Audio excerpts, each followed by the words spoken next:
Valiant just subscribed. Sing. Hey, I'm here, just in time for the resub. Avalia, thank you for the 75 months. Appreciate it. Good morning and welcome back. I gotta get the weekly Q&A live. There's a couple things I gotta do today, but all the same, I am here and ready to go. I need my coffee mug real quick.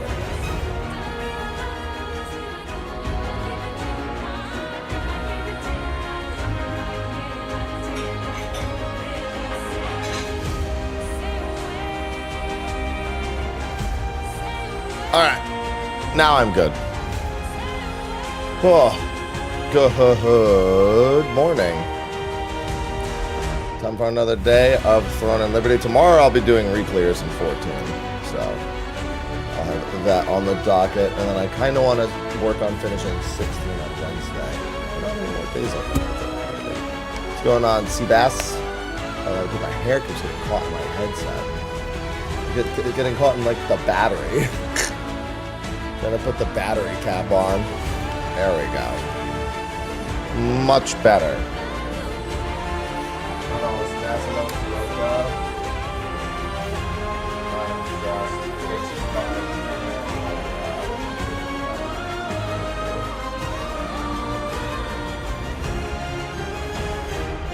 Alright, there we go. Oh, my light is so bright too. Oh, it's so bright.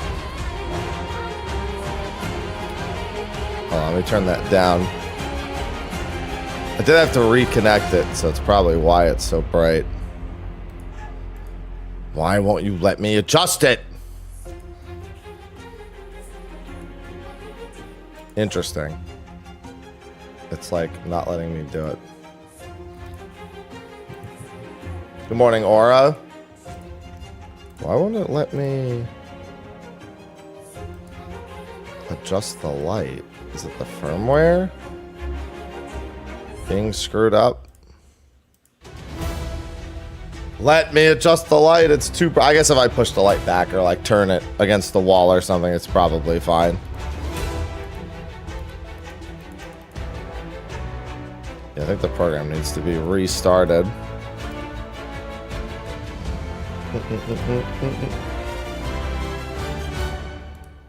Mr. Elgato Control Center.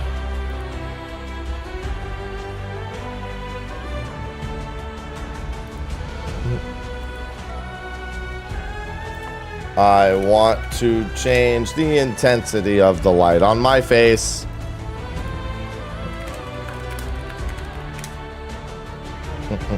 There we go. Jesus. All right. That's better. Whew. It was so dark. I mean, it was so bright. Now it's so much darker. I hope everyone had a good weekend. I know it was an eventful one for me. I'm already working on a bunch of stuff for this week. I'm gonna have to skip the gym today. By skip, I mean I'll just go tomorrow. I only have the gym 4 days this week.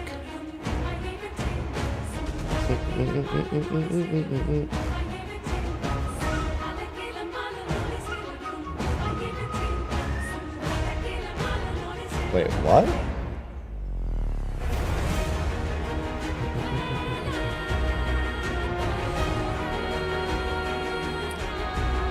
That's so strange.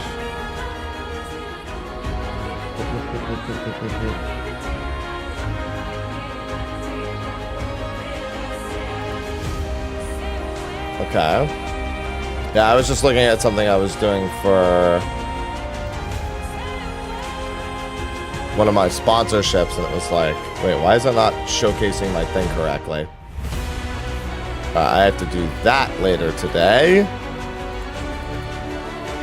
All right. Whew.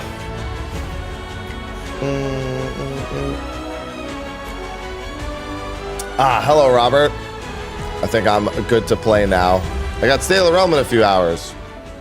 When I get a little bit of Throne and Liberty time in. Especially given how, Hi, Ivy. It's full release tomorrow. It sure is. Good morning, Cat Card. That free-to-play release is indeed tomorrow.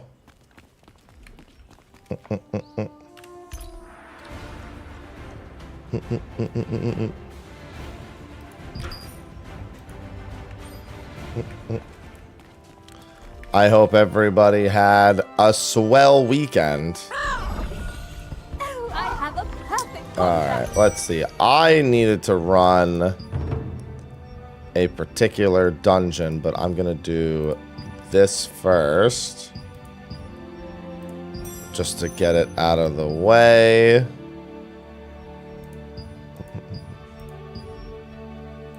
Let me refresh. Yeah, give me that one. That one.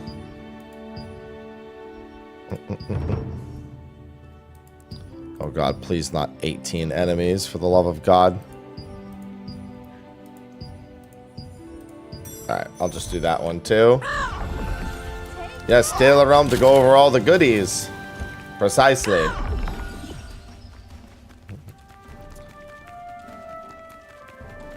Hello, Blood. Staff, longbow, and crossbow. See, I've just really enjoyed the gameplay of crossbow, so it's been just kind of selling me on its own. It hasn't really had any negative sentiment. And it's also... early on, I don't know when that would have been, because it's not even fully out yet.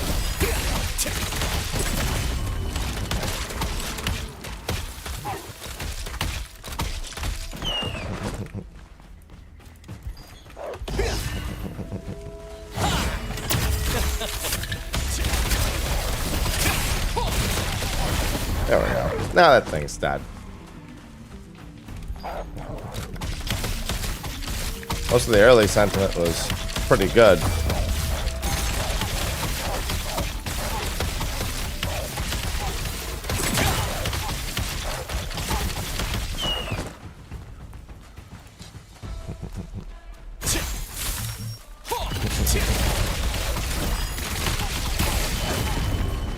Jesus.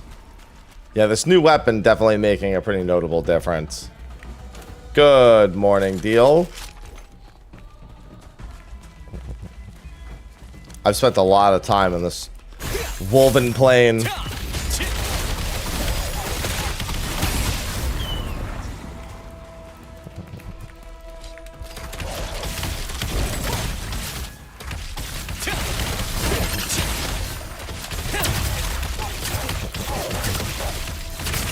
Yeah, that attack speed's going a long way. Although I wonder if I should maybe do something other than the lightning infuse.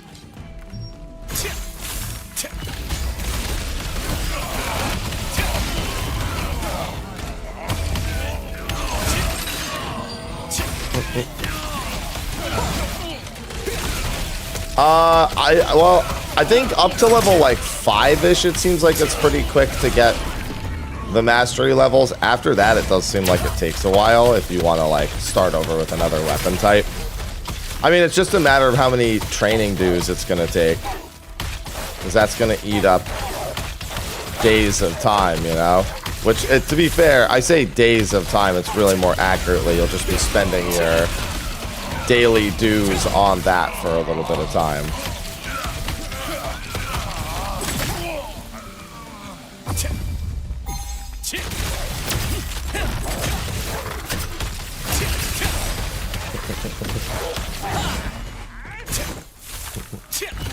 So I don't know how much active time it actually would be. Because I'm, what, level 6? I'm level 7 in crossbow, actually. I didn't even realize I had made it to level 7. And that, I was like level 5, I believe, by the time I hit max level. Just from like playing or whatever. I guess it can't be that long, but I mean, I imagine the higher levels at least take some effort.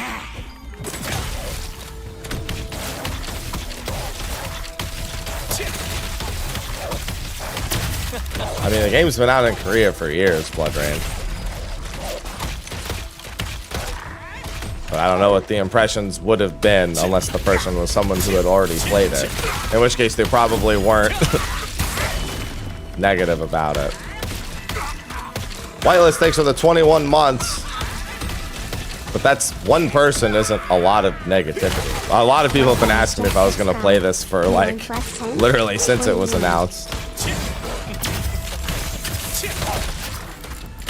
Whitelist, thank you for the 21 months.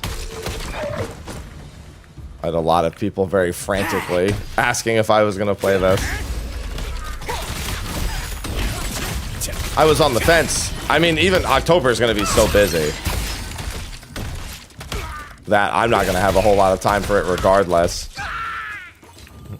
I still have to finish the metaphor demo. Although the metaphor demo, I'm kind of okay with leaving until closer to when metaphor itself actually comes out.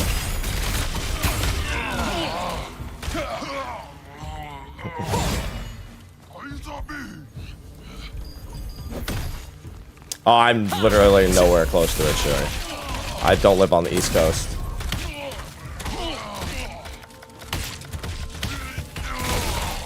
HUD layout, I'm not gonna lie, I haven't even looked. But I believe it's very editable, given you have this. Given you have an entire grid for it, I would like to say it's probably very editable.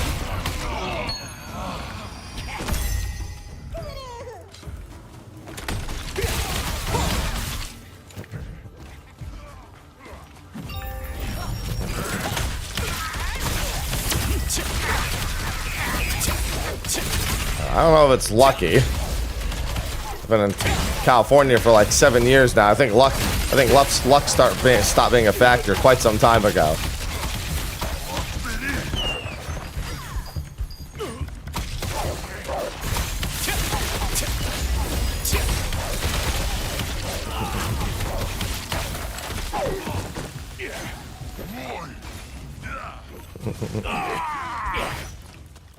Excuse me.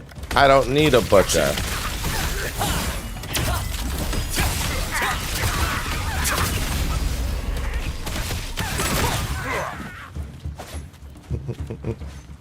Yeah, it's pretty similar in that regard with the UI grid.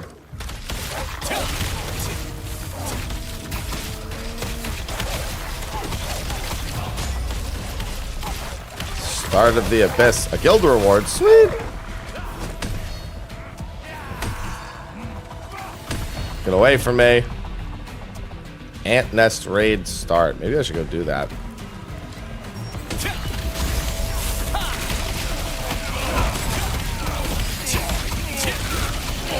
Although I would really like to go do the dungeon so I can get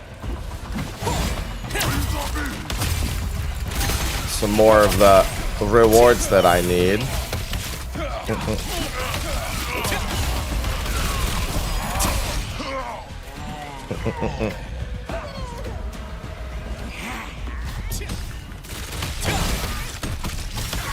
Dungeons. Yeah, I've got to do quite a few dungeons after I finish my contracts. I was hoping to get lower kill contracts, but no such luck.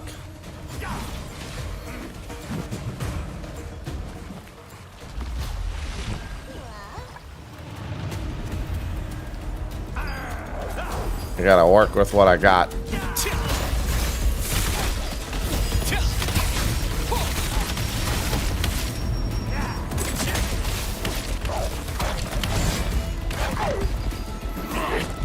Alright, the fur is done at the very least.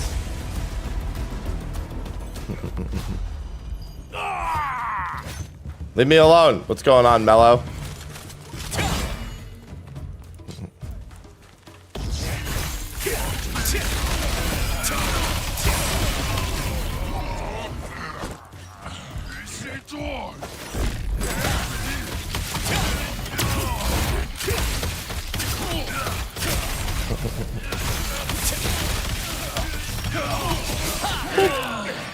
How many more of those dudes do I need? One more fighter? Alright.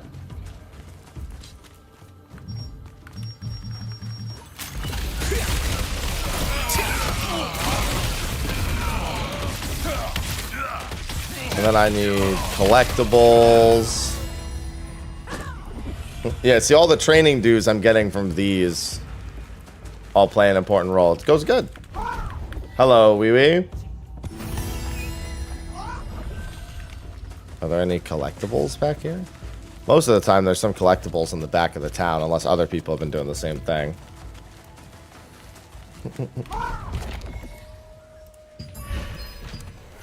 Good morning, Baltus. Good morning, Evan.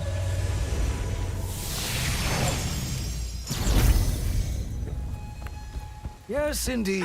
This is the sun. Hey, your inventory looks too heavy. Hey, adventurer!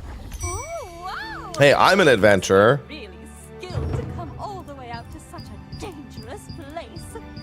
Oh, these ones are not good. Pictograph kind of annoying. This one's not bad.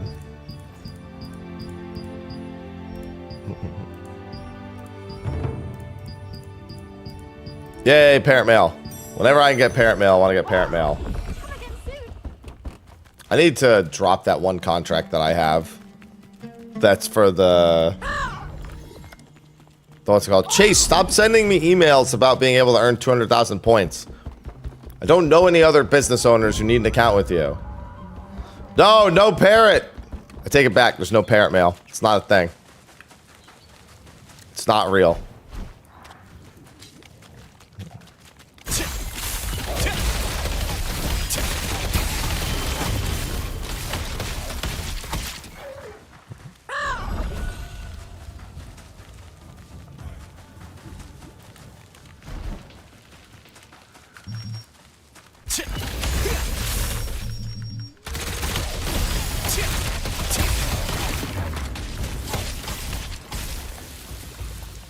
Yeah, I did all the main time. I mean, I didn't really watch any of the cutscenes. There was a few really cinematic moments, but I didn't spend too much time watching it. I just wanted to see what the activities were more than anything. Listen, if I had a nickel for every KMMO that involved a huge titty demon lady grabbing me and throwing me around with her force powers, I would probably have at least $1. Well, this is just one of the activities that you get daily. And keeping up with the contracts is good money and good training due resources. It's been fine. I've just been getting the hang of it. Hey, listen. One thing that makes me feel right at home in any MMO, Pugs not being able to do mechanics. And it has that in spades.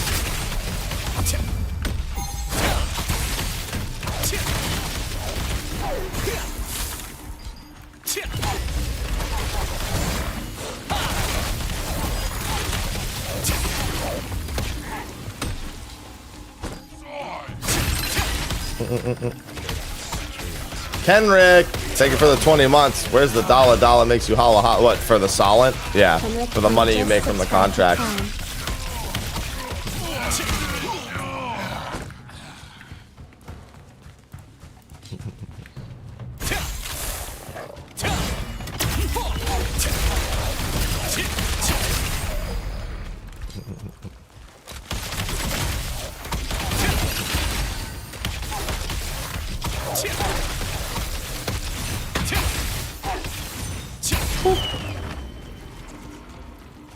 Where is... Oh, the pictographs are over... Oh, there could be pictographs here.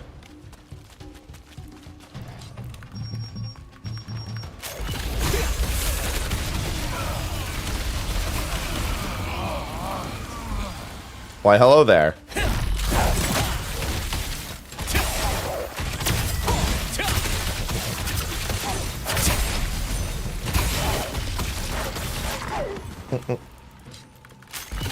Yeah, I'm just trying to get through this, and then I'm going to be doing a bunch of dungeons. I mean, then just report them, Trevor.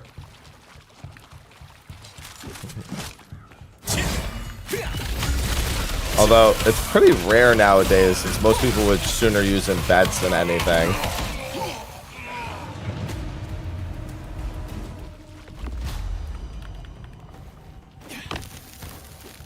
If you're holding aggro if they're hitting you.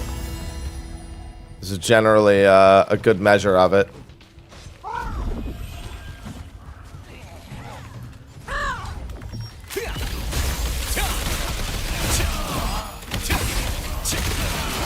Oh, dude, that's what I'll do. I'll create my own wiki site and then just embed my stream. I bet no one's thought of that before.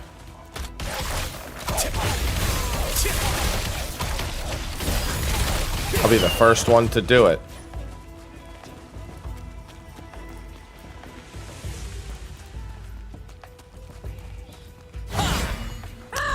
There is. It's called defensive, offensive, supportive. Just because you don't have to be being supportive doesn't necessarily mean you're a pure healer. Although most people will expect you'll probably be a full healer with wand.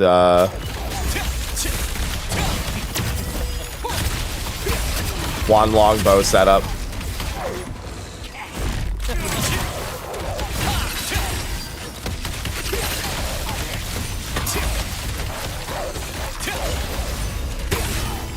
Alright, those guys are dead.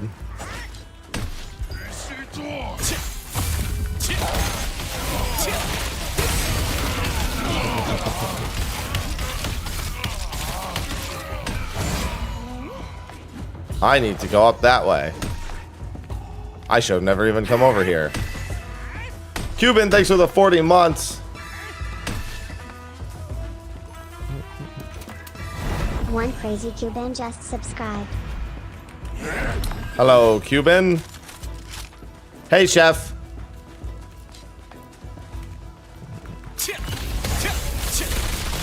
I can usually tell because I'm not getting my ass beat. That's how I can tell when someone's tanking, if my ass isn't getting beat.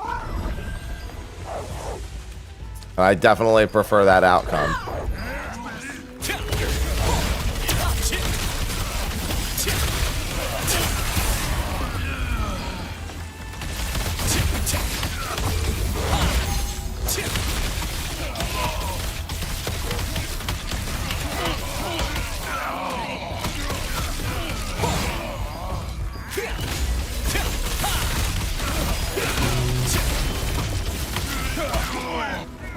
Alright.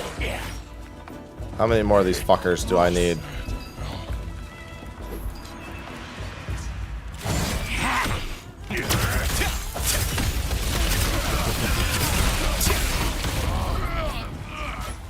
Like, at this point, I just don't even care that I'm being chased. I'm just like, ah, nope, as long as I can keep kiting. Didn't we get that interview, like, ages ago at this point, Veiltus?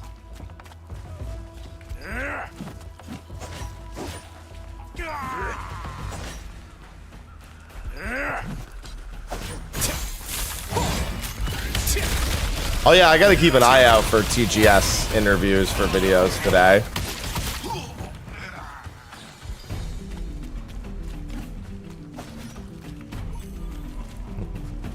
Because no doubt that there's a bunch of interviews at TGS that I'll get some free videos on.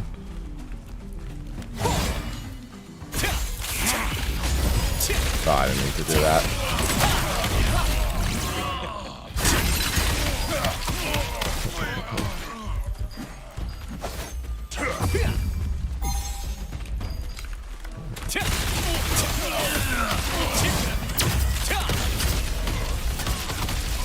Take care, Blood Rain.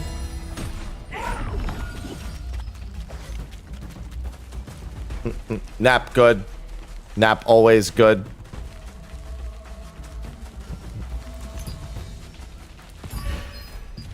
Abandon that one. And pick up my parrot mail. And then I should be almost done. When I hear of a longbow, most people seem to talk about it in regards to one of the healing weapons or a support weapon. Apparently it's pretty good on its own, but it's like primary use is in healing builds. Yes, indeed. You can be like a backup healer with a longbow equipped. Like you could have like a main, like your main weapon might be something else, but the longbow is something you use just for a bit of support healing on the team.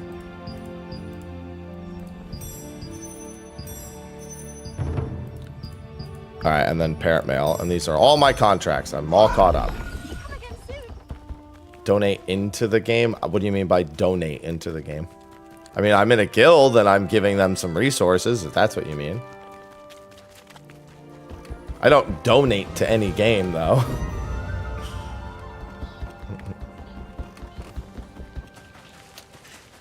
Yeah, morph is how you get around. Gliding, running around. The basics.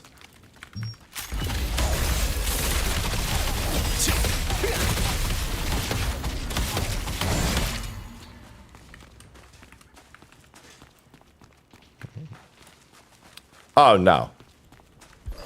I don't spend on almost any game. 14 I've been playing for 10 years, and I could count on my hand the number of times I've actually bought anything for myself on the mod station. Chaos. Riff, thanks for the 3 months. Welcome back. With Prime.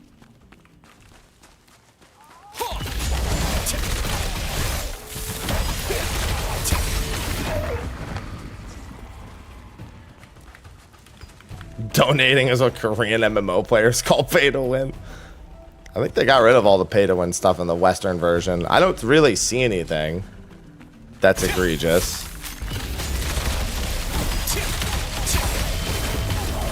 I mean, yeah, obviously having a battle pass in itself, whether the battle pass is that important or not, is something, but that's about it. Buying traits, oh, that'll do it.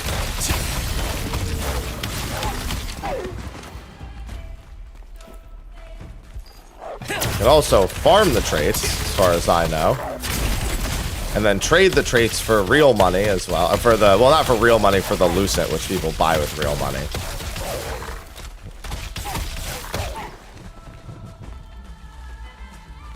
Because, yeah, you can trade the premium currency in-game for whatever. It's similar to Warframe.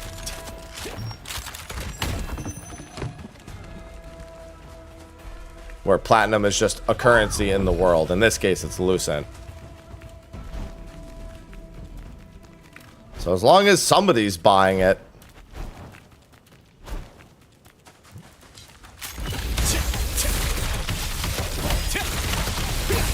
Yeah, I've been having a lot of fun with the crossbow.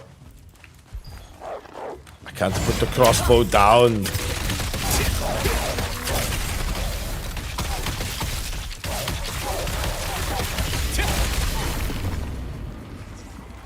Well, I mean, realistically, it seems like the only thing is the fact that Lucent is a free to trade currency. Meaning you could just use it for anything. You don't have to, but still. It's there.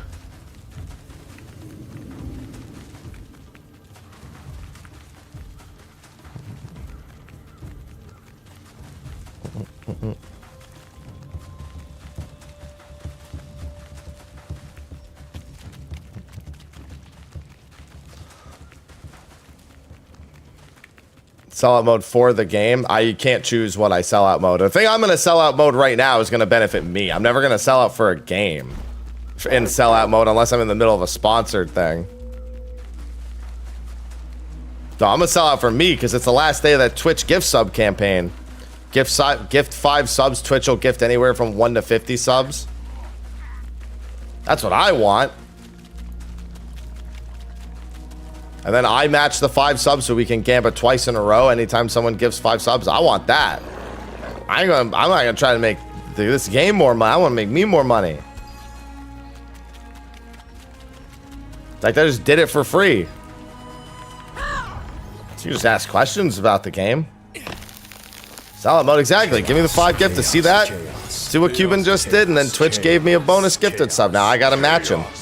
One crazy Cuban Simple as that. 5 subscriptions to the community. Chaos. Hold on, hold on, I gotta open my own stream so I can go match it. Chaos. Chaos.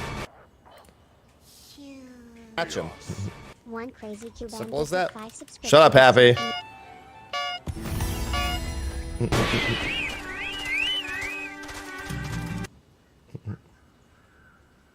See, easy.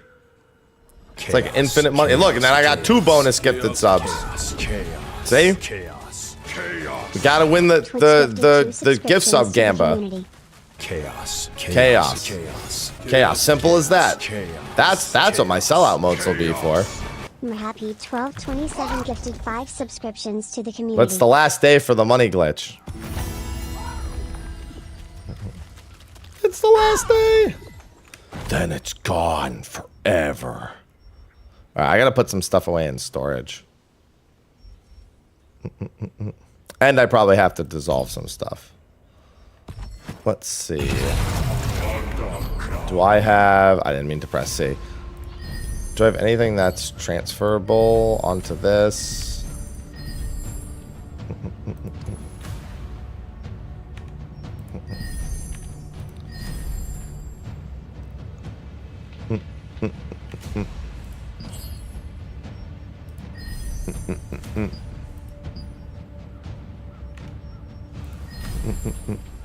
I don't care about that trade endurance. Hey, Koom, look, they got 3. Maybe now I'll get 4. Chaos. See, infinite money glitch. Gifted 5 subscriptions to the community. I will continue the infinite money glitch. And then I got 10. Look at that. See? Gifted 3 subscriptions to the community. Chaos. I got 10 bonus gifted subs on mine. Chaos. Chaos. Chaos. We're happy. 12, And it 27, just 55 continues subscriptions to the like community. that. Chaos. Chaos. Chaos. Wait, this is amazing. Oh my god.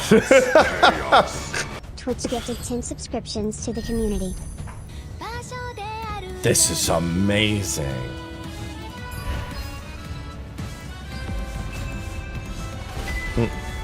Actual money glitch. We did it.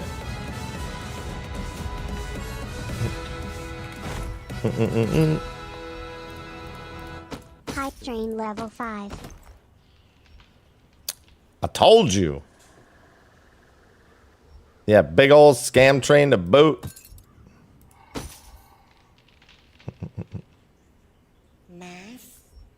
Mass. These are what I just got, right? I have Boots of the Resistance, though. I'd rather have my Boots of the Resistance. I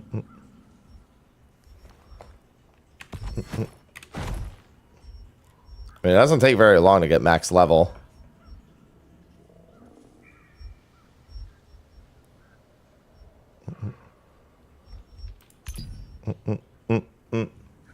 Although, hold on. Of course, it's only the ranged evasion. Stun resist, melee evasion.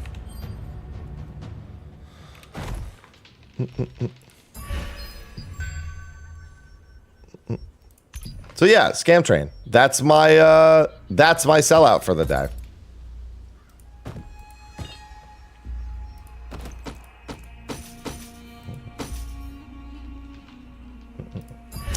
I mean, there's just a few different features that compared to a few different games. Wouldn't say there's like one be all end all.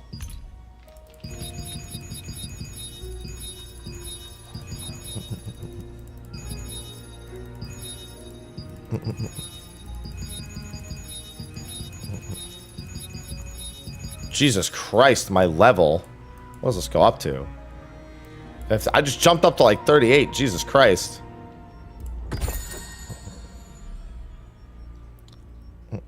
That's a lot of solid.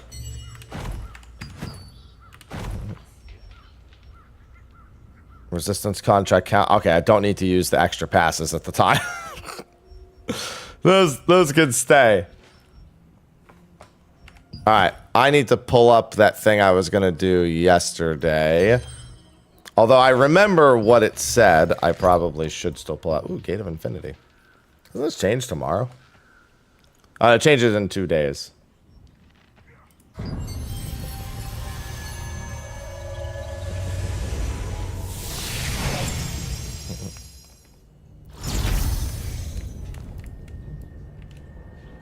That's a lot of health.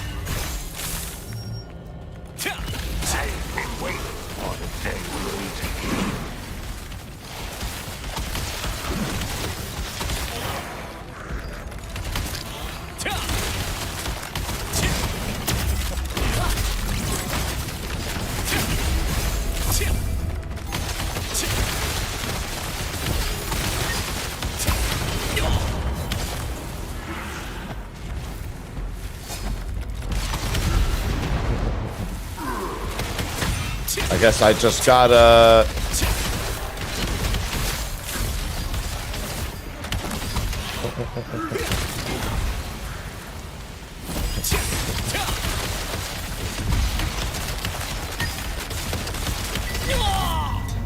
All right, not meant to be done that way. Got it.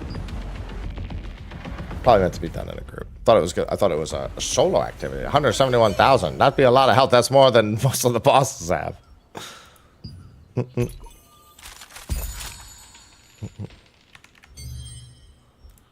All right, so I needed to do Temple of Slaughter for Shadow Harvester gloves and for the Rex Chimeras crossbow. The dagger also being very good. A lot of dexterity on all this. And I remember the mechanics, but I might as well pull them up. Yeah, because all he does is he just marks the person, and then the tank either has to take all the hits with a bunch of healing, or people have to take turns. And then you just each assign someone, like, I'll take, like, the Southwest Piston.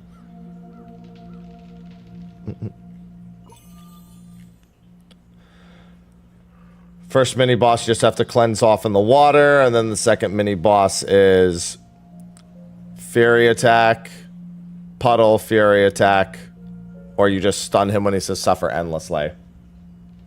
Dimensional contract tokens, you wait. I get 900 a day at this point, which is 3 dungeons. Well, that's always fun. Let's see, is there anything here? Rerun LF healer. Fast run need tank and healer, of course you do. Doesn't everyone? Tank healer, prio, then DPS, and they all have 1800 requirements.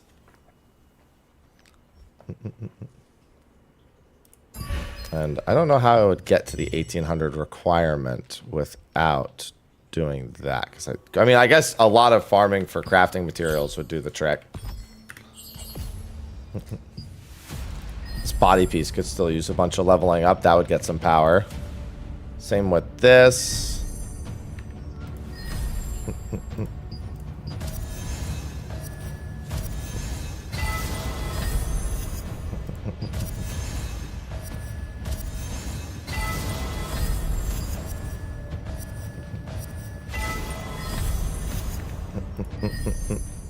Yeah, I can make a bunch more precious weapon growth stones and try to get this up. Might have a bunch of free power here.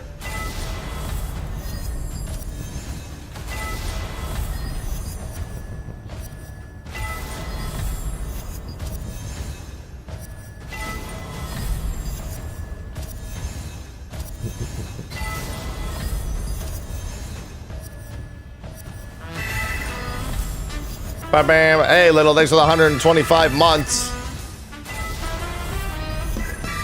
Little Vegeta just subscribed. It's me. What did it just... Mr. Did Happy. it just say Vegesta? Hello, little Vegesta.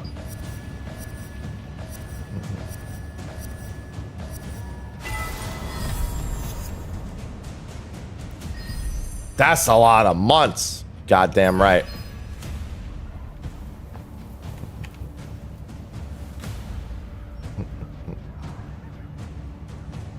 Yeah, I guess I should go see if I can make something better first. I don't think I can yet. I think I would need... Well, I mean, I might be able to make the materials. Well, I mean, I don't need to do anything. I mean, I should do that eventually, but I don't need to do that. But I do need to craft some accessories. Welcome in.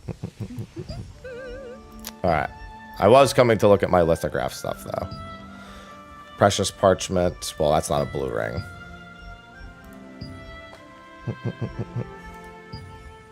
Yeah, I have to go to the other town to do that. Oh, yeah, this one's not bad. That's a pretty easy lithograph to make. Yeah, I have to go to the other town. Oh, here we go.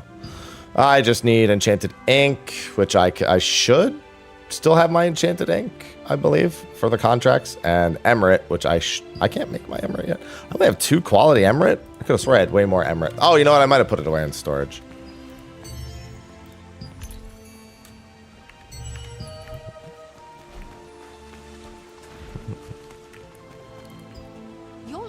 I guess just making the 4 green rings is another option too, yeah. Because then you can turn it into the, what's it called? The lithograph book. And it would be... I just went right past it. It's in here. That's all that matters. Welcome in.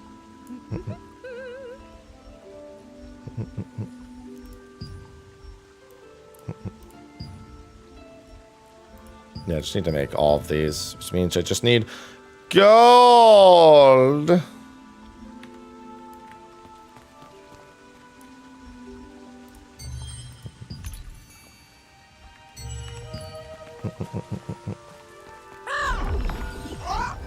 Where is the storage chest? Over there.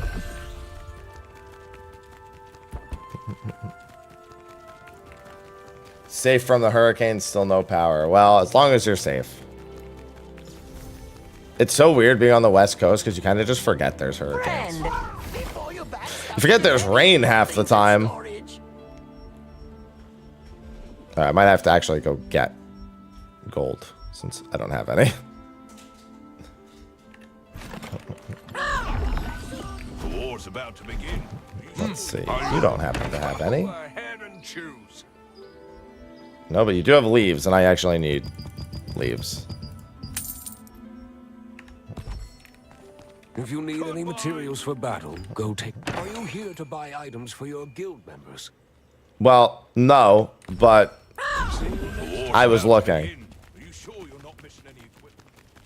No chance you can forget about rain. Listen, I grew up with rain. It rained for like several months here in California, but nothing compared to like an actual hurricane. I don't know if it's, I would say Middle Ages. It's the fantasy world. So yeah, sure, swords, magic, all that. Welcome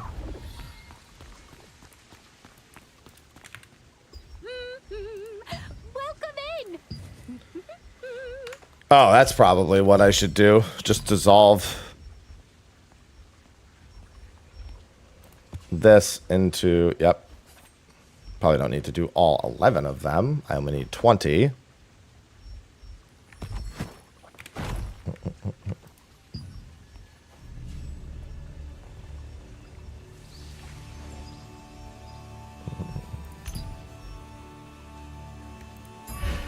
There we go.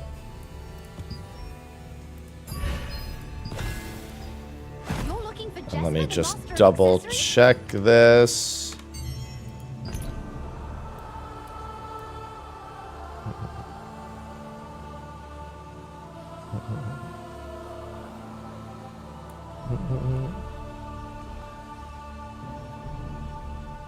Yep. All right, make each of these once.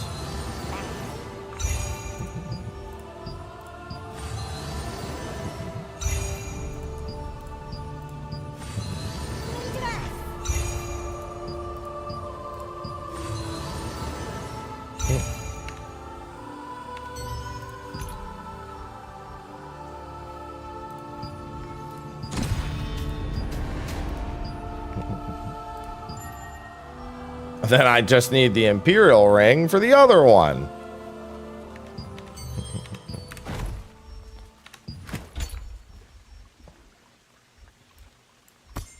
That goes in that slot. That puts me over the 1800 mark, thankfully. I mean, there's not a single one angel. There's different ones for every single data center.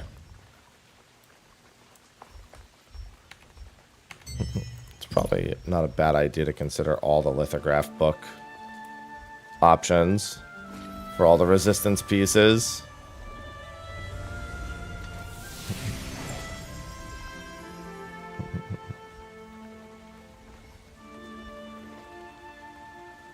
Chaos. Chaos. Asher, thanks for the 20 months. Chaos. Chaos. All right, and then I'm gonna do my K974 just subscribed upgrade. with Prime.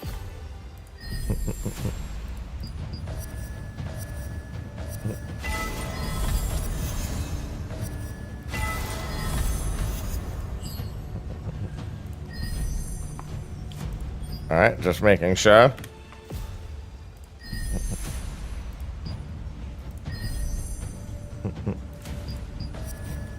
plenty of rare stones.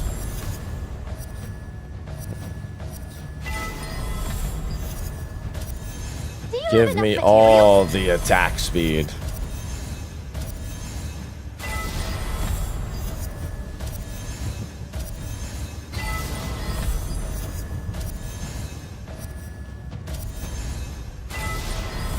And one last one for good measure.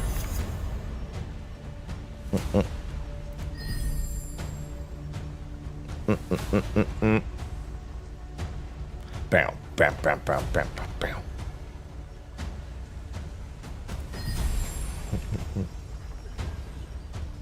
Yeah, then I have not a full set of resistance. I don't have the legs, but the legs have mana regen, so I don't particularly care.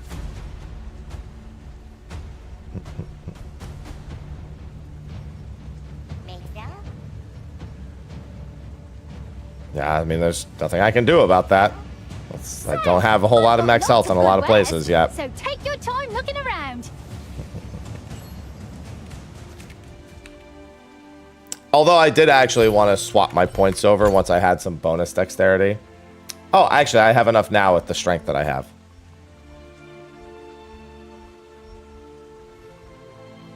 The extra dexterity I have lets me do this.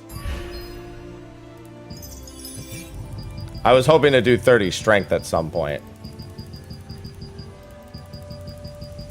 So I could at least get the 750.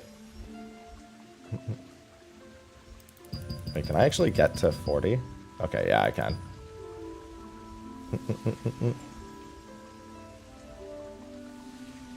That way I don't eat shit.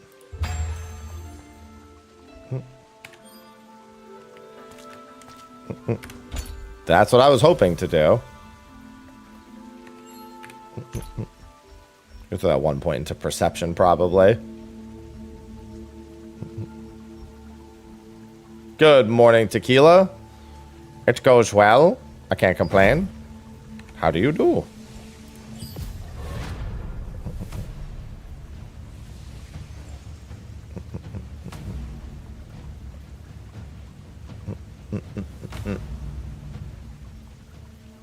I could have swore I picked up more than one omnipotence book.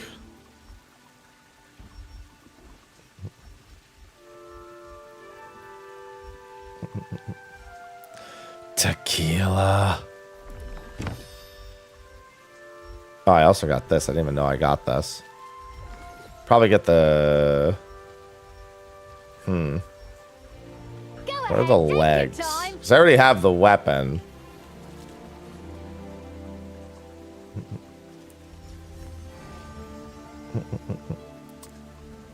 That's not the worst. A little bit of max health on that.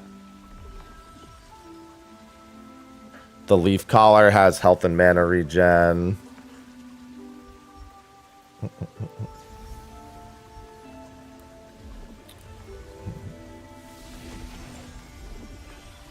Mana regen would go a long fucking way, let me tell you.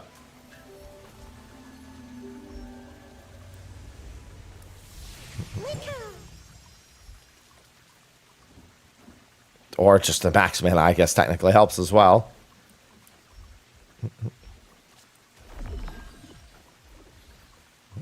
I could also just get... Well, no, I should get a heroic piece regardless. The fact that it even lets you get the non-heroic pieces is a little strange.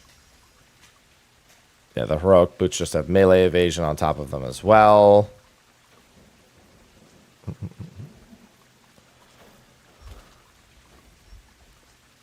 Heroic trousers of the resistance. Oh, that's pretty good. Crit chance, max mana. I feel like it should be one of the pants.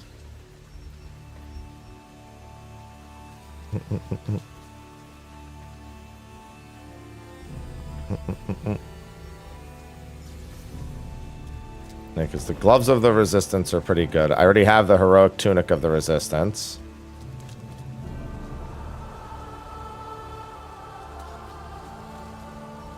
Mask of the resistance is a bit of stability. Yeah, I don't know. I feel like I should get The max mana. I've got lots of good Because weapons, mana is such a so huge take your issue time on looking crossbow. around. Although max mana just buys me a little bit of time.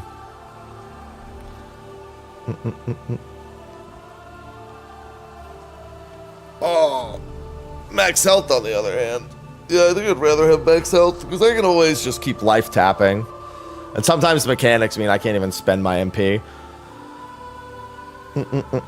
It's really just for mobbing where max mana ends up feeling like a thing. What's going on, Keller F? What? Stop.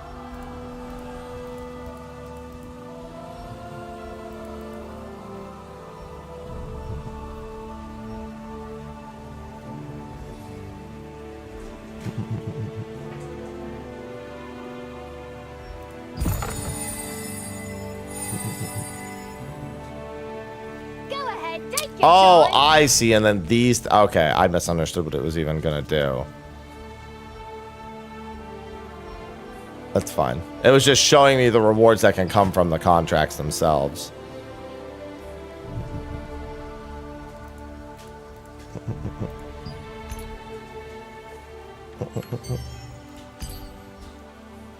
I need to go around and do this at some point.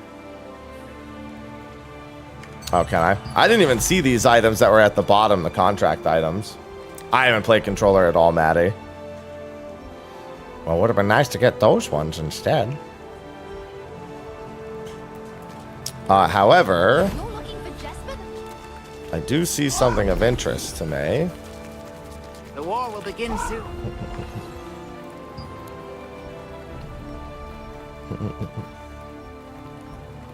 If I make all 4 of these...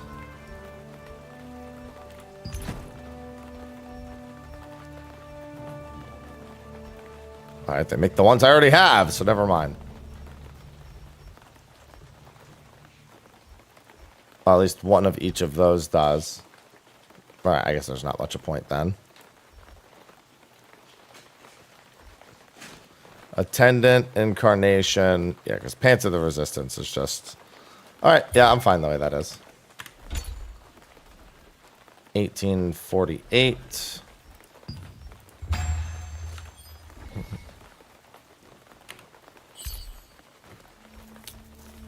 And then I should probably consider...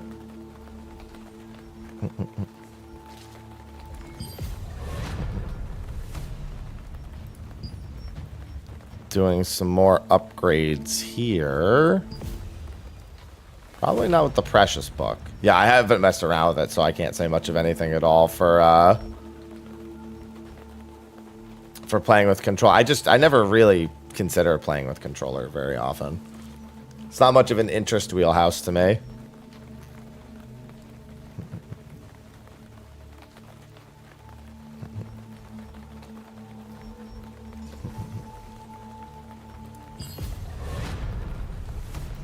I don't have a lot of rare active books, do I? I'll have to make those. You can tell whether armor is of high quality the moment you put it on. Comfort, stability, and confidence.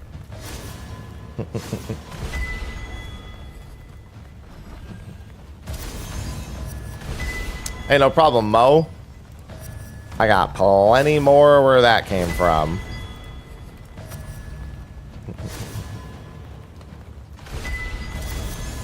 Yeah, I'll have to craft the books upward. At least I got a lot of special procs.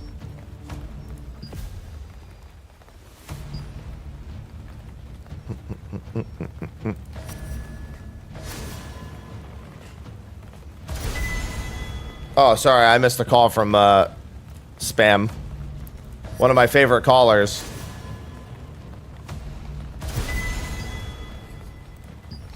I heckin' love Spam.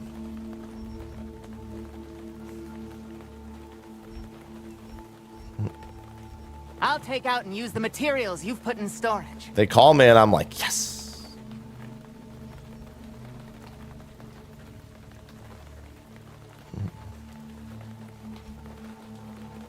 Grill that Spam. Grill it. Grill it good.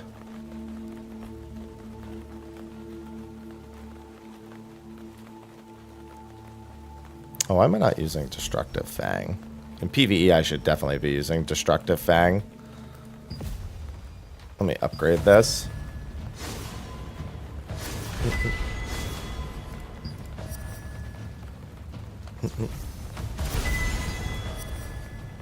Oh, and they left a voicemail. Whee! I love when spam also leaves me a voicemail. It's my favorite. Alright, so I was so focused on doing my contracts and getting all this stuff set up that I very much forgot to pour myself coffee. And now I'm slowly withering out of existence.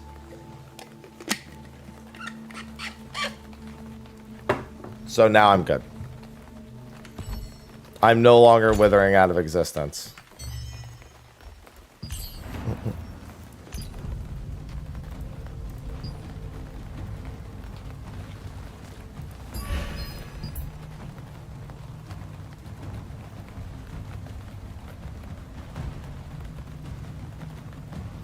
What? But I'm a DPS.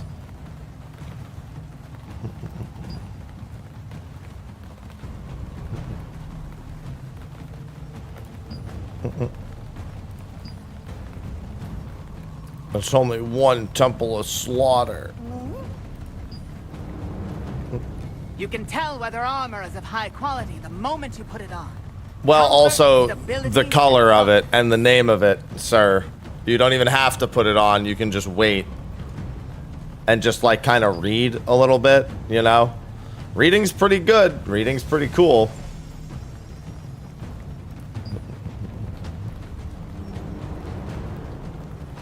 I'm definitely a fan of reading.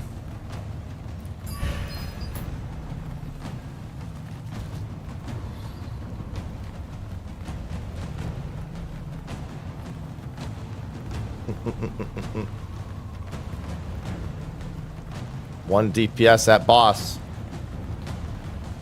It is. I did for the previous one.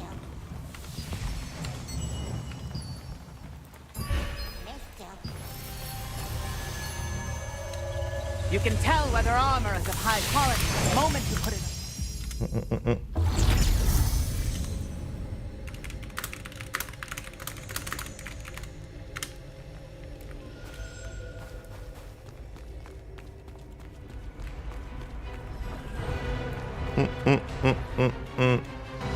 Which pitten am I taking?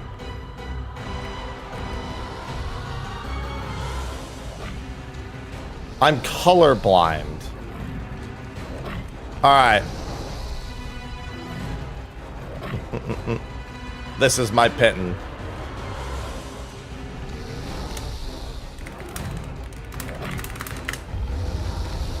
Oh good, blue it is.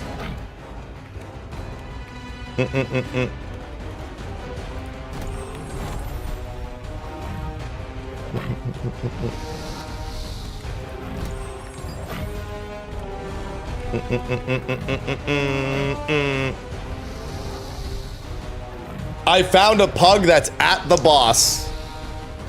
Give me rewards. Yeah, all I have to do is... Who's the tank? Is it this person?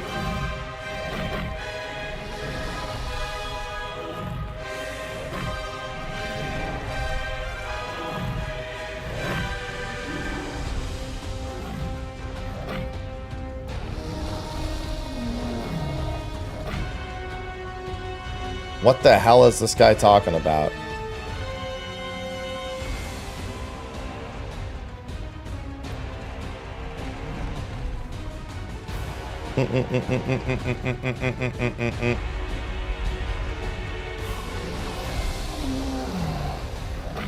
Team? He can treat him better.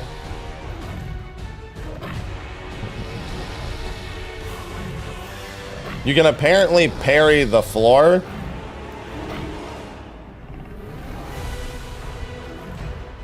Hello?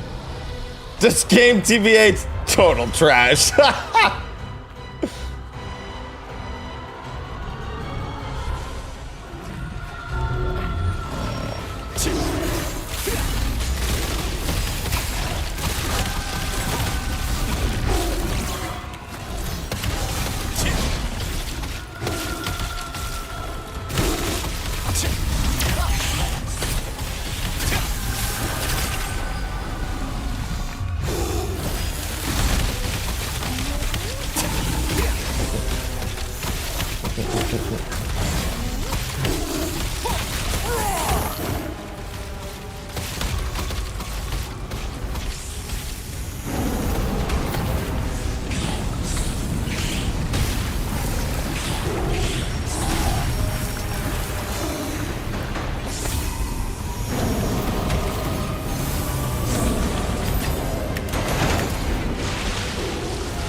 Yeah, every so often I just need to step out.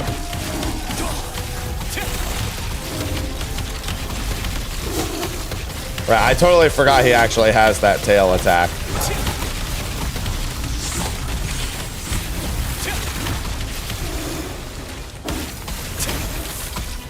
It does say that he has a tail attack.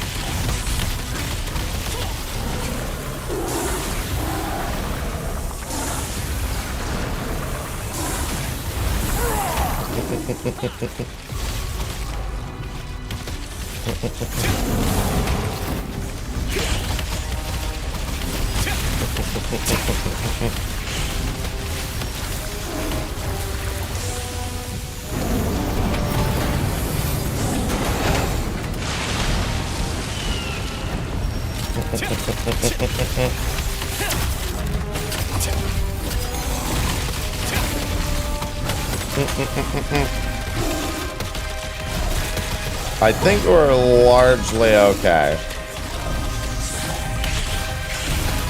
I just need to chill and keep my poison damage up for a bit.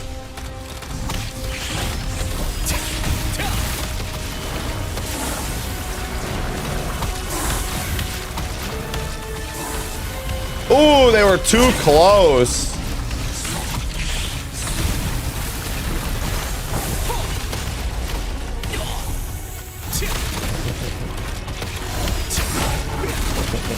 Looks like they're doing 2-2-1.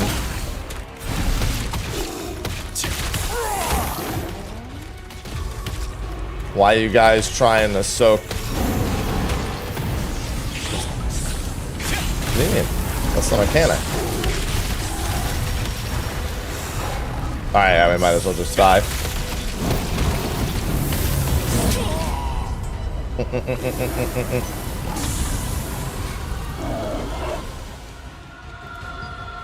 That's what you're supposed to do. Look at that crossbow. It's cool. Don't forget to equip my unfinished relic.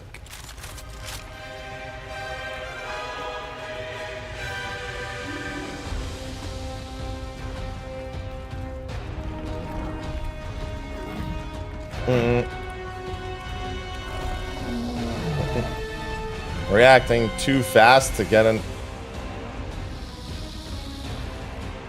Ah, I see, yeah. Yeah, the tank is getting in that position very quickly. It definitely makes it a little scary.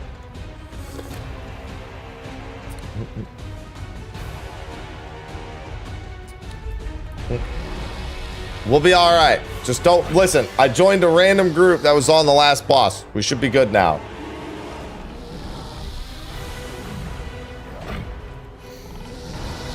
It's all fine.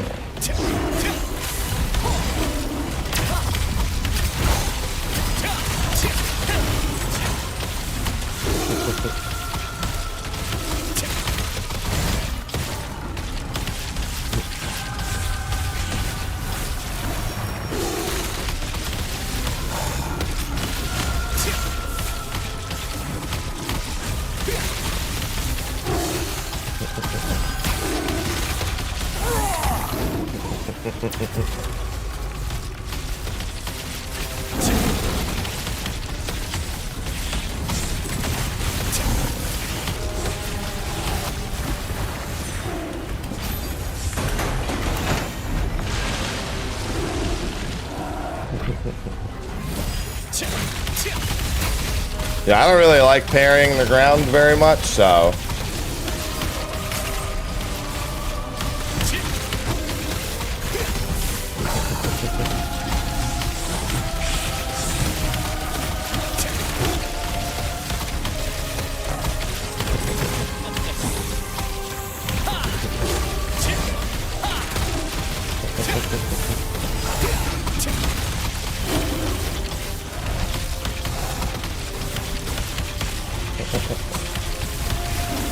When is the marked person thing gonna happen?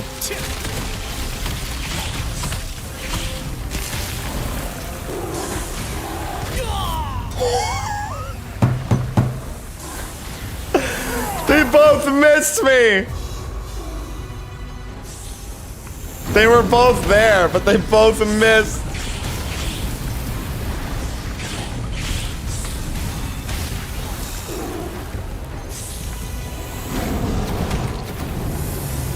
Listen, it's not my fault.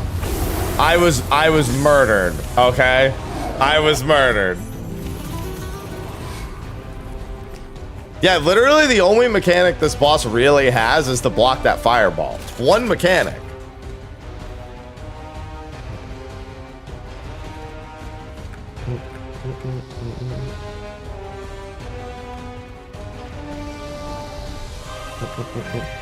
First impression, it's fine. Unpoor your mental state. I know the Manticore is just chilling too. It's doing like cat stretches and shit.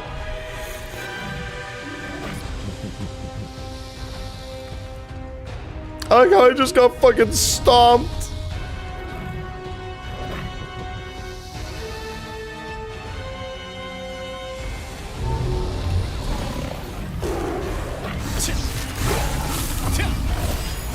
Oh, why did I do that?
Oh no! No, no, no! The lag! Is that my whole internet? No, that's just the game, I think. No! No! Right in the middle of the mechanic! Sadness. Looks like NA's joining EU a day early.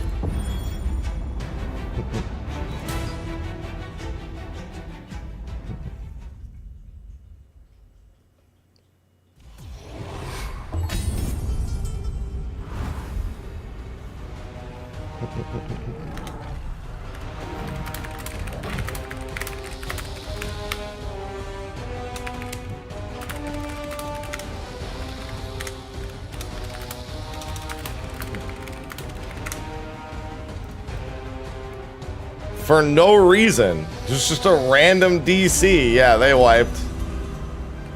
I just pressed log in again and I was here. Just a random DC for no reason.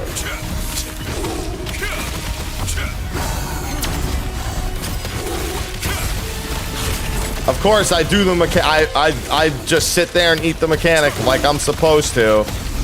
And the game's like, well, fuck this guy.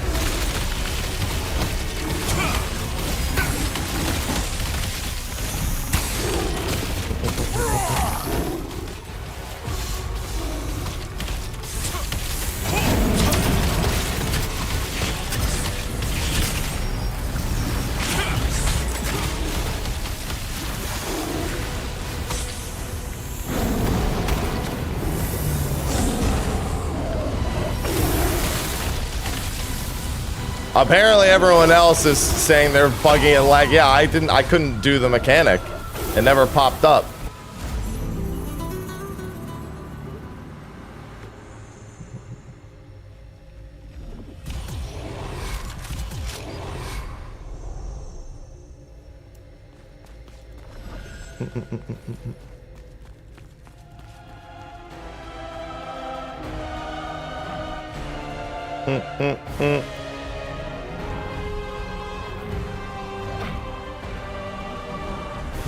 I will say this, the guy doesn't really mention what to do for the first half of that mechanic. I'm assuming it's not something.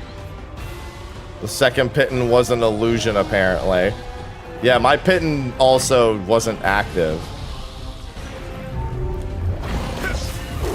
Sounds like I'm not the only one whose pitten wasn't active.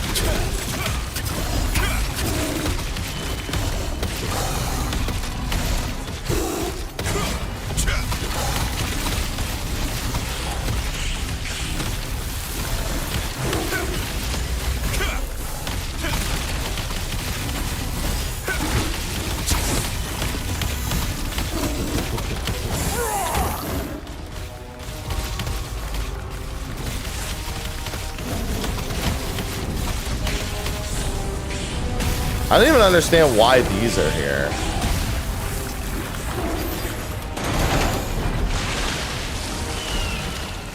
Yeah, that's all I've been doing. I just assumed that was something the tank or the healer have to do while the 4 DPS do the other mechanic.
I wanted to try to get that,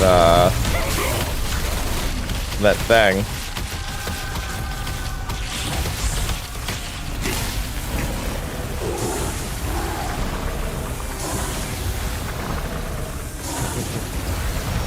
There we go.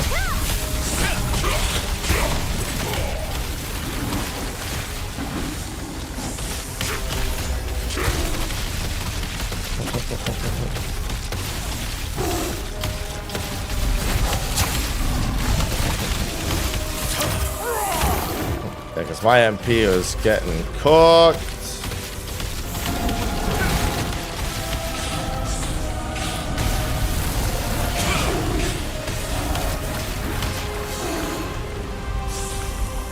Pitten? There we go.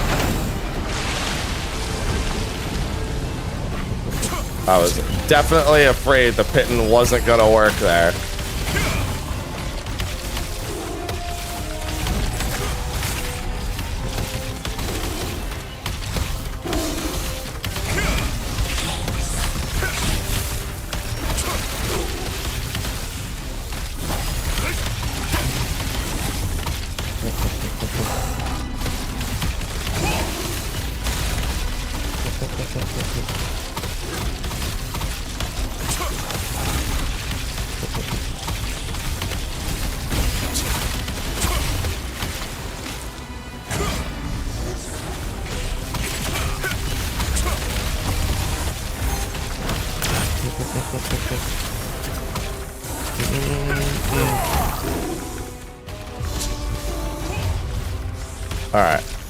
Oh, I see. It launches you for this. I see now.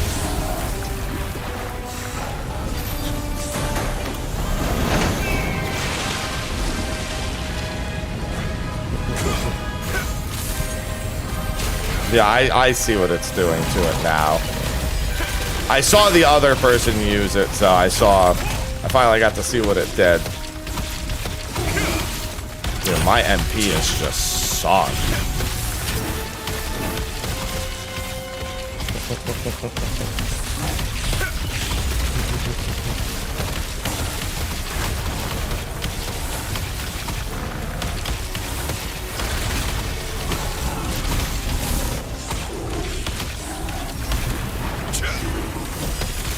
I didn't even see that somebody had been marked there. Alright, I'm gonna have to just chill a little bit here and just keep my poison up.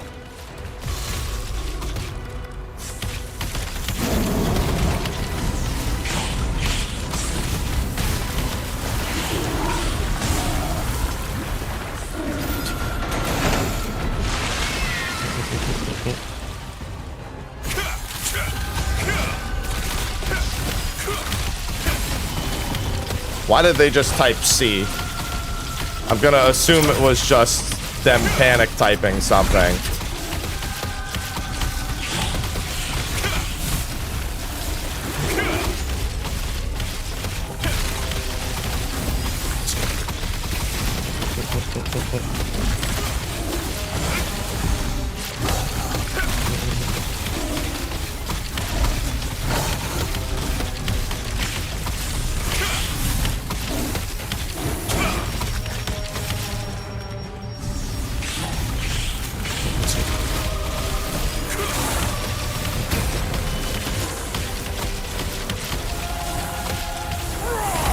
Alright. Yeah, because I was under the... I mean, I guess they have a skill that lets them eat that last little bit.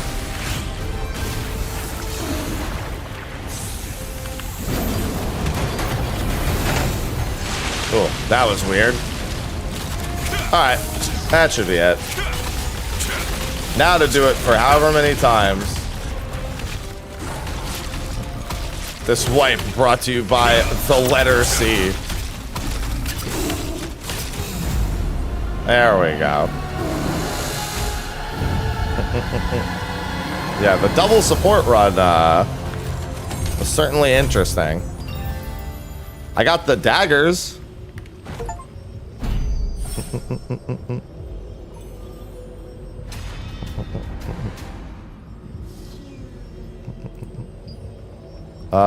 Let's link these.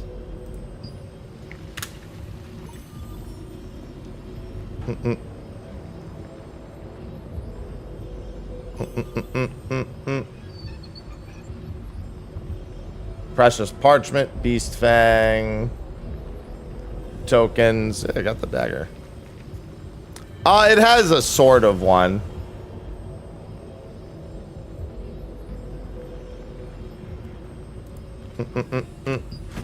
Listen, I'd be down to do it again. Maybe I should just look for parties stuck on the last boss. Smile.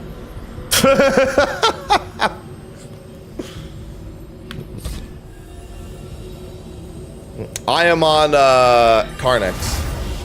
I don't know if I'm gonna switch. I just gotta even find time to play after release. I clicked in the wrong place. Interesting. I still don't know what that dude was on about. My webcam looks different. Probably because it's slightly more this way. Because I moved it by accident, and I was like, I'll fix it another time.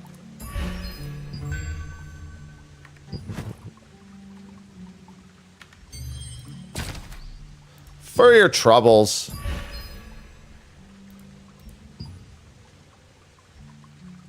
Wait.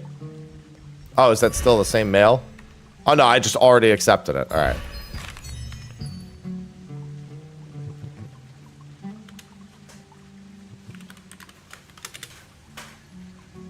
Thank you for playing.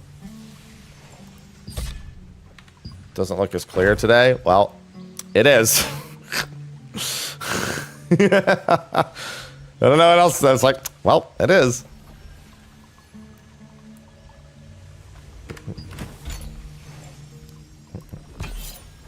Oh, whoops. That's not what I meant to do.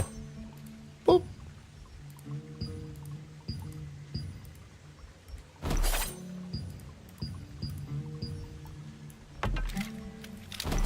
That's what I meant to do. Why couldn't I right-click that other one? Last drop acquired. Yay! Well, I didn't change my lighting. My lighting, for some reason, was off today. And then I lowered it back down to what it normally is. I've had it as low as this, to be fair. There was a time where I streamed like this.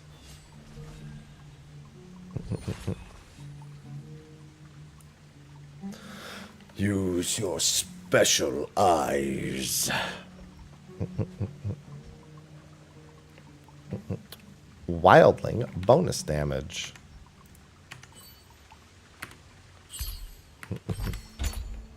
And so now I have the daggers. I still need the actual crossbow. That's fine. The dark mode's in. No! I must stare into the abyss. Yeah, I still have to do a bunch more dungeons. If only it gave me dexterity bonuses.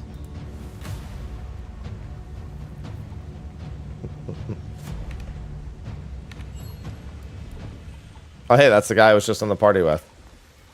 Yeah, I have to do a bunch more of those.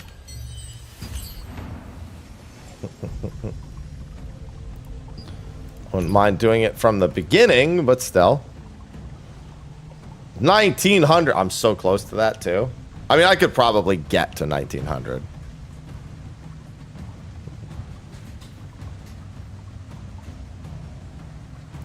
What does that mean? Level up. Oh, okay. I was like, huh?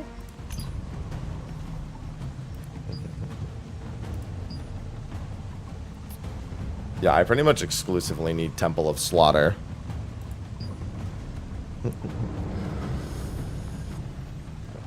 Hey, what's going on, Joker?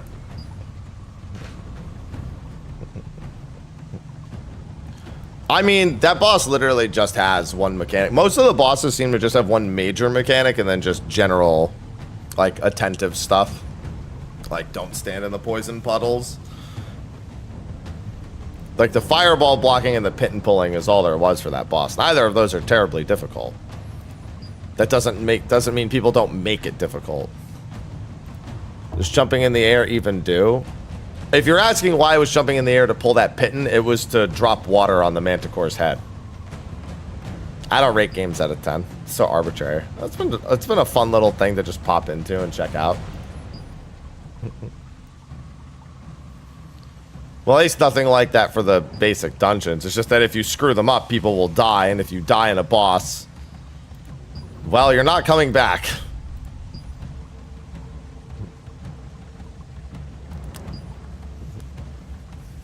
They sure do, Poncho. And they have for decades.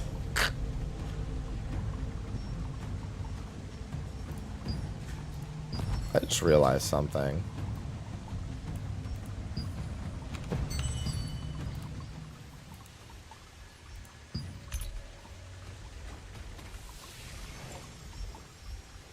Still need to go back and do this.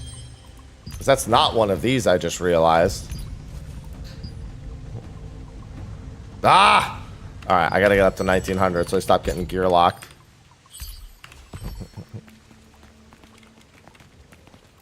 You know that. Technically, my accessories would be the fastest way to do that.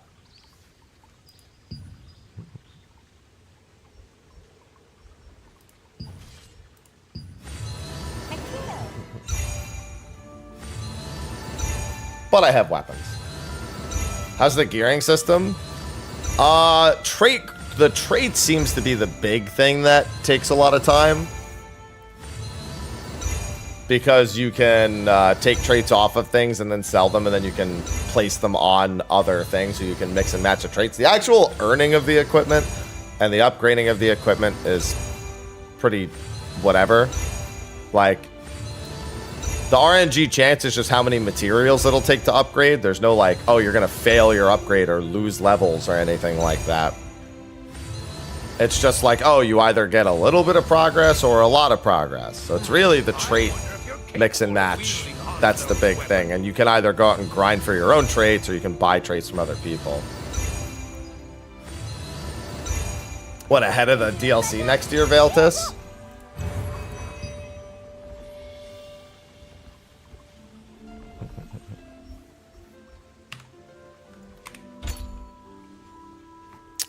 Yeah, that seems to be the case. Oh, you have it halfway destroyed. Oh, that's pretty nice. Local co-op.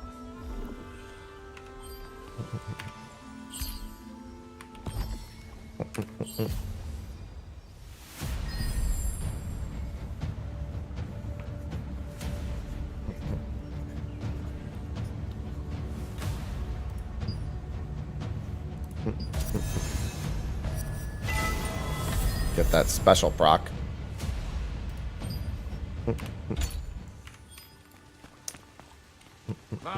Goodbye.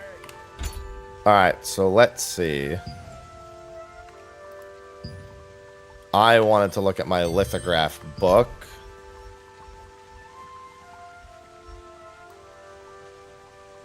And see about this stuff. Magic defense. That's max mana and bind, so almost anything is going to be better. Max health or max mana. Bracelet. So the necklace, this is almost anything is better.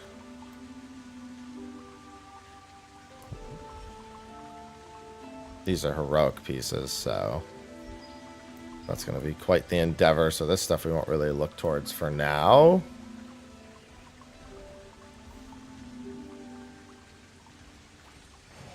Yeah, there's not too many options here. I mean, this would be an improvement.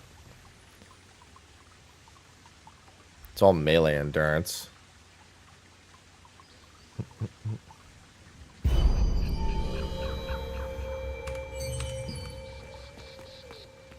Was that top of the hour? Oh, I was just like, what the hell was that? It takes like 12 to 15 hours to get max level without any, without watching any cutscenes. It doesn't take too long. Oh, serpentine wristlet's pretty good.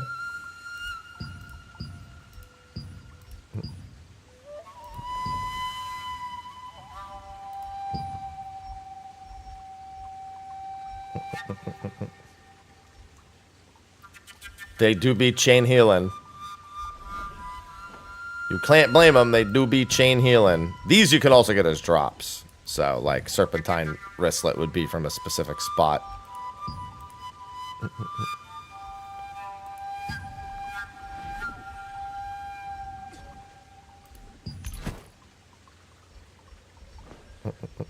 Chaos. Chaos?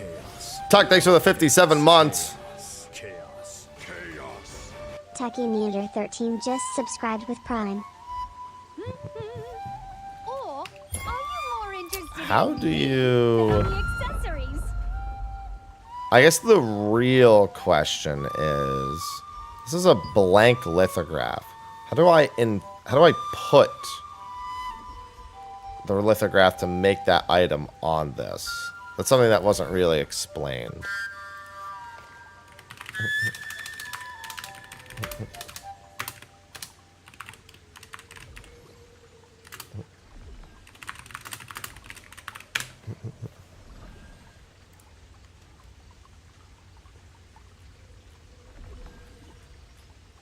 Yeah. I know how to get the enchanted ink.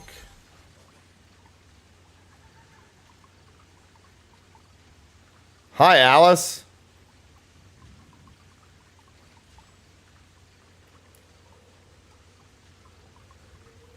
And from there, you create the actual lithograph for the thing. The question is how. Or are you more interested in me than in the accessories? Shut up.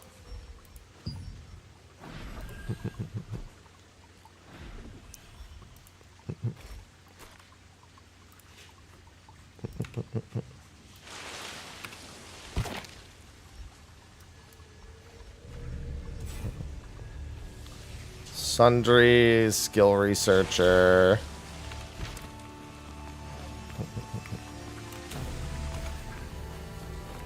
Have you decided skills? Come on in. What can I help? Yeah, this makes the books. Which is fine.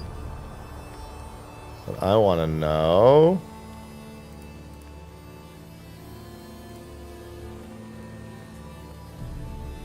Alright, so there's that.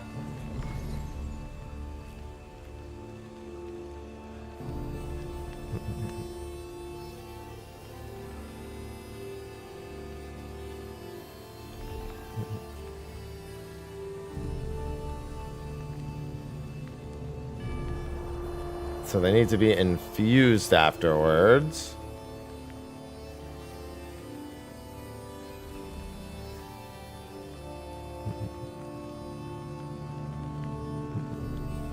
Chaos. Chaos? Brute, thanks for the 11 months. Chaos. Chaos.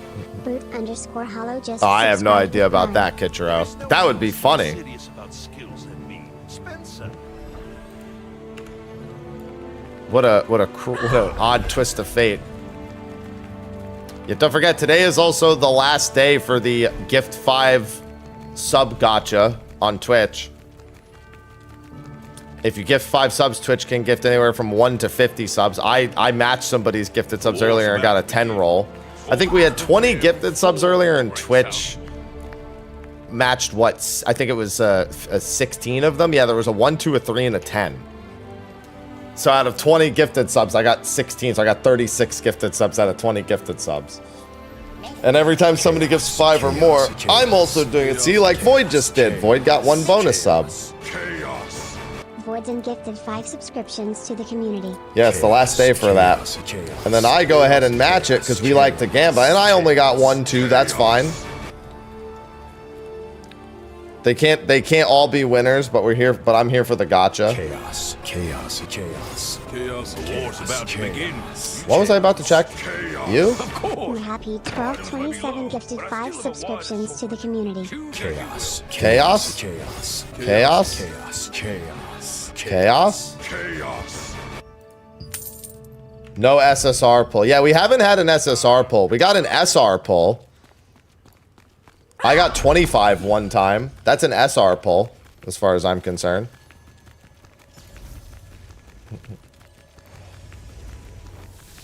No, those were all 3-star pulls.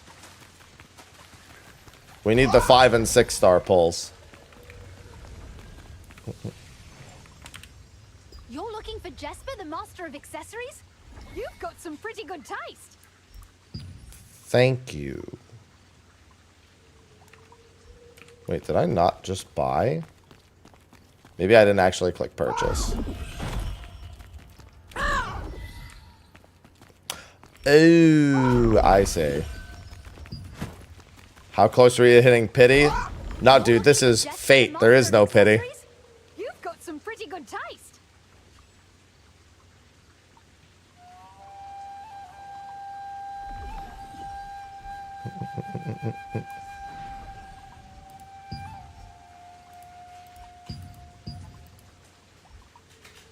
Alright, I'm not gonna worry about that then. I should probably... What's my armor growth stone look like? I have 402. Okay.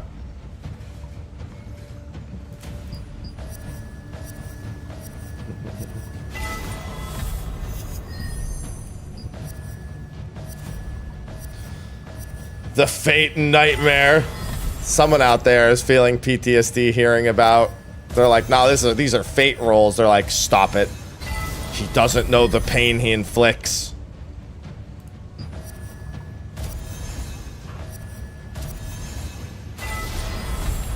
course, I got the special at the very end.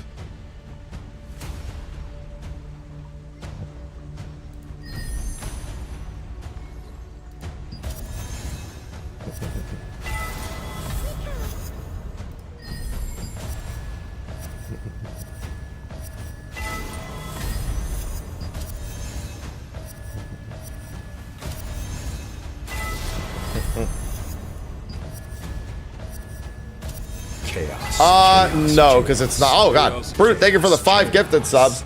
No, because it's not RNG on success or fail. It's just how many materials you'll need to upgrade. Yeah, we keep getting all these 3-star pulls. It's okay. We gotta try our luck sooner or later. _ Hollow gifted 5 subscriptions to the community. Saved courts. Not the saved courts.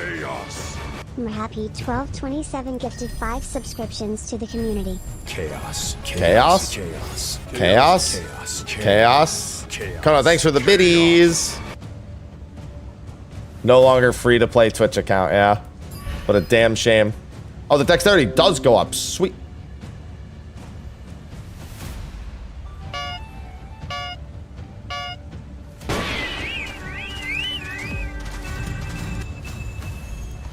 I heard that.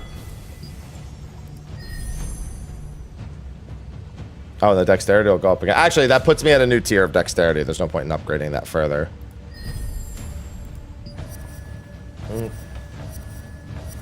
Does group content feel? I mean, it's the dungeon stuff is really simple. Doesn't mean people can do it most of the time, but it is very simple. Nothing wrong with that. But it's more hilarious when people screw it up because of that reason.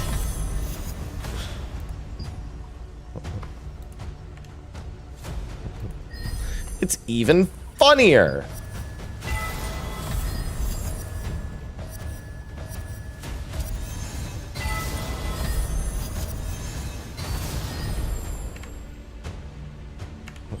Yeah, I mean, I'm getting gear to do PvE stuff right now. Oh, 1970. So yeah, the extra dexterity must have pushed me over the edge.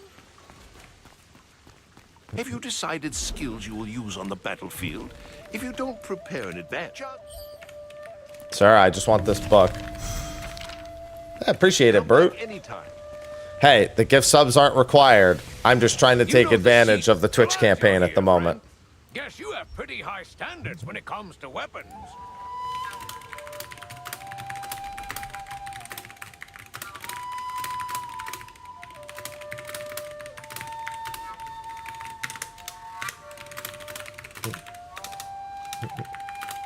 No, there's no raising. Somebody dies, they're staying on the ground. Is there anything else The you'd war like will to see? begin soon. Glad you're here. I'll make you the best armor in all of Silesium.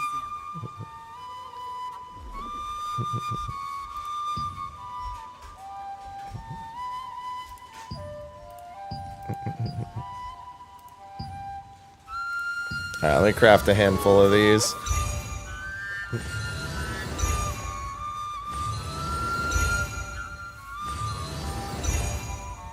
Yeah, get good, don't die. Pretty much. That's what they have to do. Is there a death penalty? In the overworld there is, not in the dungeons. And in the overworld you just have to quickly speak to an NPC to get rid of it. But I don't have any Pokemon packs, so I can't do that.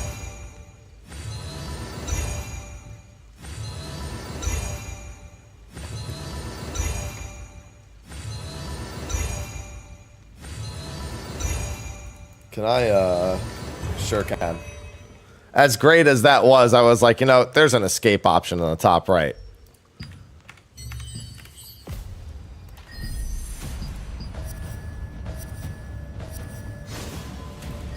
Oh my fucking god.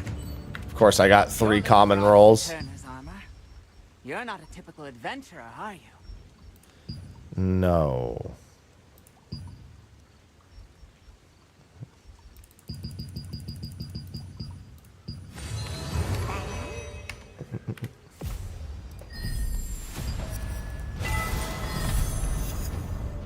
There we go. Now I just need accessories and cloaks. All right, maybe I should do a different dungeon then.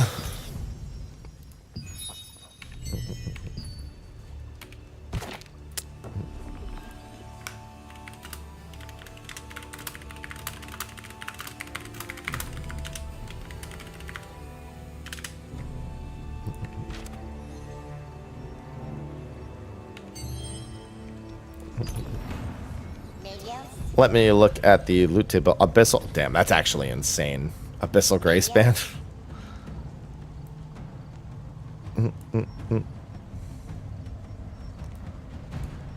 Alright, what else is there? Cursed Wasteland has duplicates for the Signet. That's pretty good.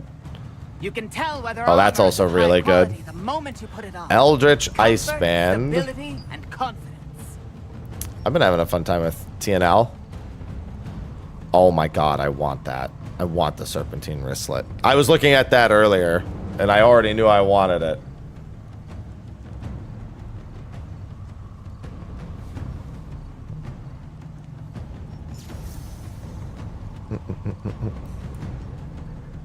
Real Jade Band's not bad either. Yeah, I mean, there's just so much loot that I want from this dungeon. It's just, it's like, I don't know, it just feels like this dungeon has like some of the best loot out of all of them. I mean, if I were to go up to an epic set, I would want the Shadow Harvester set. But that's only the gloves drop here. All the other ones are either from world bosses or need to be crafted. How's the gearing process?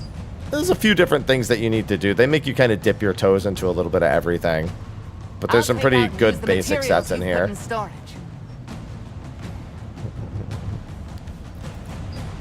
What about Butcher's Egg? Oh, Permafrost pants are really good. Permafrost gloves are also pretty good. Permafrost hood. Atrocious Invoker body's pretty good. Yeah, there's some nice stuff from that for casters. I'm looking at the common drops more than I'm looking at the epic drops. Oh my god, regeneration loop I might need. Holy shit. I need MP regeneration so bad. I'm willing to take it. I think this is the body piece I'll probably want to get traits on. Because if going with purple bodies is too difficult because there's just not enough access to purple gear yet, then going for traits on this blue body is probably the way to go. Unfortunately, it looks like it's the only thing I need from that boss. Comfort, stability, and confidence. Although this crit chance mana regen, really good. A lot of mana regen stuff here. Duplicates of Gladestalker pants from there. That's good. Gladestalker gloves not the worst. Yeah, it looks like I just need to keep doing Temple of Slaughter. If I could get the hand bow, that would be really good. I'd rather have the higher double attack chance and slower attack speed with 7 dexterity and 14 bonus damage than what I have on.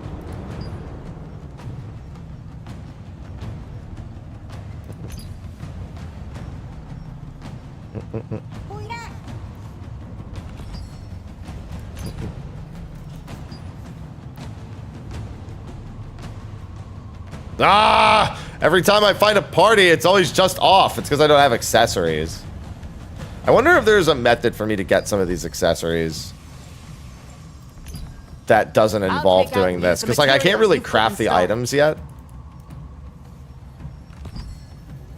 So I'm wondering if there's, like, what's it called? Codex objectives that I missed, like collection objectives or whatnot. I don't think any of these. These are all just coins. These ones are just coins. It's exploration that if anything was going to be, well, anywhere. And I don't think most of these. I can't even do most of these. Yeah, these are usually like books. Not pieces of equipment, like, or stones. The lithograph book does have them, but I don't really like the one. Like, I could do it for item level, but the stats are kind of meh. On the accessories specifically that it lists, which are up here. Yeah, because here's a belt. Like, this is max health and silence resistance. And bind resistance. I mean, it's not that much better than what I have on, but still. The Guardian Torque is melee defense. Like, it would literally just be for the power level, which is not the worst thing, but, you know. It's not the best thing either.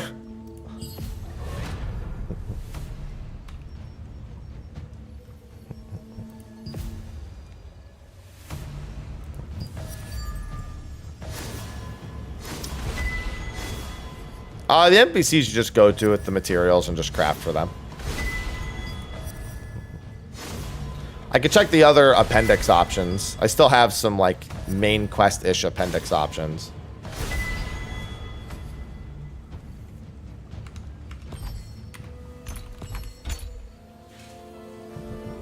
I know. I should upgrade my fishing rod. Honestly, if I just throw upgrade stones at the shitty pieces right here, I probably I'll take out and use the materials you've put in storage. Like if I just upgrade this necklace of endurance.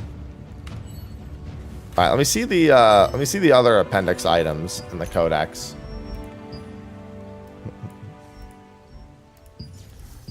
This has trait unlock stones.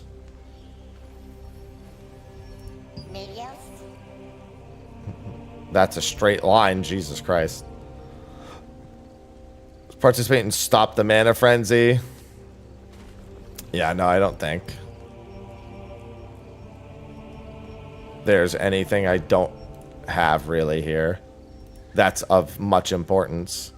Yeah, that's guild tokens. It's accessory stones. MP potions. There is indeed fishing. You know what's toxic? I did the Lamenting Underground. I'll take out and use the materials you've put I'm in annoyed storage. that I didn't get credit for that. And I did it after I had that objective, too.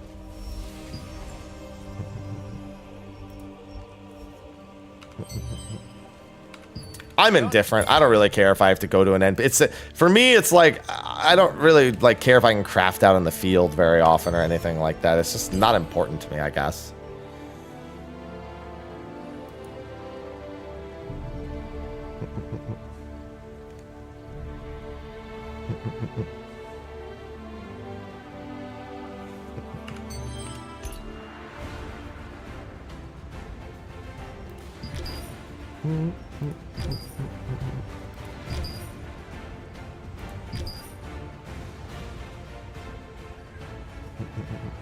Oh, is it only the most basic of mana steals? Like I'd have to break down. So like I'd have to do.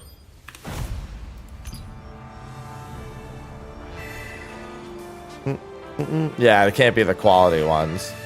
No Soul, thanks for the 45 months. No Soul just subscribed. I'll take out and use the materials you've put in storage. And then...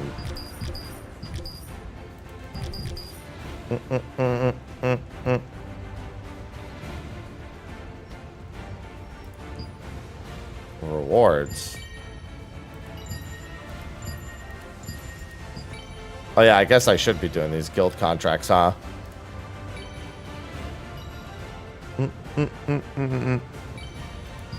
What is this, just to kill dudes? Wolf hunting contest, defeat Wildkin. No, I did do some of that at least.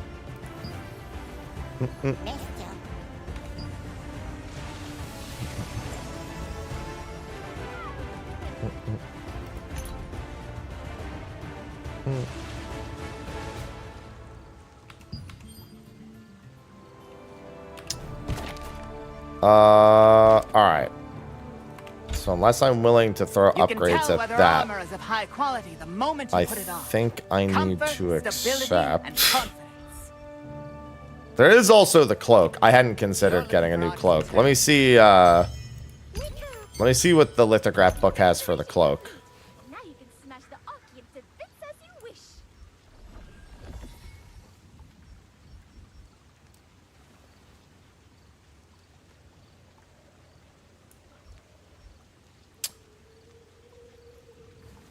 That's pretty good. I don't really care about losing the other thing. What is this? Just one of each of the other cloaks? Yeah.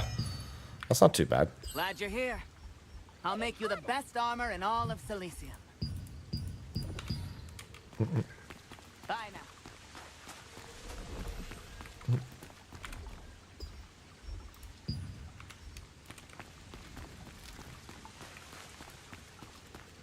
The war will begin. Glad you're here. This one I'll was make cloak. you the best armor in all of Cilicia. Idiot. All right. Quality magic thread. All right. Is that in my storage?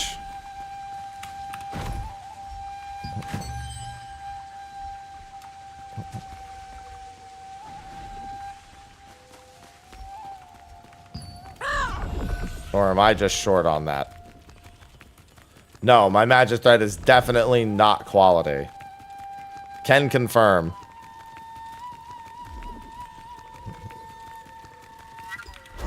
Before your back start to get I heavy, put things in concur. storage. No, I put mostly cooking items in here.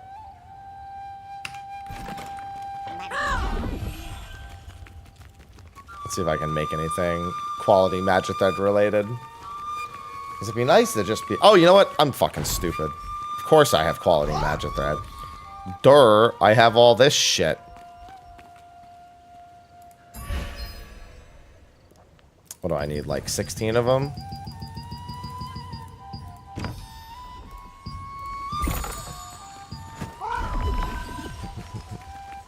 The war will begin. You're looking for artisan turners. I think I have Cloak of Battle, right? Adventurer, Yeah. are you?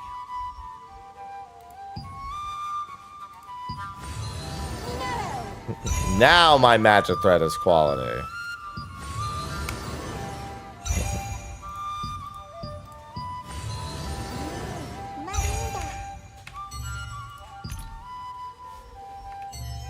And then I gotta unequip the one that I have.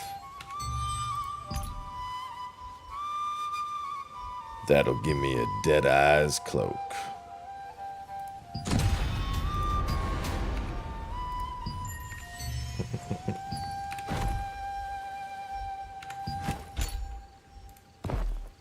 And then I can upgrade that.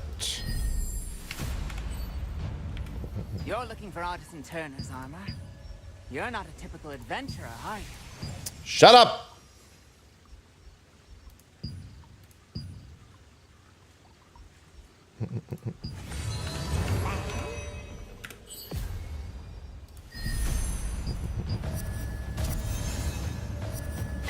Please give me some decent rolls.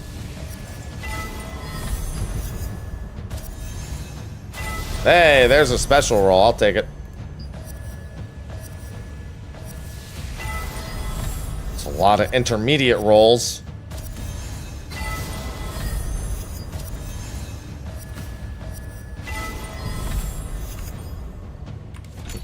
There we go. Now I have 2,000. It's good enough for me.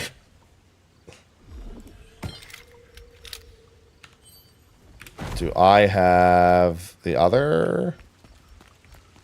No, I don't. I should buy more then. The war will begin. Good to see you. Have you decided what you'd like to make? And these have 100 in each.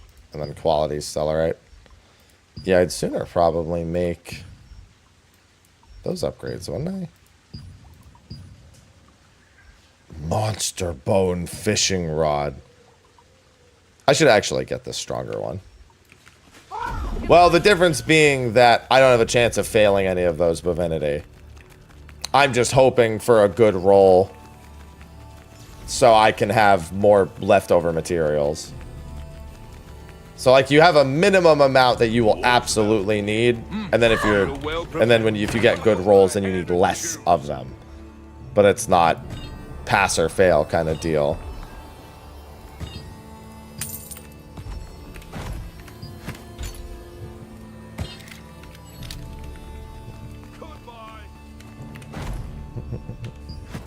Yeah, we'll go with that. All right, there we go. I'm at 2,000. It's funny because I bumped myself up to 1,900 because I saw a group locking out anything below 1,900. Then I went back and it was one locking under 2,000. And I was like...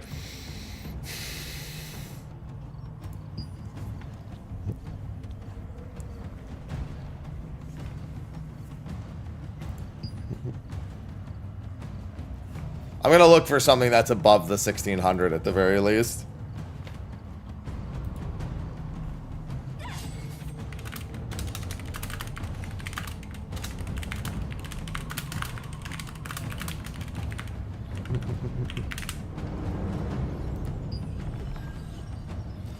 Yeah, at least that initial gearing process, especially if you've already played in like the Korean version, you probably know how to get up to 2,000 pretty quick. Like my power level's gone up. Oh, actually, what events are in 3 minutes? If you need to craft something. Blood mushrooms, desert caravan, wolf hunting. Join a random team and compete against others. Rewards will be distributed based on the team rank and the overall rank. I mean, I think I need the caravan for missions, but I think I'll do the top of the hour next. Yeah, as soon as I just stopped pussyfooting about and just upgraded some stuff, getting to 2,000 was pretty much like a foregone conclusion. You know what I just realized? I never finished this.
Yeah, that was the thing, is I just didn't have enough to block all of his attacks. But now I have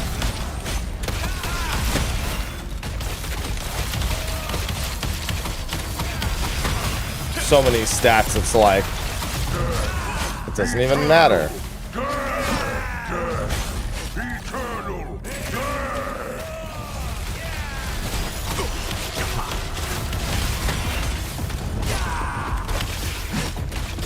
Oh, now I guess I might as well do that and go behind him in the future. As a monetization of resources. So, resources isn't really your concern. Lucent is a lot like Warframe Platinum, where you can trade it, that's the premium currency, on the market. So that's both a good and a bad thing. Good meaning, obviously, means if you have something valuable, you can get the premium currency by just selling it. The bad news is if you have a lot of Lucent, means you can also buy whatever you want, realistically. So it's a matter of how okay you are with that model. The hell is this?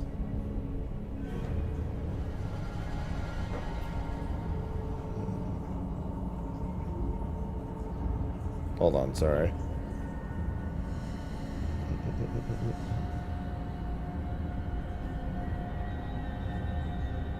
Oh no, that's big time spam. Alright. Sorry. Just had to look. It is a lot of PvP, yes.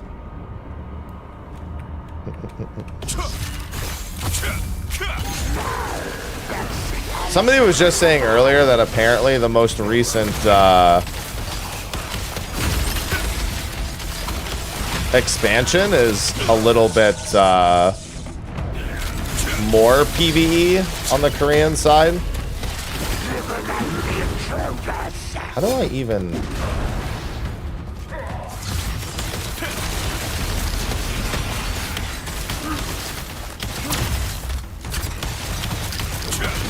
Do I just have to jump over that?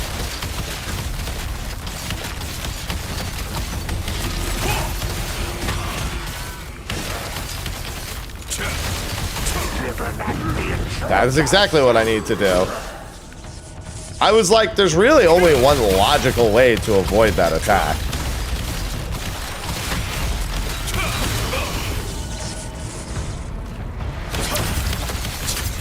I only had to get hit by it twice to figure it out.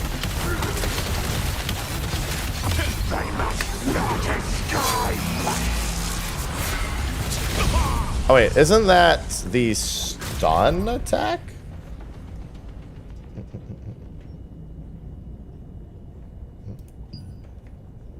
I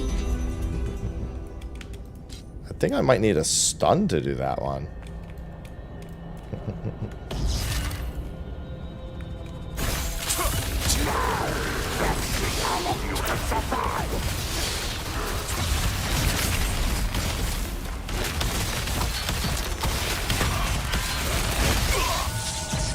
I'm really getting tired of... I'm just gonna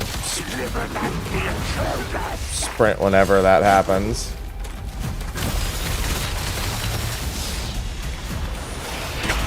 Okay.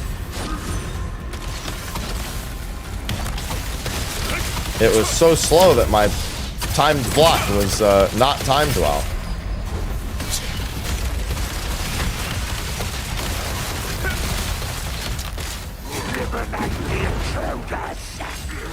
Oh god, I almost stepped back into that one.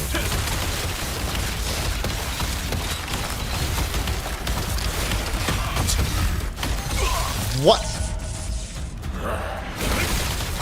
Sometimes it feels like I can get out of that. Sometimes it does not feel like I can get out of that.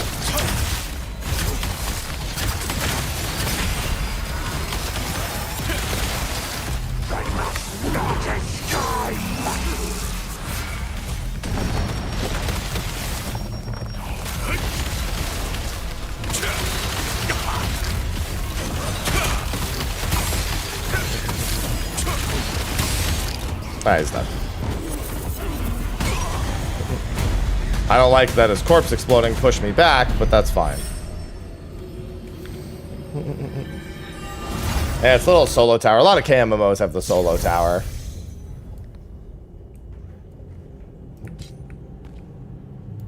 Okay, well, I'm gonna assume the lines on the floor mean something, so...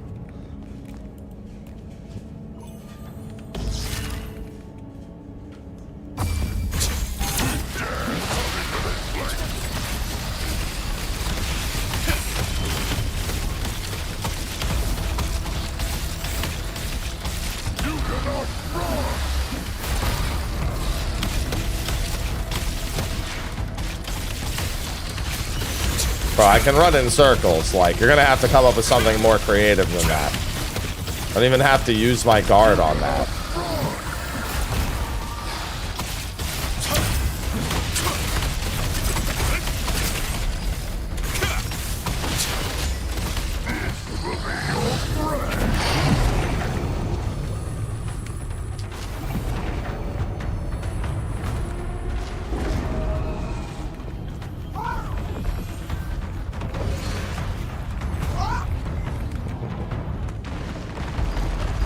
It was in fact not my grave.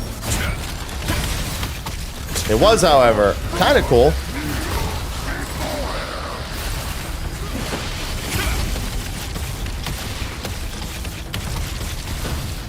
I now understand what the lines on the floor were for.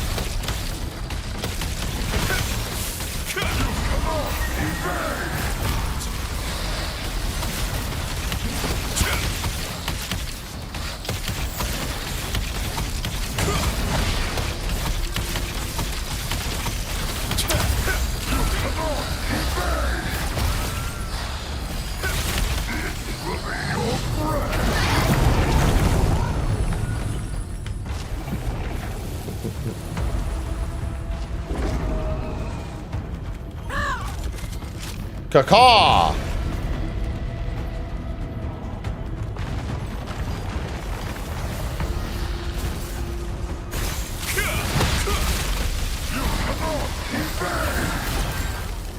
There you go. Goodbye.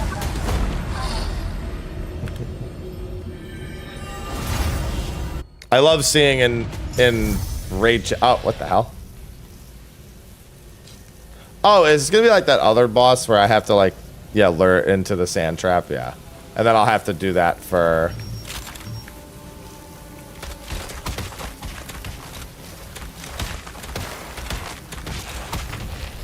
Yeah, it is. It's a rematch against the higher level one. And it's just, I guess, showing you the difference between the two.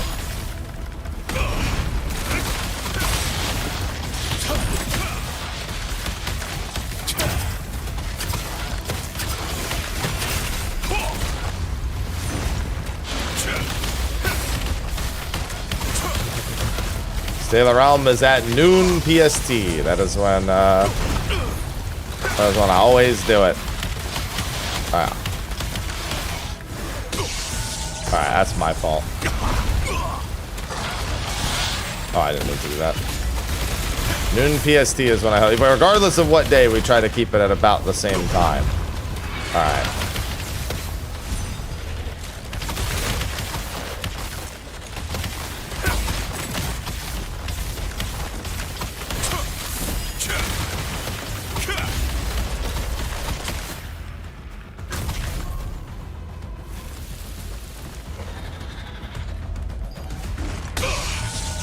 Okay, so I have to lure them to each and every one. Okay, I see how it's supposed to work.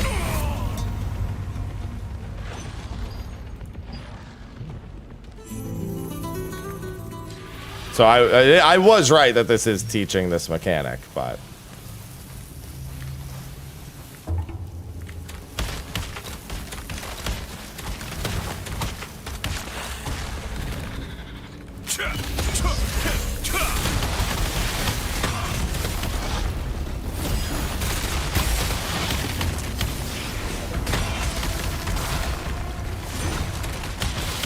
Wow, he's being an absolute dingus. Bro, I can't even outrun you that many times.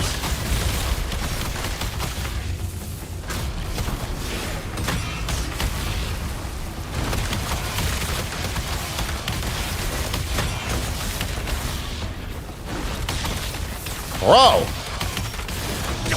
Literally, I'm gonna have to just sit in melee range at some point. He was not doing this the time before.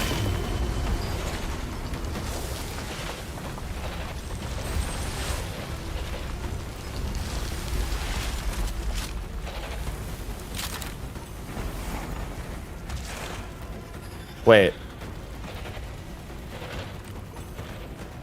Why did that one explode before I even killed it? Okay, so I have to kill these two and leave the other one alive. That was the other mistake. Alright. I have to kill those two before it looks like that even happens. I mean, obviously it showed that the explosive one is the one that lures him out. I just didn't know it was gonna die.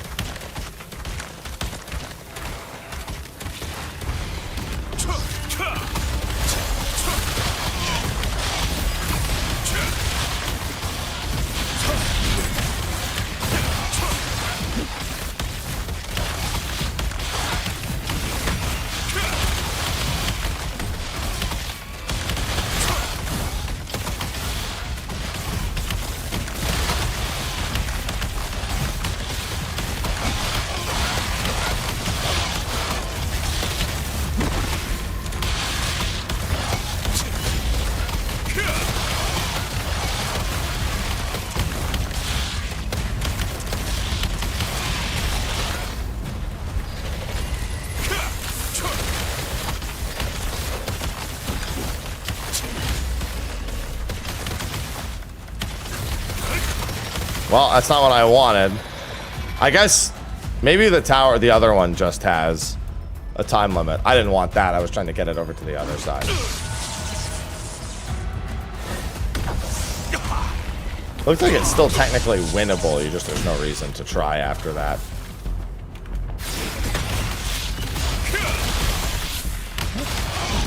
And as long as I can survive, I guess. I was so focused on thinking I had to kill the little ones.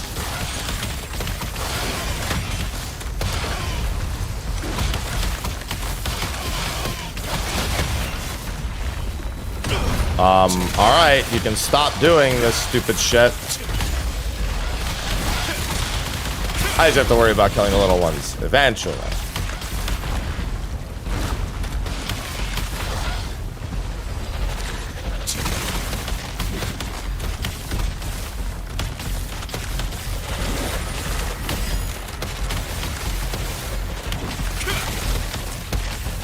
Yeah. And then when he comes up, he'll still kill the other ones. Alright. Well, I brute forced through one of them to make it happen, but at the very least.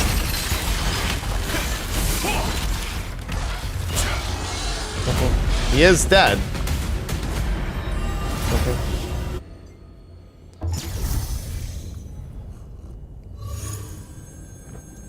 Use the shield created by transferring the ray to the blue device. The ray? What ray? Can I interact with one of these? Oh, okay. That's gonna be interesting. Gonna have to do that mid-fight. Here they come! See the shadow?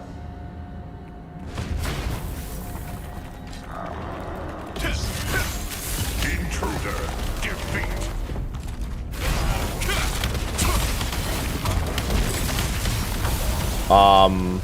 Okay, if he does that, get very fucking far away from him. Oh, look, he's got X's.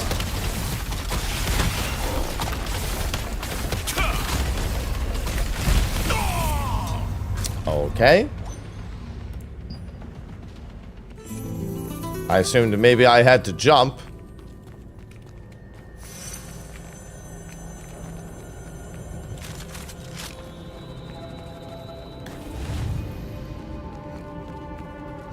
Can I get another shield? Intruder,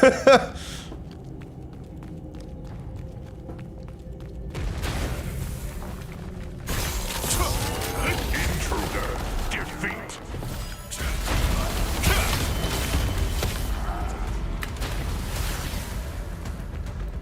Lightning.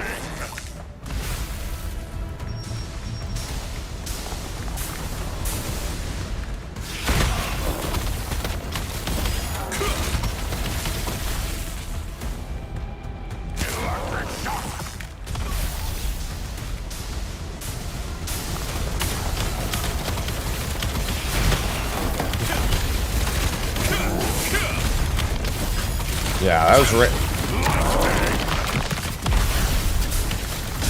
Ow.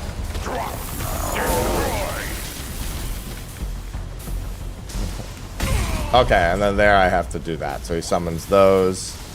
So I gotta do, that's the hook. I have to do the lightning mechanic while that's going on. And the lightning always comes from behind him during the other phase, so I don't want to run to the other side of him while he's doing that.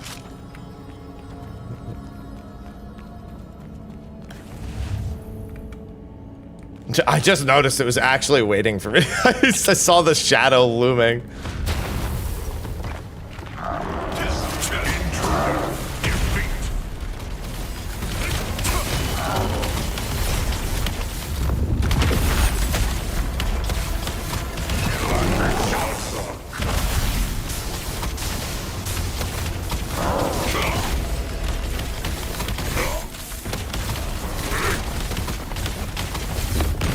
Alright, so that does actually do a decent amount of damage. So I can't stand, like, super close, though. I just don't want to stand super far away either. Just anytime he's about to do an attack animation, I gotta back out.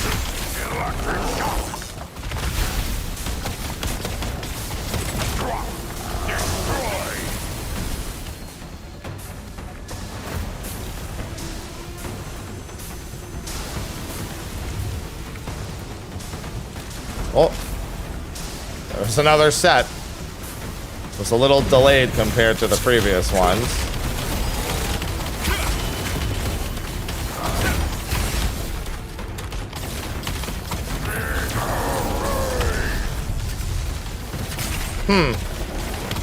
I don't know that I needed him to get angrier, but sure.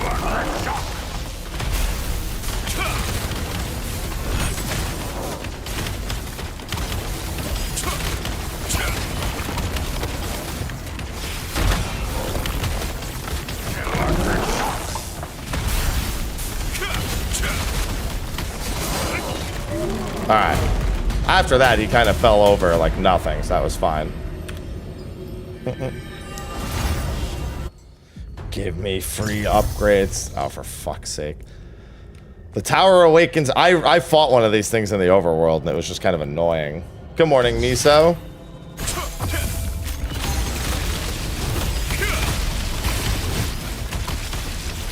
The question is, does it work the same as that one? Can I just outrun? No, okay. I didn't want to take the chance from the get-go, to be fair, but, you know.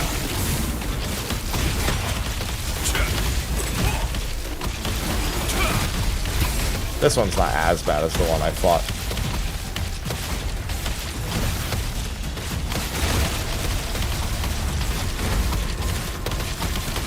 Looks like I can jump that.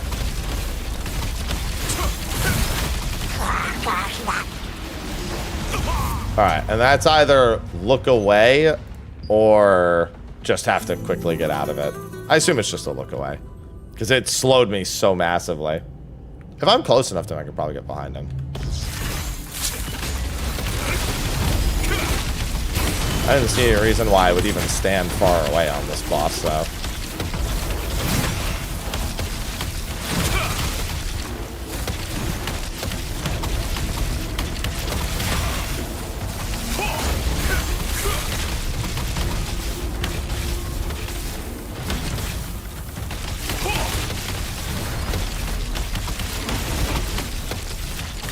Yep. Any of those, like, that indicator just means jump.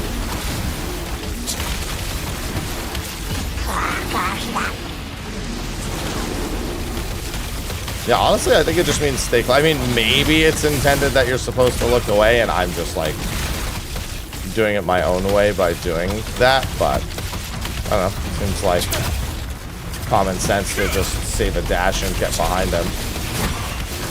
Or, like, roll through. It also looks like it's safe when you're really close to him there.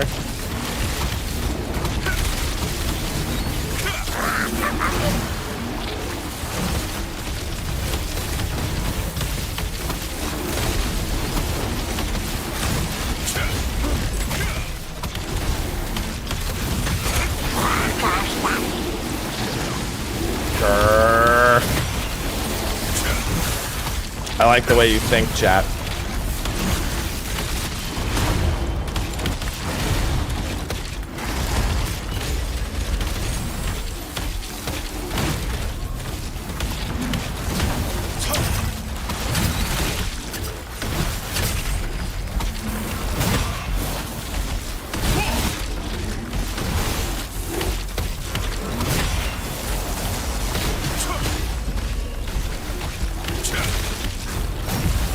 Oh, that's my bad. Oh, and then I didn't jump that either. Damn, right at the kill. I just mistimed it. All right, more grr. I don't have to move around so much either. I could just stand still for the most part.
Stop making weird sounds at me.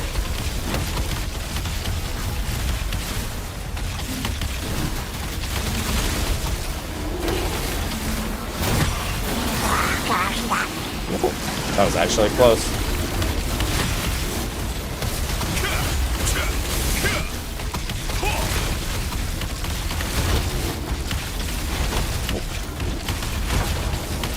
Wow, that last one actually hit me.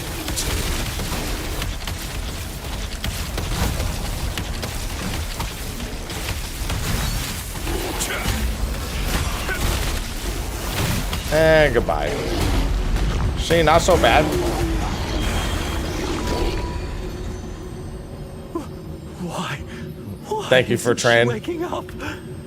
Thank you for train. All the specifications were... Grrr.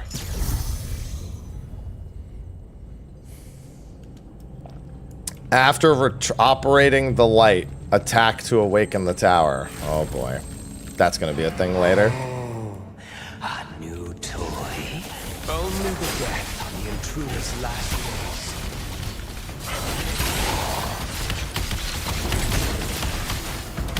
Don't even think about running away.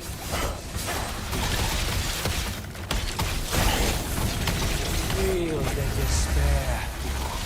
I don't want to? Don't even think about running away.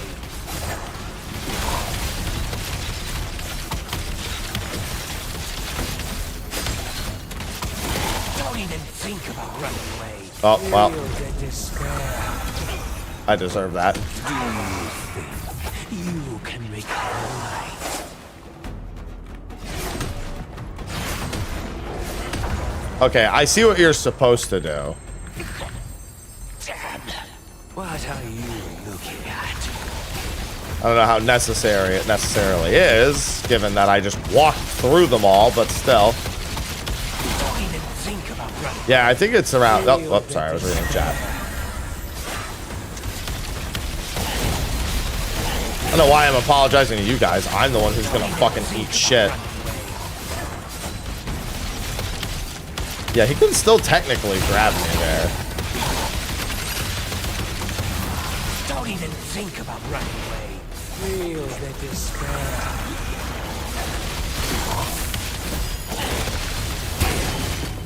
Don't even think about running away. Wait, what?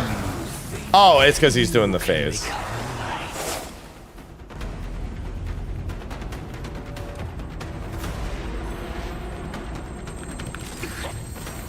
Like how the light even heals me. Like, bruh.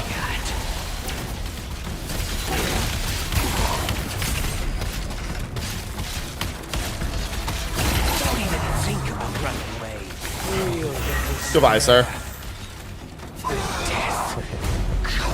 I'm a toy! Yeah, it's not too bad. It's solo. Well, that's probably line of sight. It's either line of sight or those are going to lower and raise. One of the two.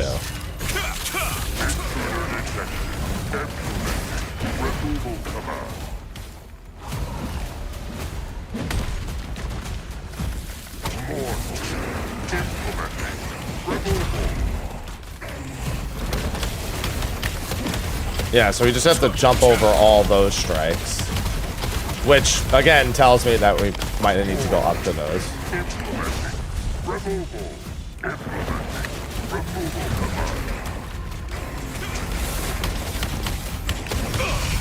Alright, I swear I'm getting that, but I guess I'll just... Wait, what? Bro. Oh, I have to get to his platform, probably.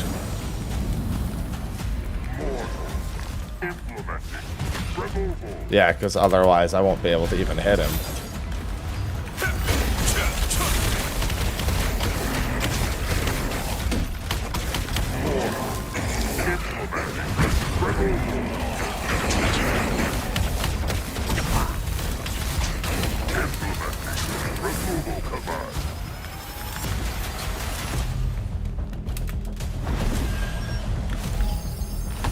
I did not mean to... No! Target that one!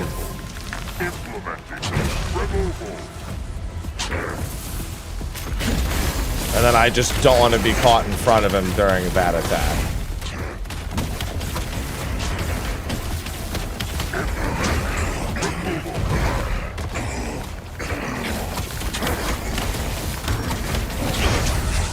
Alright, and then he's going to push me off, I'd assume.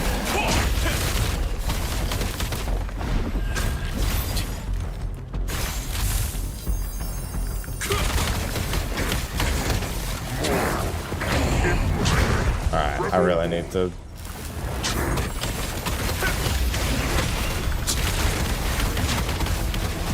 Because he's got some attacks that are like in front of him, but most of them are not. Like that one, I don't need to do that with.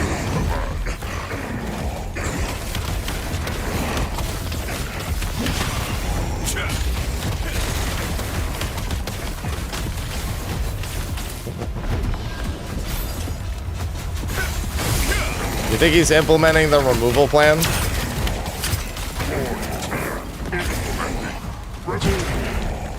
Do you think he's implementing removal?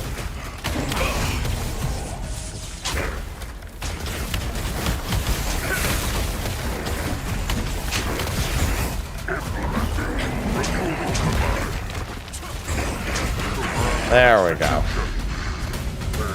I mean, I don't know what that is, Arna. It's just a solo tower with a bunch of resources. Hey, look, a fellow adventurer. The tower awakens when you approach your ally.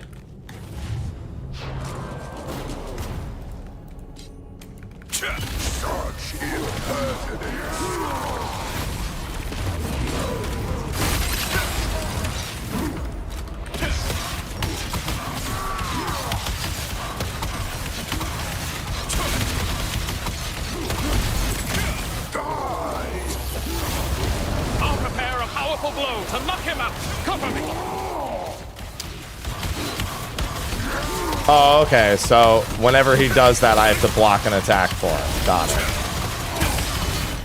And if he dies, then obviously I can't do the mechanic.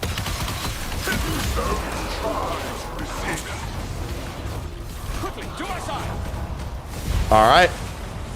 Alright, and then I have to jump over the rotating ones as well. So stay out of the middle and then also jump over the rotating bits.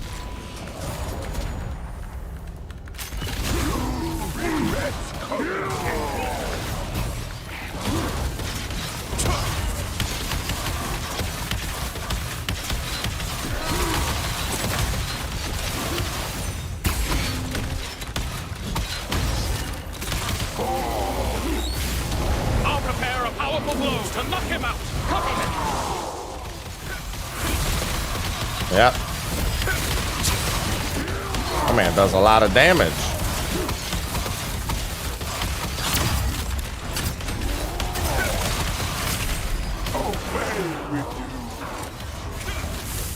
Quickly, to my side.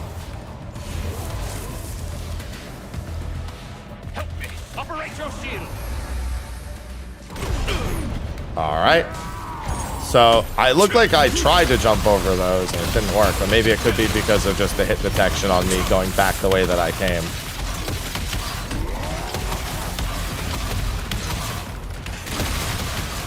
I'm just gonna die to an auto here. Yep. All right, I'll go against the thing this time and I'll just go. It could just be that I have to take damage there.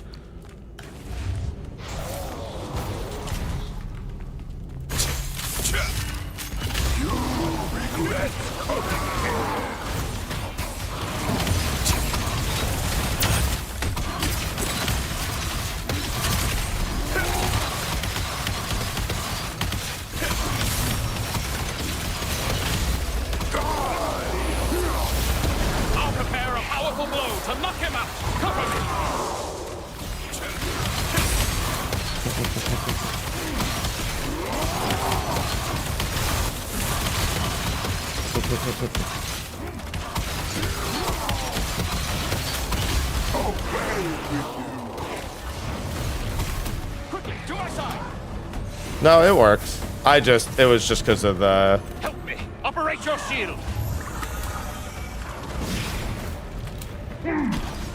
It did indeed work the way I thought it did.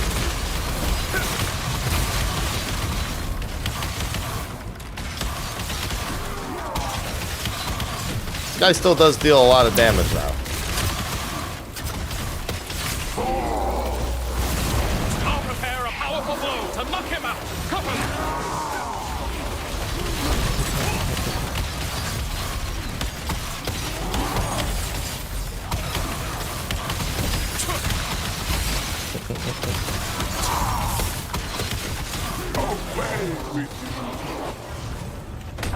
Quickly, to my side.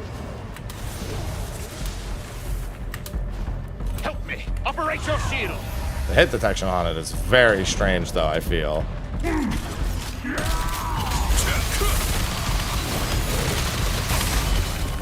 And he's dead. Hey, thanks, random other guy. I could finish another floor with a great friend. All right, well, I don't know about friend, dude. Relax. I just met you. It's a bit presumptuous. Is that fire? Okay, I wasn't sure if the fire was chasing me.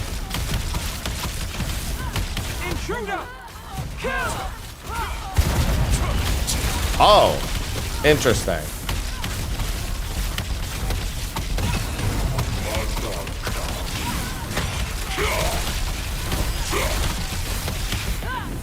All right, that attack was slow as fuck. Got it. I should really, actually, hold on. I should leave and go do the dungeons. I was curious about what I was actually going to get from this, and unless I get something that's actually going to help with itemization. I mean, all the upgrade stones are well indeed worth it. But I can do that whenever I want. Know what you are doing.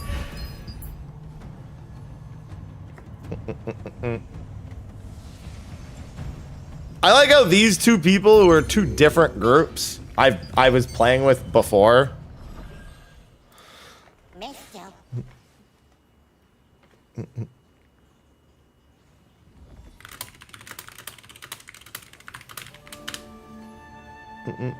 Alright, let's see.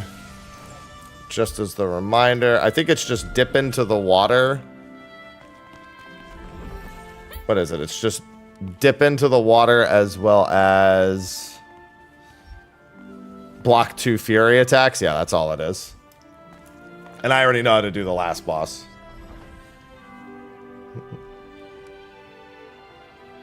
My PlayStation Star points are expiring. Oh no, what do those do?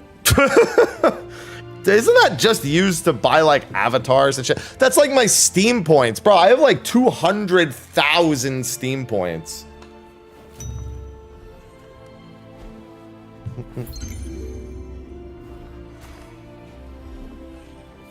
I get $5. Hold on, now I'm excited.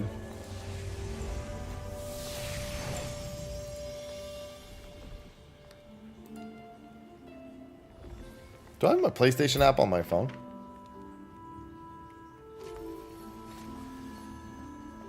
I do, actually.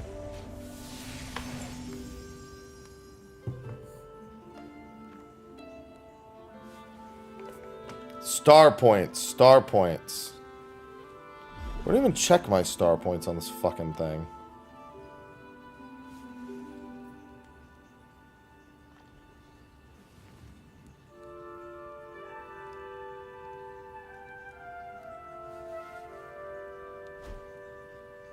You can view your points, sign up, or use or the number above the trophy list. Ah, here it is.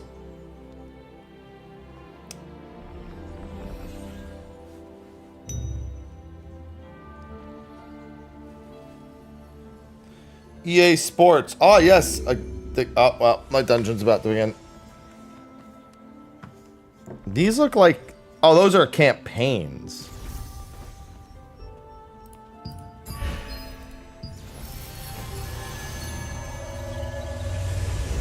I don't know.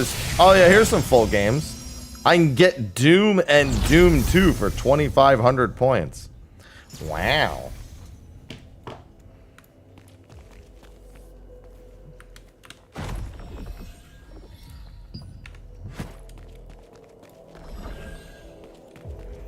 Let's roll. We're only 5 out of 6, but hopefully they'll be joining us momentarily.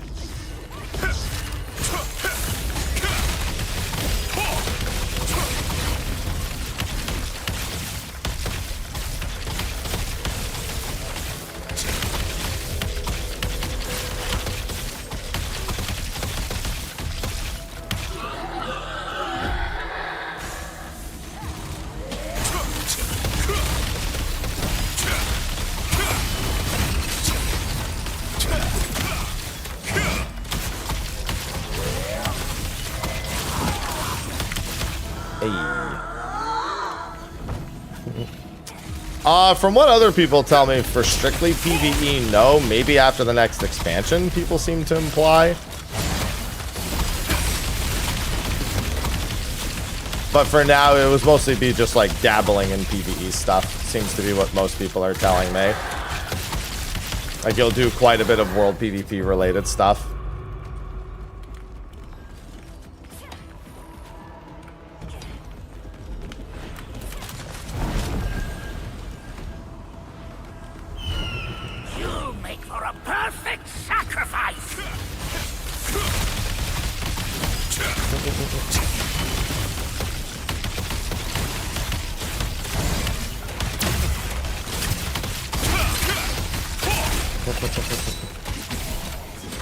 Oh, that was close. Oh yeah, as long as we have this barrier, I shouldn't have anything to be concerned about.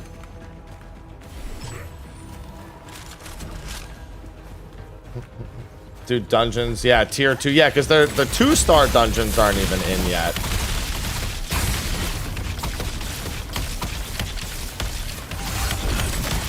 Which is its own separate thing entirely.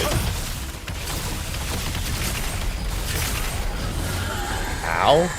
Why am I so bad? It's fine, doesn't matter, it's just trash.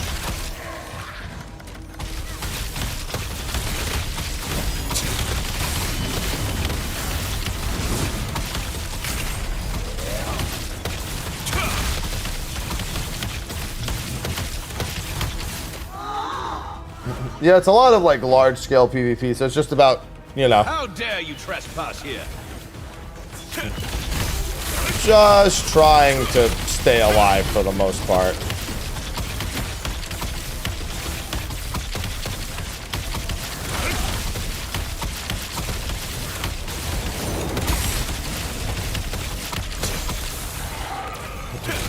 Good morning, bunny.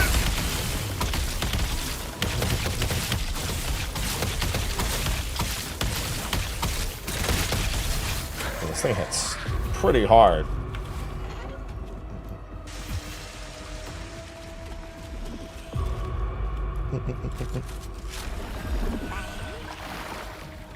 It's funny you said they're quiet because Aloha just got up. I see him walking around the DDR pad. Perfect sacrifice.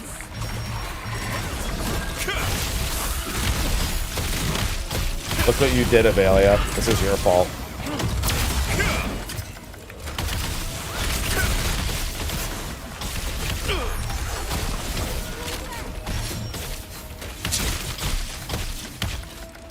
Alright, well, I'm not gonna abandon. Whoa, lag. Yo, stop rubber banding.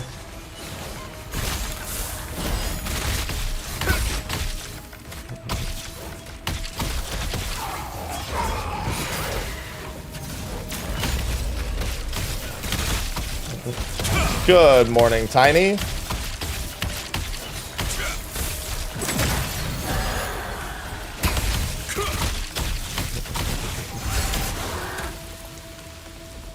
Yeah, I'm seeing a decent bit of rubber band in this dungeon.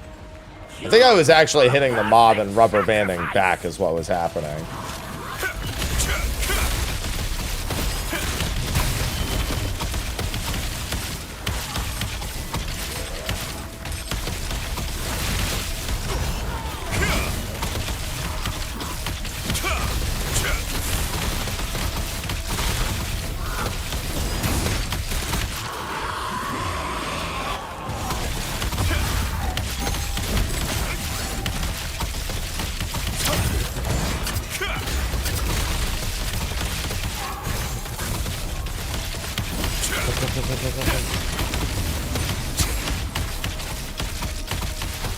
Alright, I will get the assassin.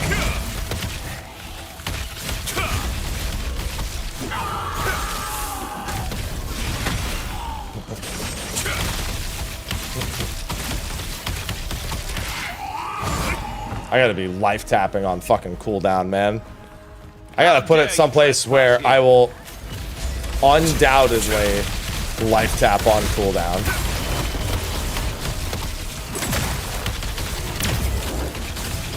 Don't worry, I've got the dogs.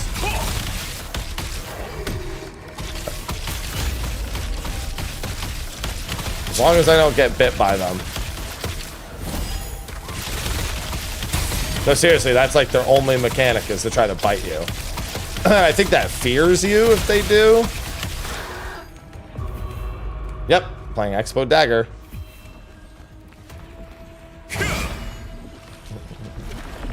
I rarely swap to my daggers. I'm using them for passives, yeah. They have a ton of dexterity on them, fortunately.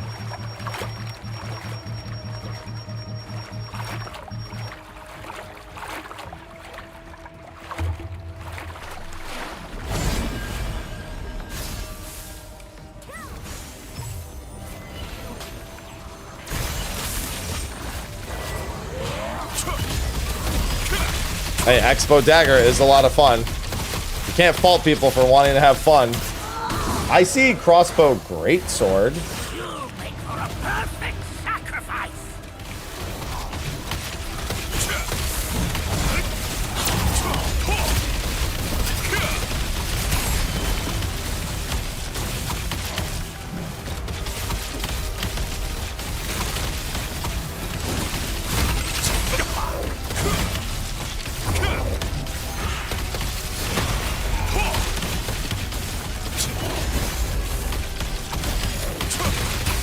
Yeah, I just want this Dark Enforcer, Dad. I'll burn your soul.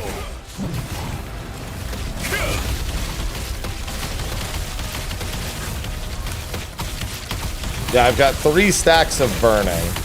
Only mechanic for this boss.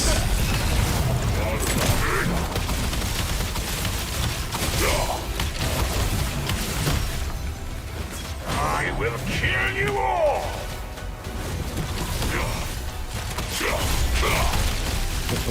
Is to just not burn to death. I'll burn your soul.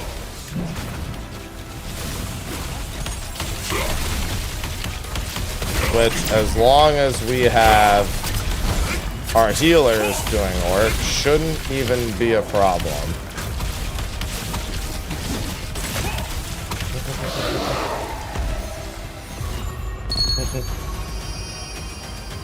Yeah, I didn't even know if it was good or not. I just really liked crossbow. It was literally like never even a factor to me. I just like dual crossbows.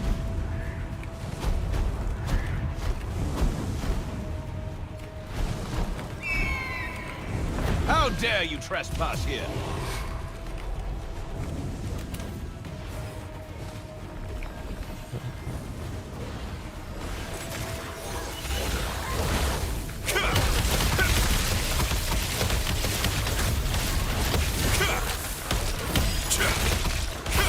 This isn't the boss, so we're... Forever.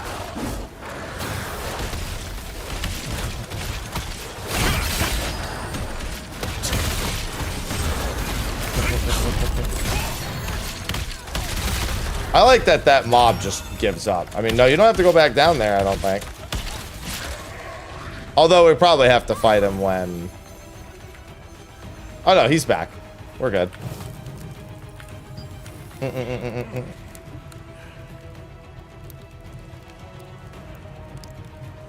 make for a perfect sacrifice.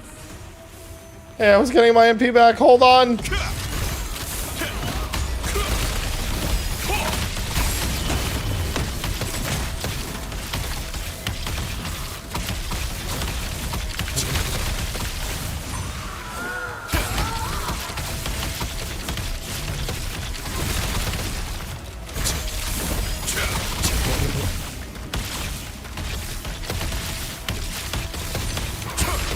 Don't mind me. Monday brain. Yeah, I just only want to ever ranged LB2 just for the crossbow smash.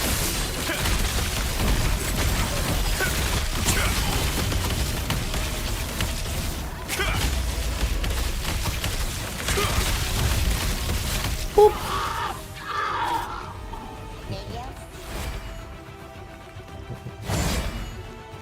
So much life tapping.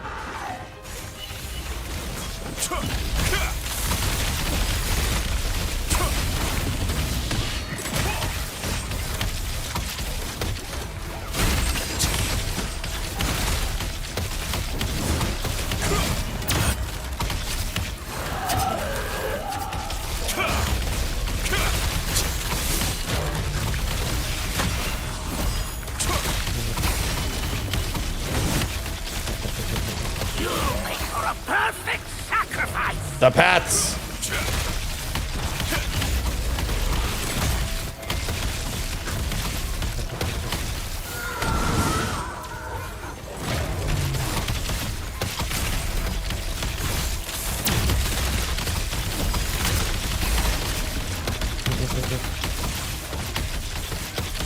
There's so many patrols.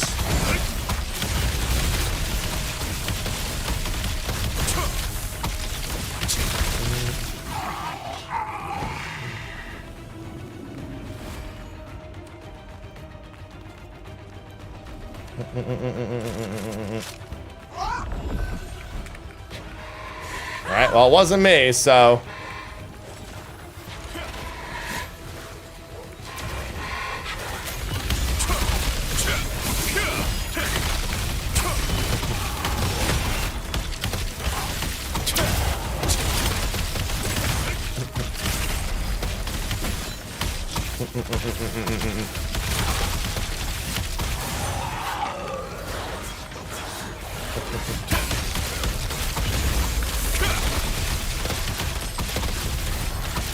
I'm just gonna auto attack this thing to death.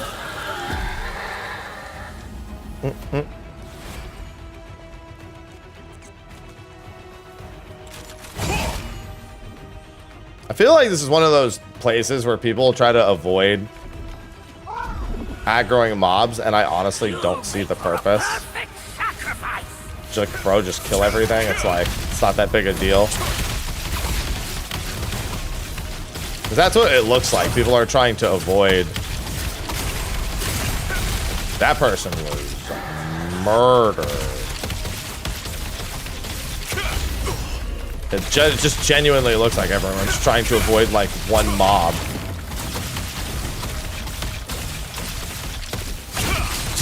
And that it is not worth it.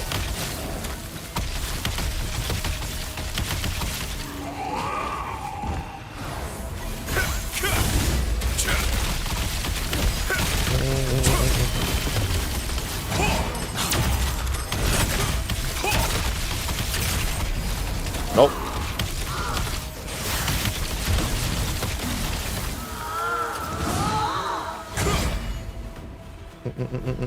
How dare you trespass here?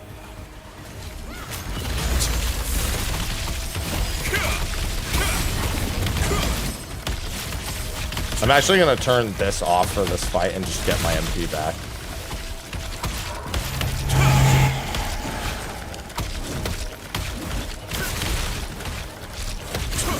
Sleep forever!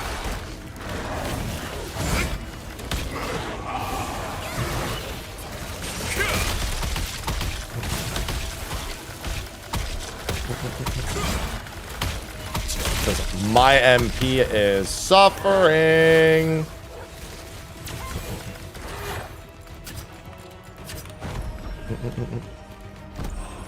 I'll make you regret coming here! Alright, this is just double block fury attacks, if I recall. And then ignore the dogs. It's just if you get a dog on you, just fuck it. Just get over it.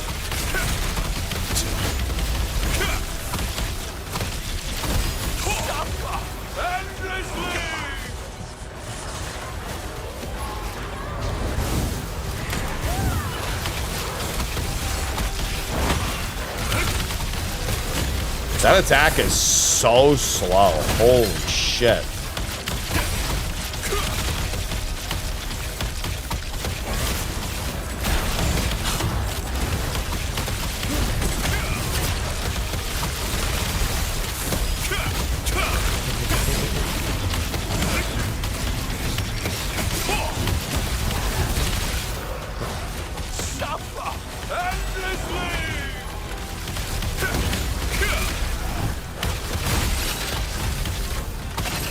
Yeah, it looks like I can silence him with my attack, though. And that just completely I thought I would have to stun him, but I can actually just straight up silence him. That's nice. I bet I think if I silence the first one, he might do...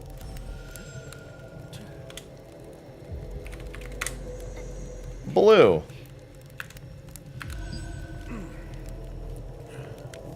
Tank marker.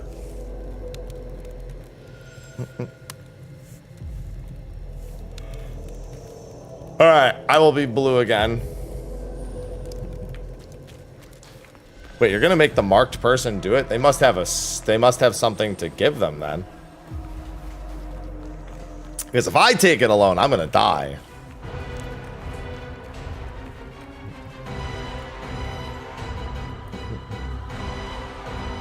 Just let the third hit the marked. Okay. Maybe the third hit just does a lot less. No, I don't have a PvP mastery build.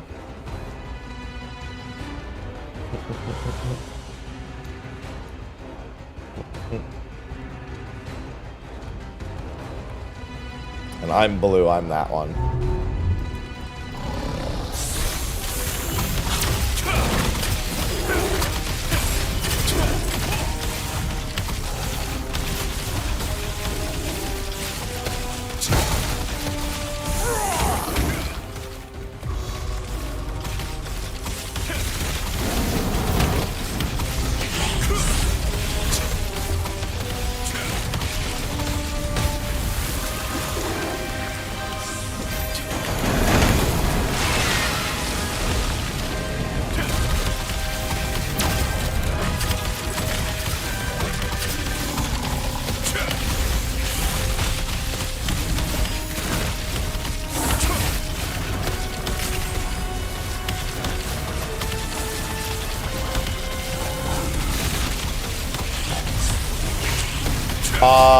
That's interesting. What happened there?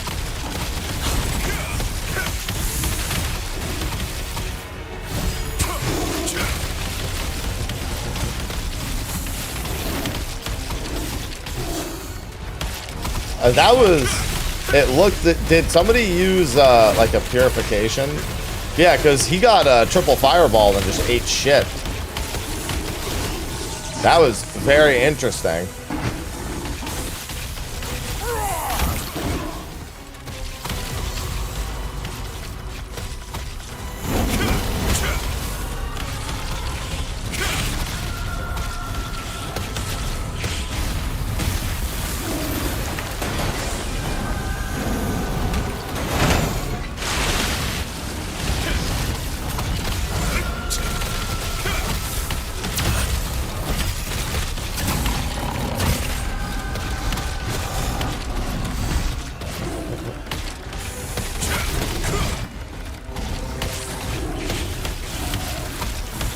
This is a very interesting turn of events for this boss. Up until we get another fireball set, that is.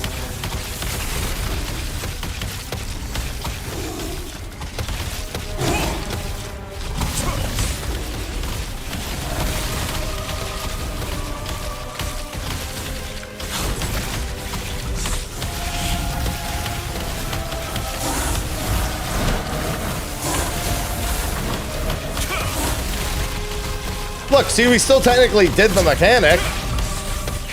We all know how it works. I guess we're just doing this without the tank. Like, we just literally had the tank die, and we're just like, eh, whatever.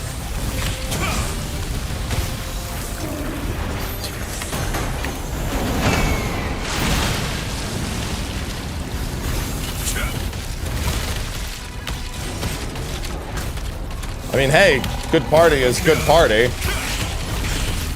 Being able to actually understand the mechanic and do the fireball correctly. Oh, see, that's... Wait, did we get the fireball bug again? I didn't even see the fireball get placed on anyone. And then we were just suddenly, like, taking fireballs. That's what happened the last time, too.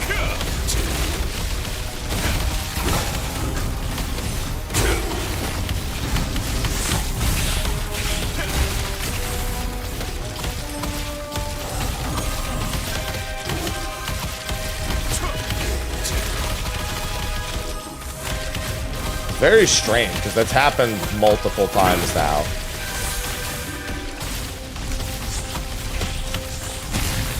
Ah! One more! Alright. Oh yeah, you don't want to eat two in a row like that. Alright, now we should probably just die. Because we're gonna die to this anyway.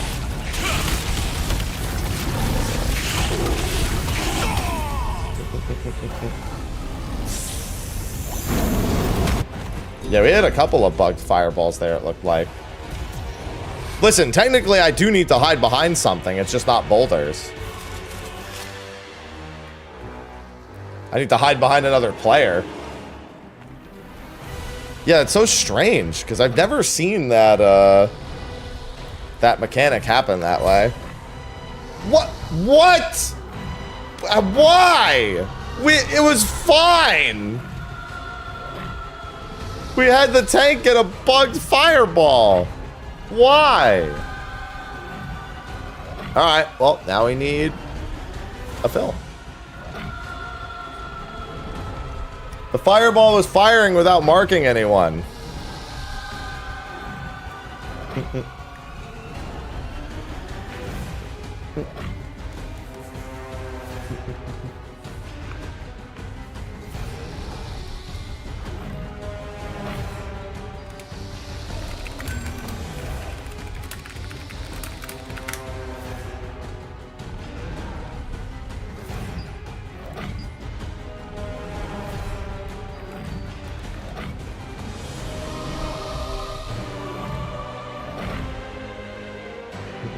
Yo,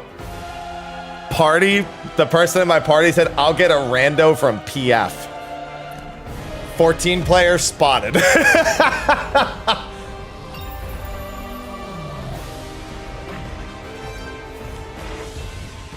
We got him.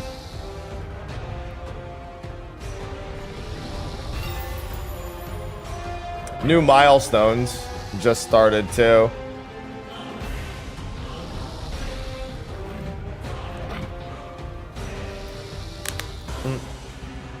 The Mana Waste Watcher. Mm-hmm. Your guild members have defeated... Yeah, I need to defeat Malakar. No, it's not called PF. It's called the party board.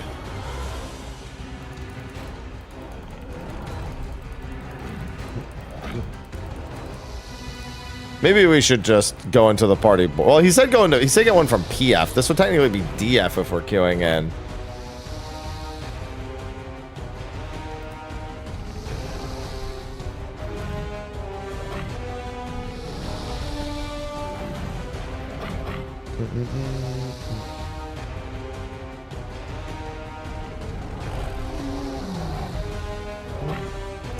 Yeah, I gotta call it the PB&J.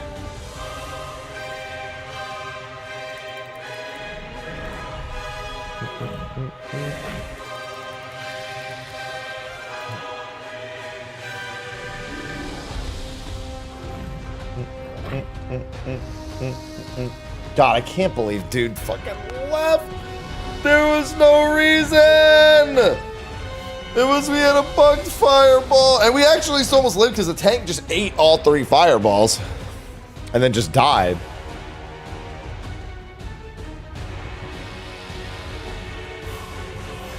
But a random from chat. I think it's in party recruitment at this point. The chat needs to be on Karn. Well, I guess actually they just need to be NA East.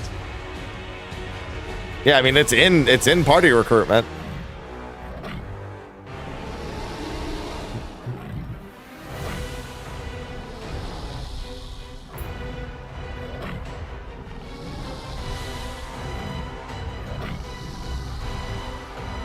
Why did somebody just ask, do you need to continue? I think there's a few people from Korea playing the game who don't fully know English, because we've had like, I've had very strange, like party chat things pop up. What's going on, Swagger? Yeah, title is the game. Yes. Throne and Liberty. On YouTube, I made sure to include it in the title.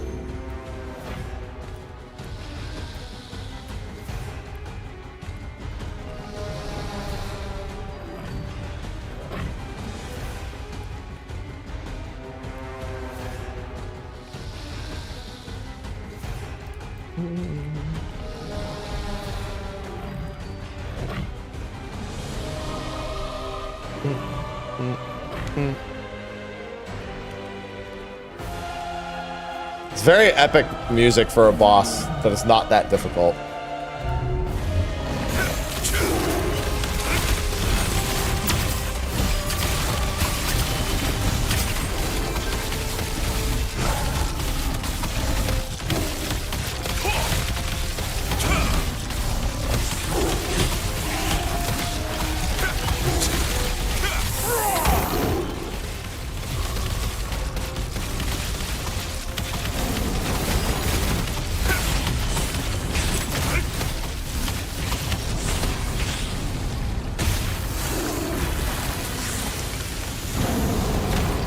Hitting.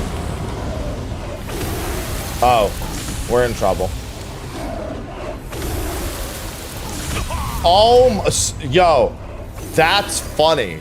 So the person who was responsible for going up top, which is what the 4 things around the outside are for, a fireball hit him mid-air and knocked him out of form.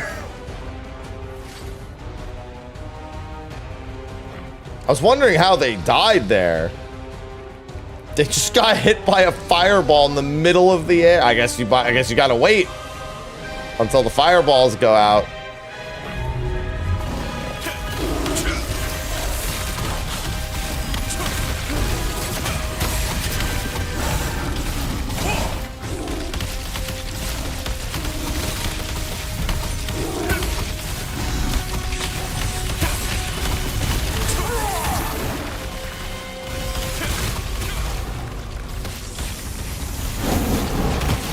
Yeah, one of those fireballs hit him.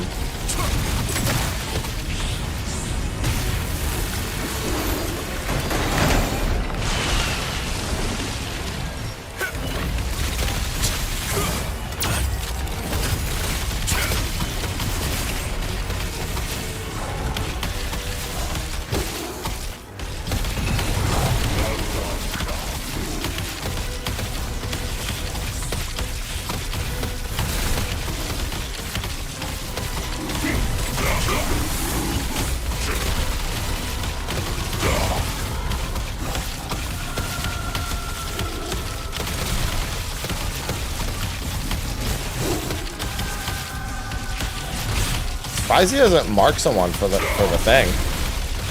Should be soon.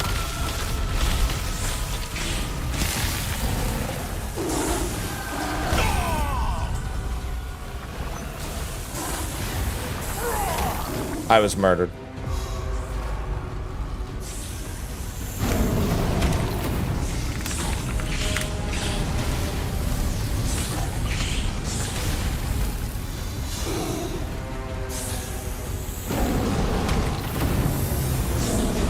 I did say blue needed somebody.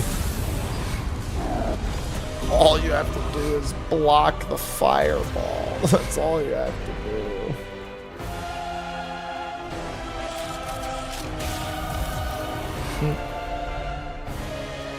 I didn't have a fireball. I'm gonna start looking at other people who get the fireball. I'm gonna be ready to block a hit for them.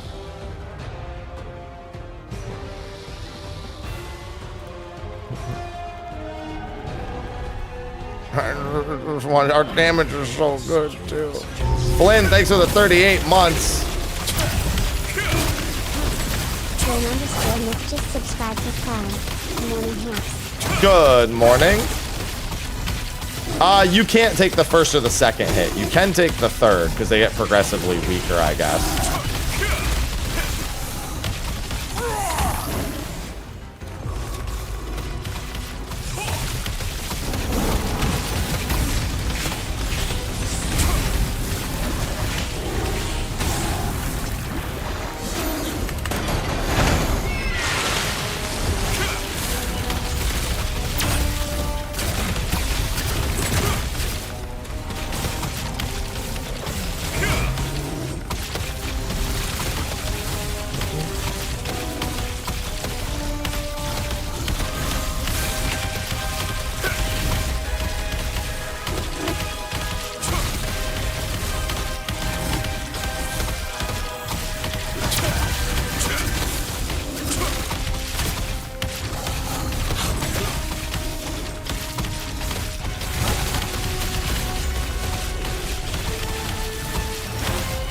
Alright, this is gonna be the person getting marked. Help! Tank! Tank! Tank! Okay, I can take the third hit. They just keep abandoning me!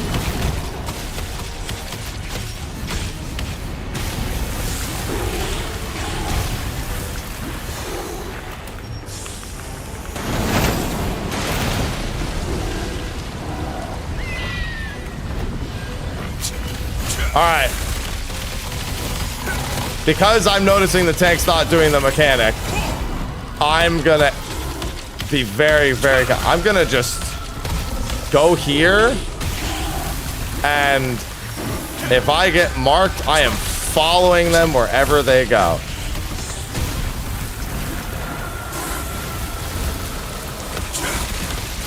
Nope. I did not make it. Yeah, the tank has not been blocked. The tank blocked one of them there.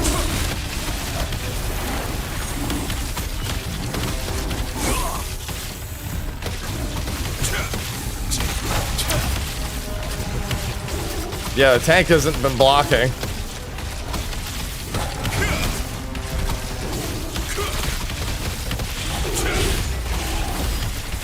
What do you mean, guys, what are we doing? It's specifically the tank who's not doing it.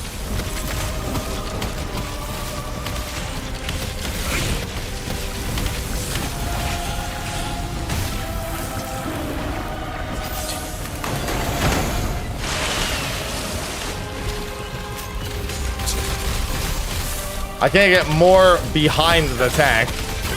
Unfortunately, it's not really a thing.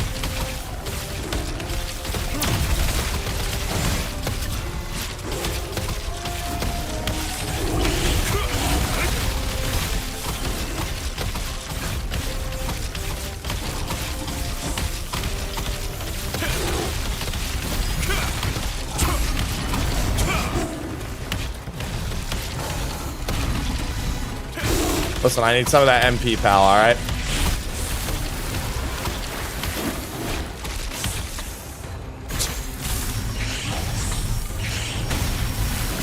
Somebody block! Alright, the tank's blocking. No, the tank! You're supposed to block the first 2 hits!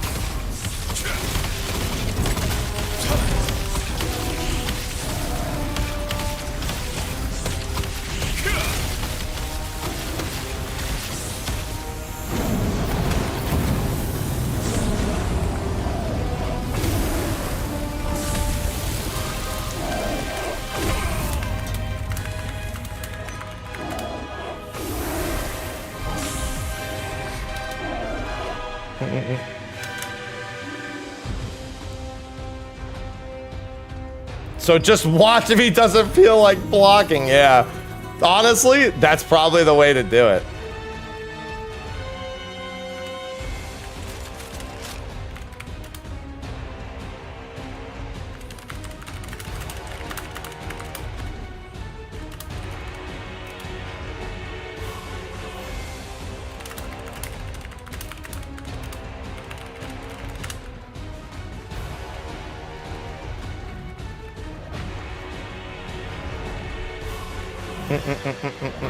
Yeah, I can tank him.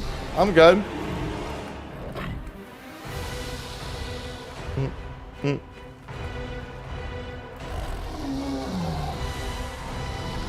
Yeah, we're just gonna all have to be very attentive because the tank is not... I don't know if they speak English because we're telling them to take 2 hits. And let me tell you, they're not.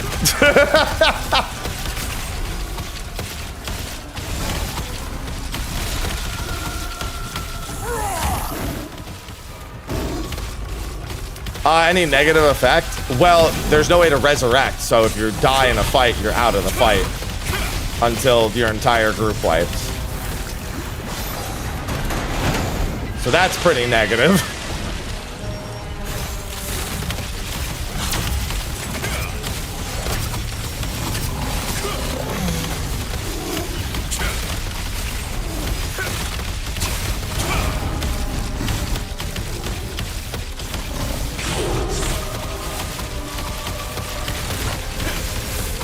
No, there's no rezzing.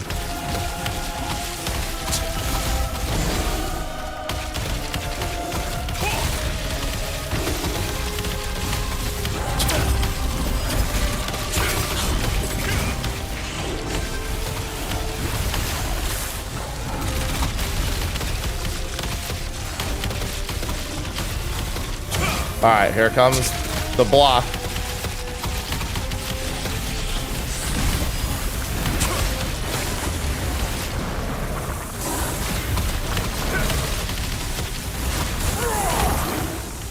Yeah, we're all just like lining up now. We're like, let's take no chances.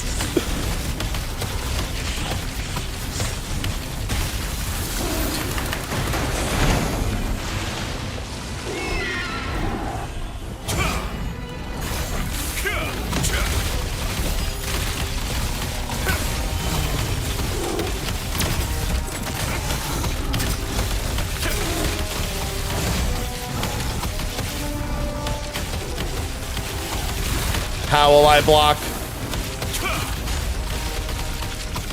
Go further out. Go further out. Go further out. Go further out.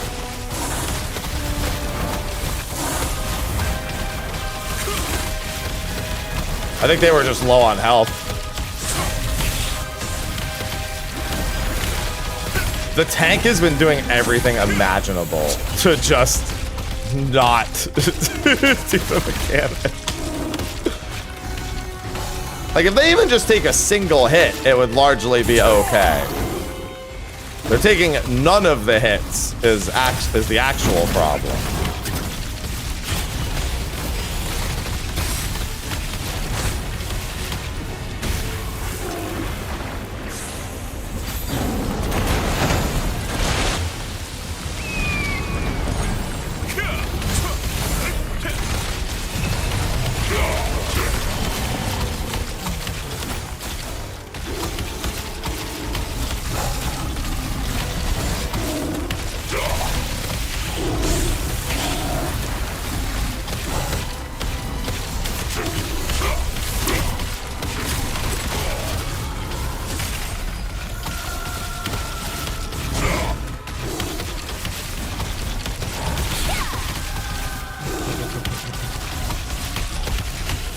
Like, I'm actually just straight up saving my dash to, like... Oh my god, I'm just in poison. Well, I'm just not gonna look. If I take the third hit, I'm dead. Alright.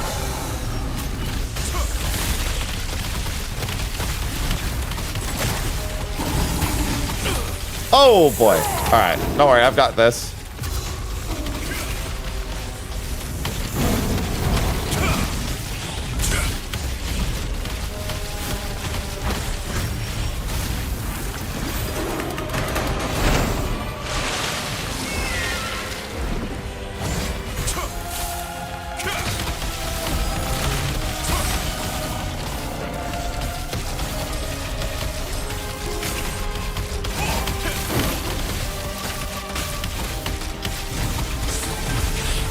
Back up!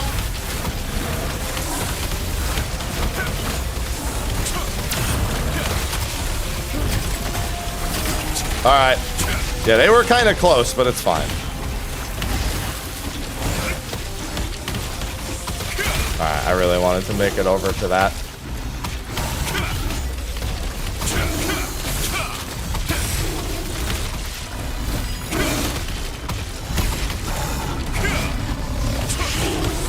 Alright, we should be in the clear. We could just zerg it down at this point.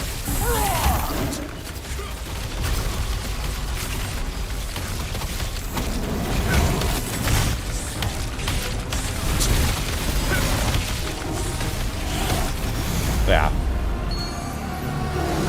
Yeah, there's no 2-star dungeons just yet. There will be 2-star dungeons.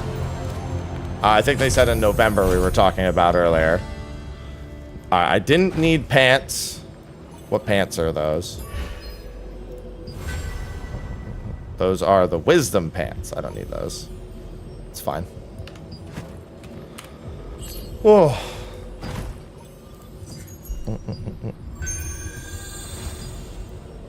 I got another mana regen coming up.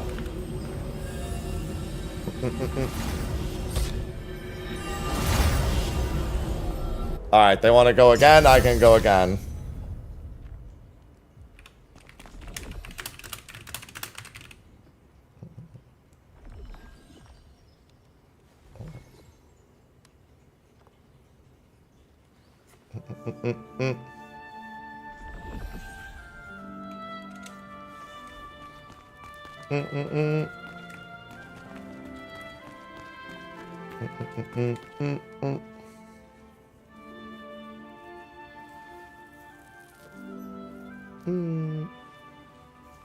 Log out?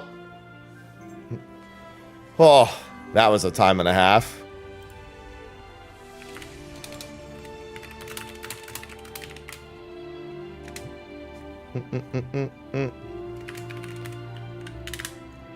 I at least need to do one more to use all my daily points.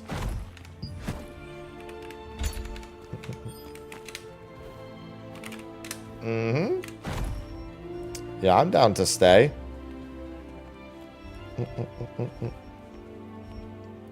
Yeah, did not need pants. I would like an accessory. I would like some form of the accessory. It's funny because he wants a bow. I want literally none of that. I mean, I guess if I got a duplicate of the dagger, it would be fine.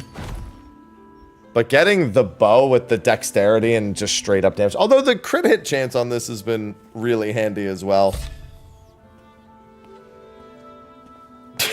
Boot of the tank and wouldn't do the blocking mechanic.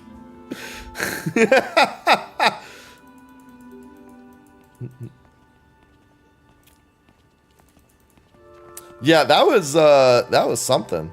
We all had to get involved in that. I mean, to be fair, I don't mind getting involved in the mechanic. You come up with a prio system.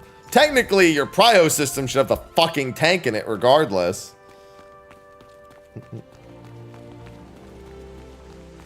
He just refused to do it. He would just run away every time. It's like he wasn't looking behind him to see if there was somebody marked.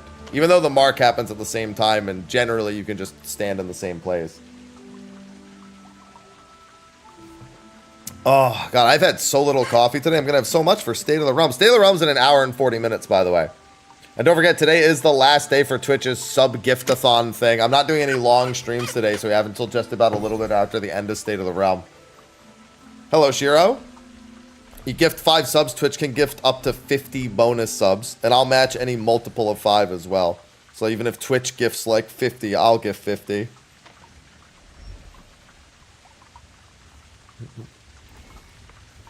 I'll even match Twitch's gifted subs. Assuming that they actually get one.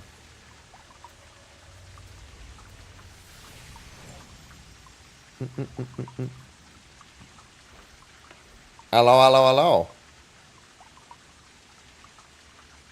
I hear Aloha wandering about. I'm hot. I'm feeling the heat. It's not even that hot out, I don't think. What was that? Party recruitment in progress.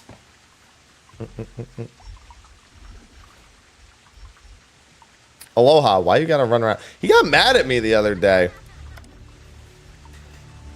He genuinely got mad at me the other day. I was trying to take a picture and he just kept getting in my way. And so I asked him to move and went. It's like, did you just hiss at me?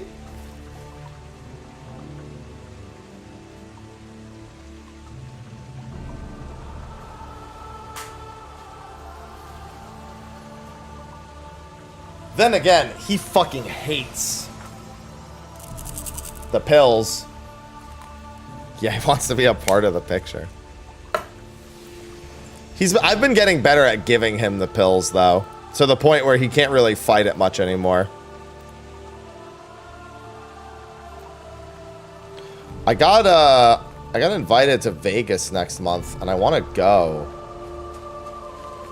But I'm still worried about him.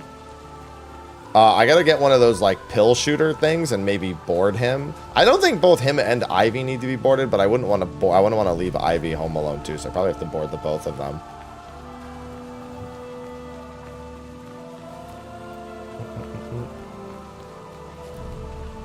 Yeah, he wants to be part of the picture.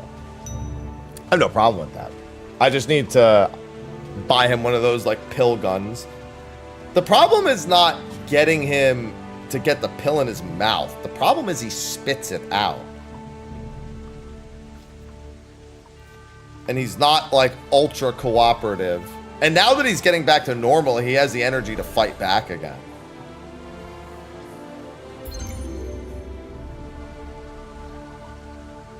Grab him by the back. I put him in a coddle position. I basically, like, have him like this so he's on his back.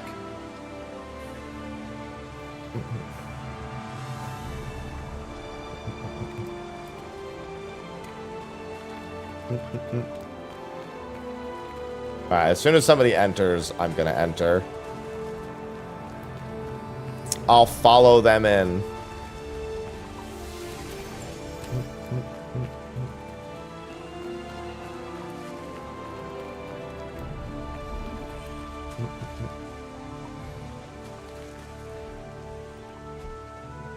There it is. Temple of Slaughter. He says that we're going to have a tank joining us in a second.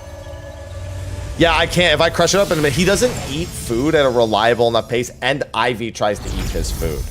If I was a one-cat household, I would do that. But I'm a two-cat household, and he does not eat at such a pace where I can reliably do that. There used to be treats that I could hide them in, and I don't mean the pill pockets. I mean genuinely like...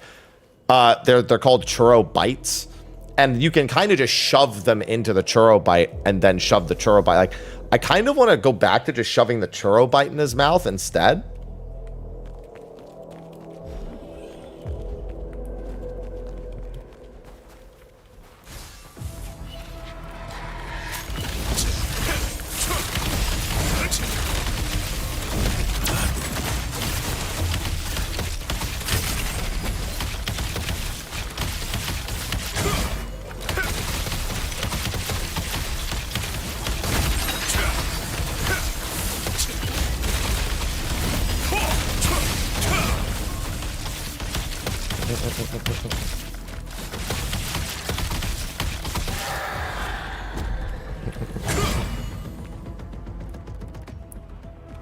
Yeah, he's just an old man. I'm going to try because he wouldn't eat the churro bites when he was at the peak of his hyperthyroidism.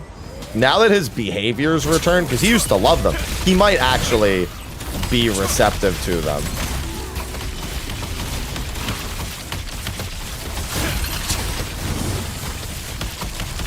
Alright, I deserve that. I wasn't sure if I could interrupt the cast or not.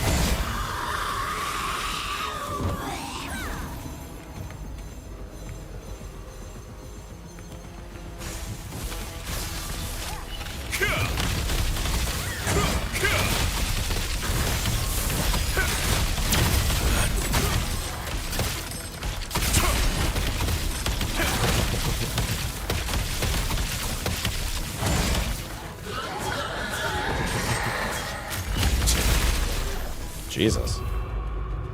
The first barrier has been removed.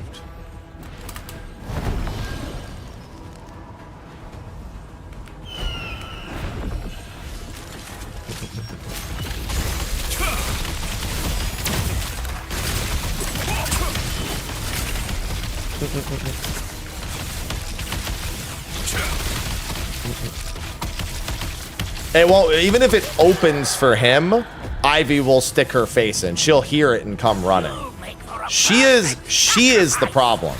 Him not always wanting to eat super quick is really not the problem so much as her hearing anything that resembles food and rushing over, and then he wants nothing to do with it. He's like, well, it was good while it lasted.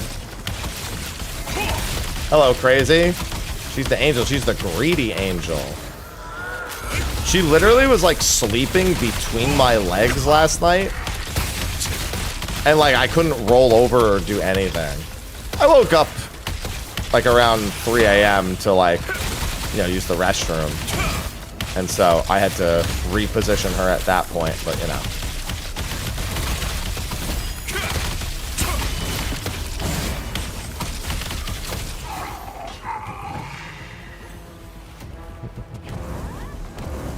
How dare you trespass here?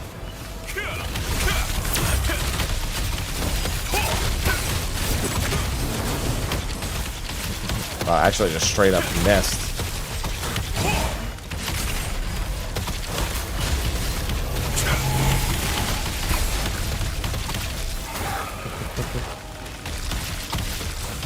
Have fun with that, crazy. I'm not super excited about the new Dragon Age game. It just isn't clicking with me. Like, I might still give it a try just because I want to actually judge it based on playing it.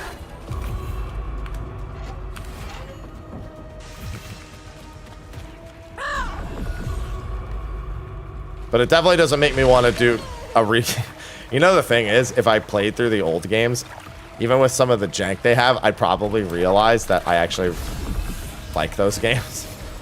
And then if I don't like the new one, it'll make the new one that much more disappointing. You know what I mean?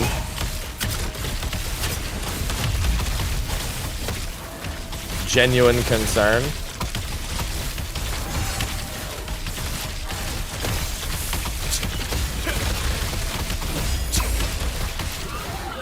You'll make for a perfect sacrifice.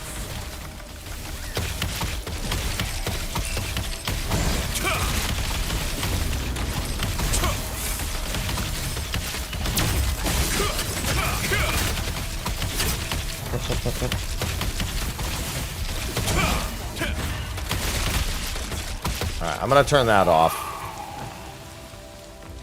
Alright, he needs to be right back.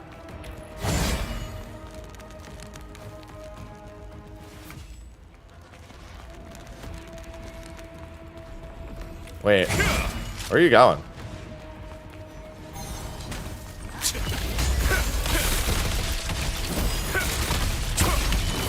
Yeah, we don't need to do these.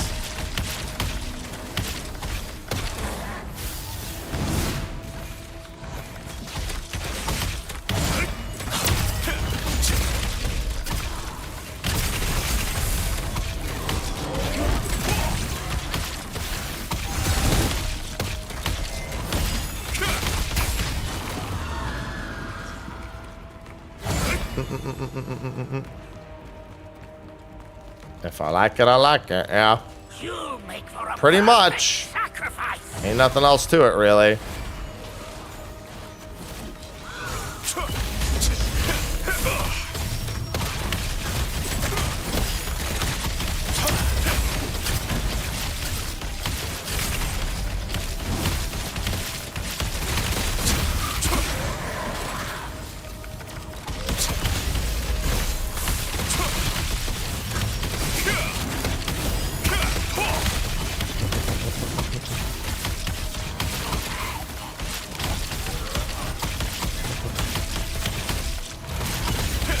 Yeah, dagger seems to be very popular for a number of reasons.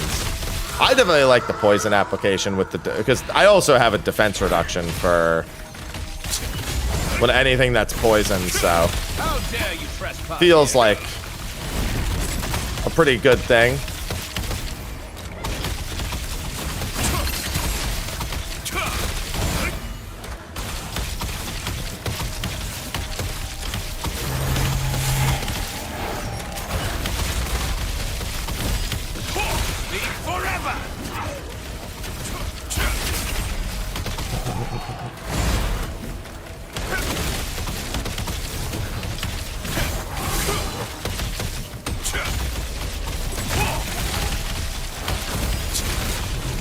Alright, there we go.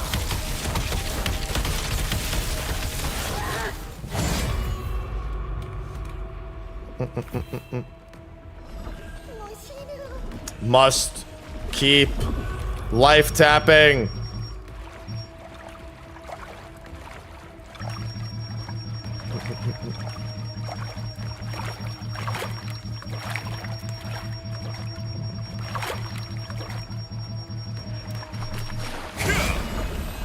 Just want to keep life tapping.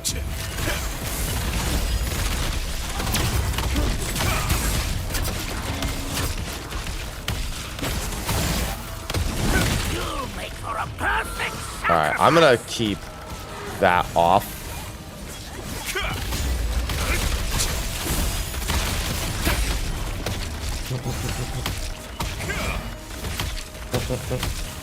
I'm willing to lower my damage a little bit for this.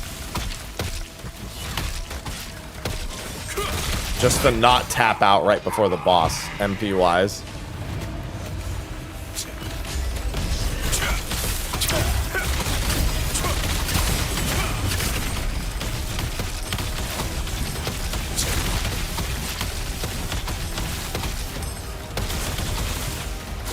Wouldn't it be in theory better to pull this guy back to the water? I mean, I guess with enough healing, you don't really care about the actual mechanic.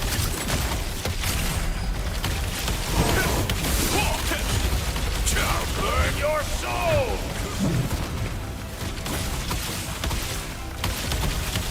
At least that's what it seemed like almost no one has actually cared about that actual part of the fight. And considering how quickly we killed him, I can see why. Maybe in like a group that doesn't have as much gear, but I think we're all 2,000 plus. So he never really has the opportunity to do much. All right, time to see if anyone gets I like how they know people are going to try to hover over this, so they actually put this here deliberately. Oh, boy. How dare you trespass here?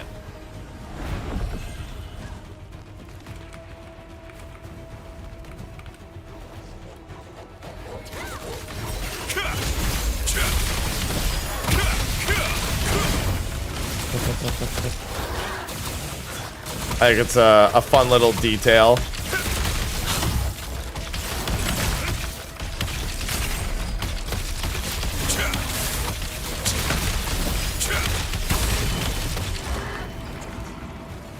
Give me my MP back, please. Need it back so desperately. I see the other crossbow dagger user having like no MP, and I'm just like, rough life. There's actually 3 of us, to be fair.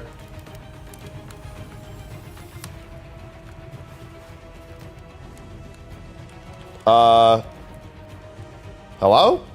Are you not gonna get your MP back?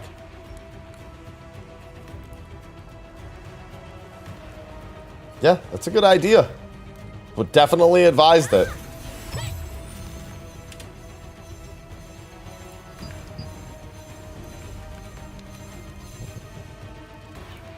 That dude was not gonna try to get his MP back at all. Make for a perfect sacrifice.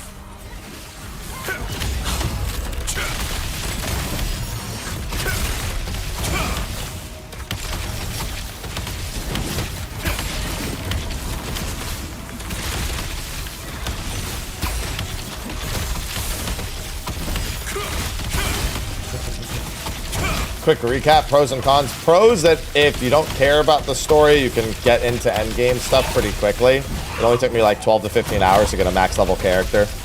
That's with no like EXP boosts or anything paid at all. I have nothing like that on the account, even though I have the early edition. I mean, it was all glam except for the 500 Lucent, which funnily enough didn't get distributed to me, so it doesn't actually do anything.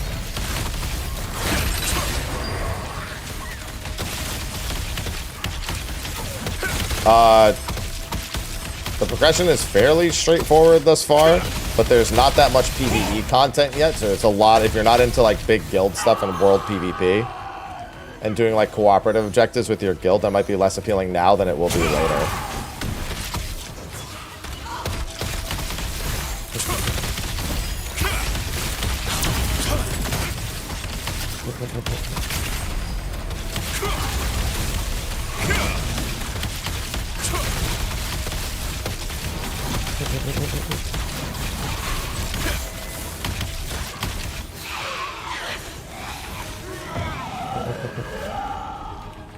You make for a perfect sacrifice. We should probably turn around and kill these dudes. Ow!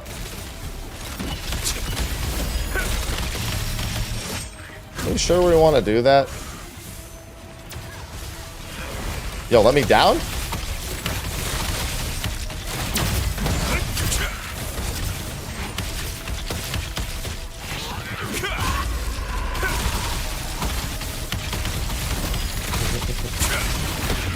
Yeah, apparently the Korean version just released a pretty large-scale raid. There's also the higher difficulty dungeons in like a month and a half-ish.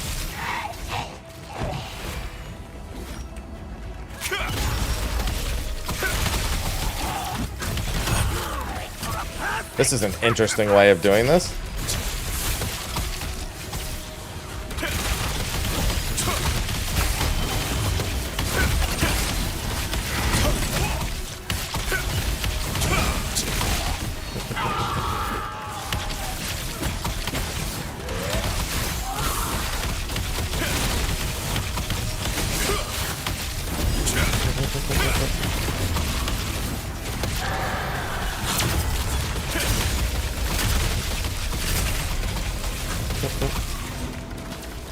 For right now, though, it's been fine for me. I've just been working through some the basic progression as is.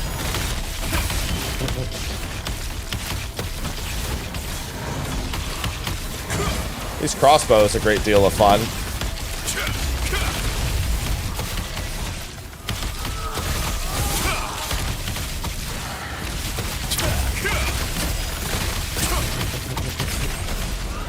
Damn, I think I melted. How dare you trespass here?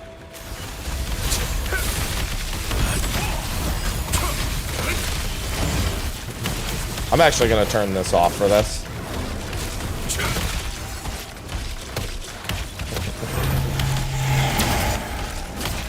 Just so I have MP for the boss. Leave forever!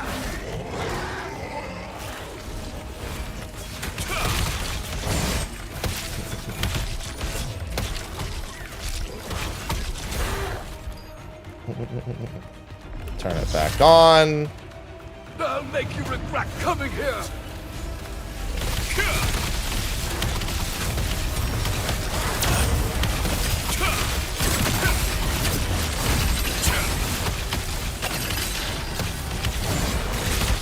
Oh, actually, I shouldn't have done that. It might not be back in time for me to stop the next attack. No, it looks like it will be.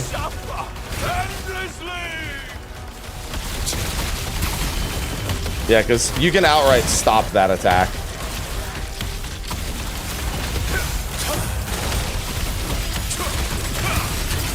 And then we just don't have to do anything for this boss, and it's great.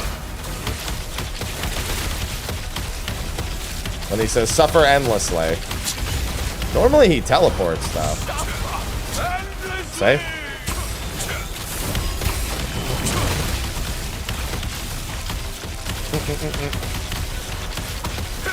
See? I just don't even have to do anything. No, I have no idea what it's called. I'm sure there's somebody who played the Korean version or followed it who has some idea though.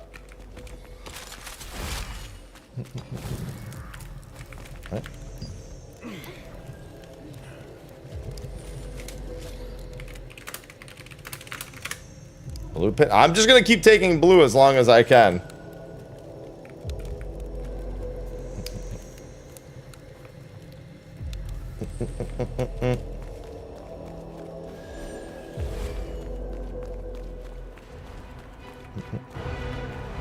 We need our other two members to call pittance.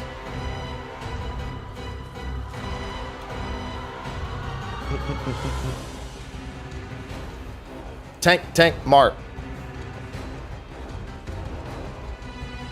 We still need the other two pittance called.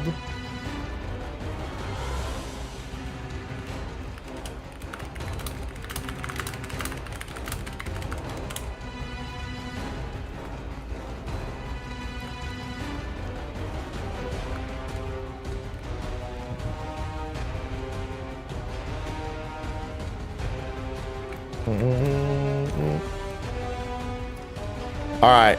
Now it's to see what kind of group we have here.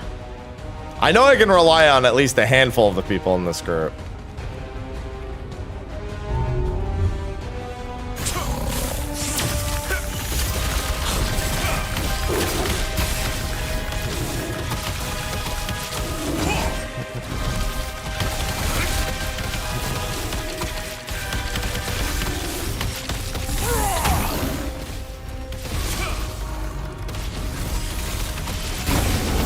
Whoa, that was close.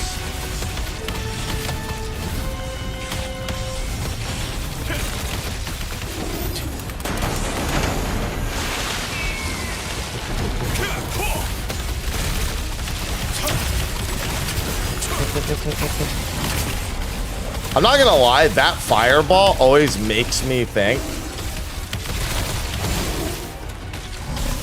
that somebody's been marked. Alright, I'm gonna get away from behind the tank.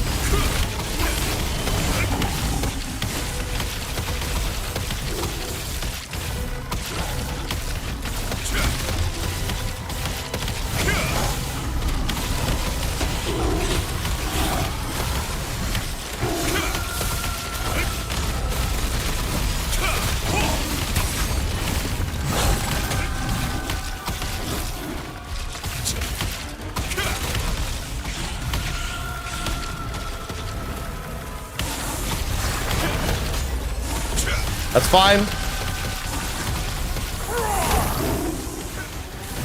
Did you see him? It was like 111W. My man had enter problems.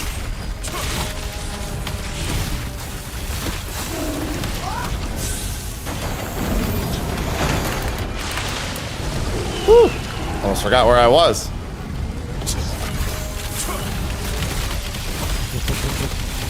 Classic.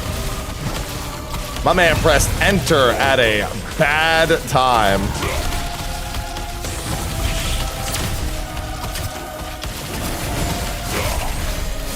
Oh god, I didn't want that.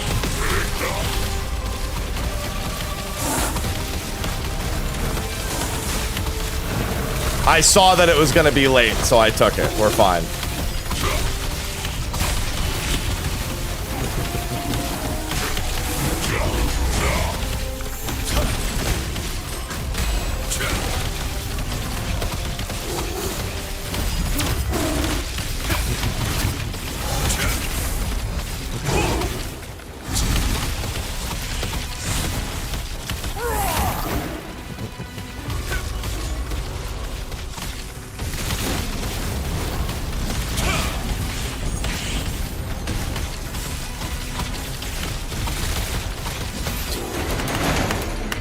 I was gonna say, please activate.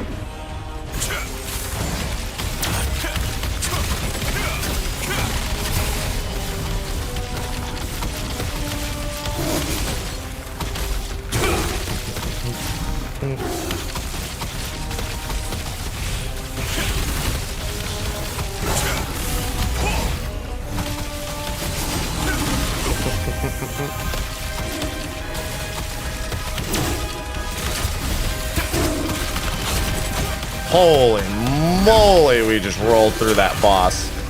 We did have that one almost mistake, but that was much smoother than the last group we did it with. What'd I get? I got boots. I didn't need boots. Think it could fill? I mean, it could. It depends on what you even want to play in an MMO, though. Like, that's always going to be what it comes down to, is do you even, like, what do you actually want out of an MMO?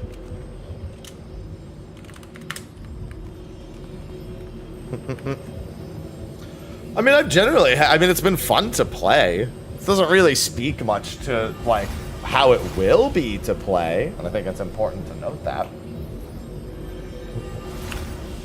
What am I fighting for? But we got like 40 minutes. That should be enough time. Got like 45 minutes.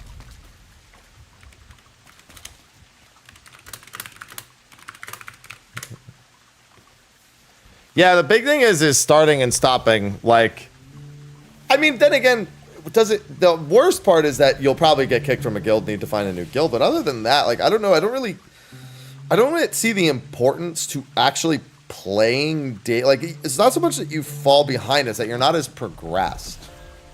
Like, maybe that matters for like PvE content if they have like a rapid release schedule, which I don't know if they do.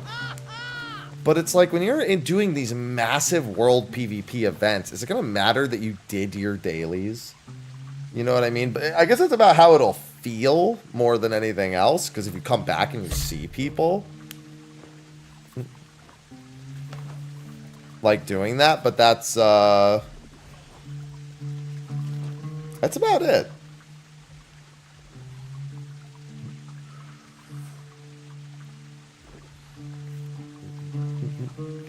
I think the bigger question is, if you do want to play daily, what is it like? Like, is it like Lost Ark, where I should make alt characters and like farm up contracts on those characters, and then try to like hoard resources across multiple characters to funnel into one character? Like, I don't know if that's the play, just to get more solent per day, just to get more stones per day. Can even share the bank space. If it doesn't encourage doing tons of alts outside, somebody in my group is literally swapping to their alt right now. I'm gonna assume there's a good reason for that. I'd assume they probably have both of their characters in their guild and are maybe sharing across a guild bank. Let me give it a peek.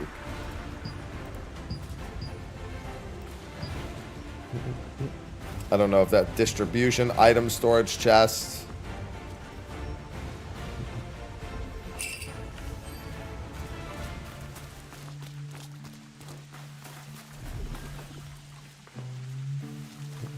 Like that's the thing. I can think of a lot of ways it could become tedious. But outside of a few like buggy slash I hate this quests, it's been fine. Like I don't really have too many negatives to say.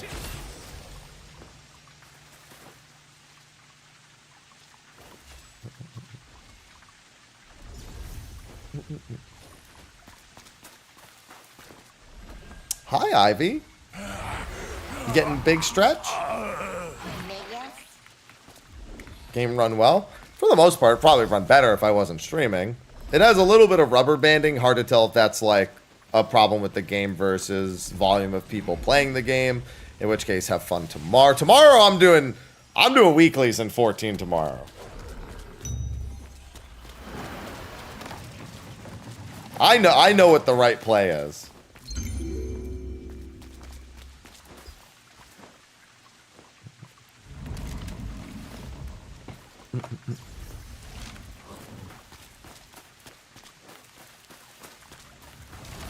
Free to play launch? Nah, it's tomorrow. I expect to be hilarious.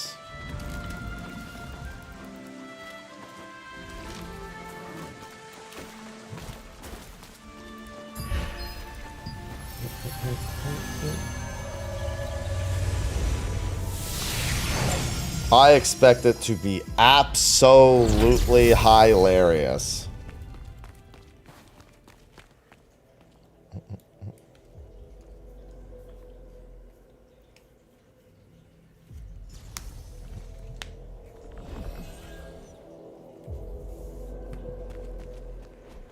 Fellow chicken enjoyer. Alright, so we either want one of the accessories or we want the weapon. That's what we're hoping for.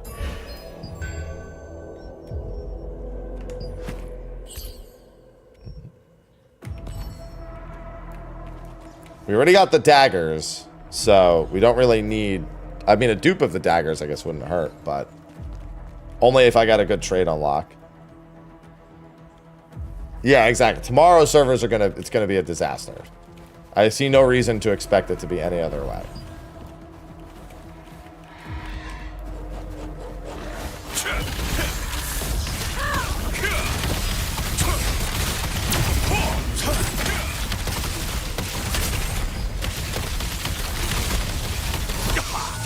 Ow.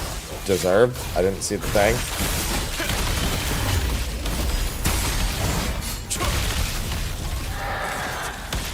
Mr. Talon, sir.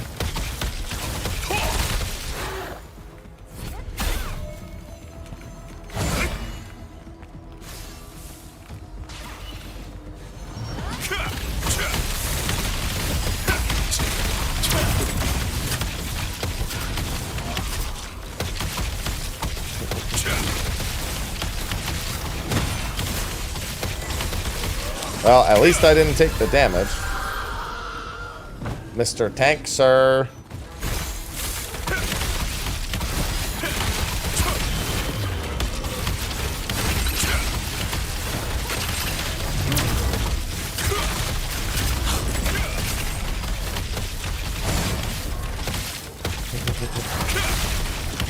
Listen, we don't need you until later, but we will. Honestly, after some of my other runs, questionable if we even need you. It would definitely be better to have you, though. Sir and or madam.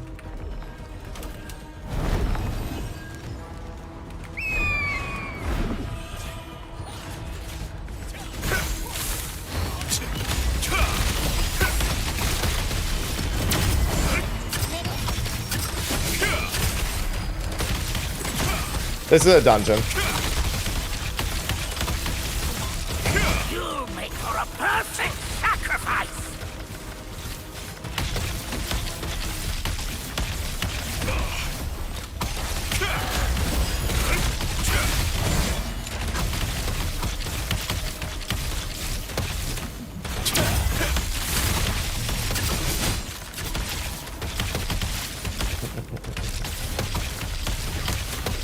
I mean, they didn't leave.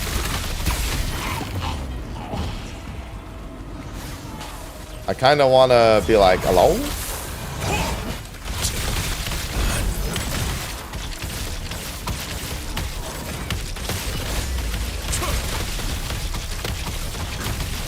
Oh, he had to be right back. I didn't see that he even said he had to be right back. I missed that. That's my fault.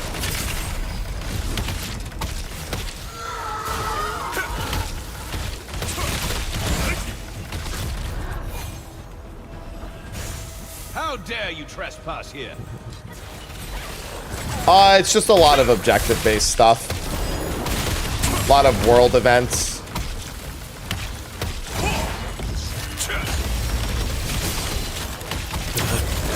The world events are plentiful.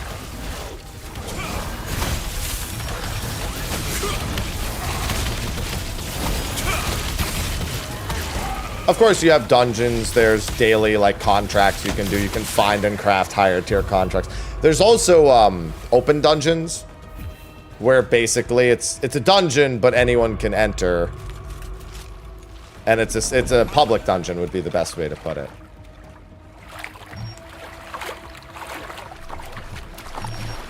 You make for a perfect sacrifice.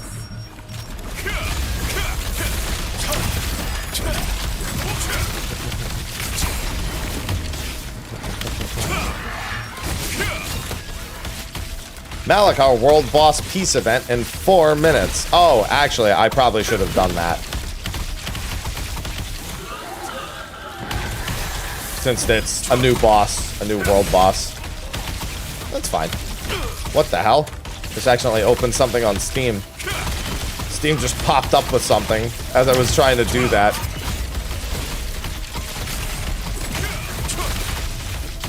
Alright, I'm turning this off while I get my MP back.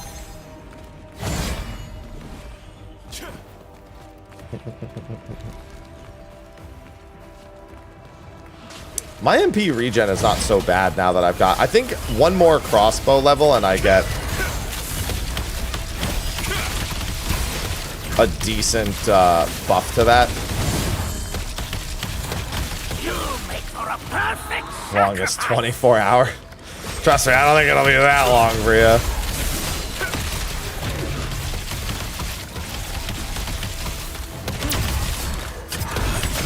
I think you'll be okay for the most part.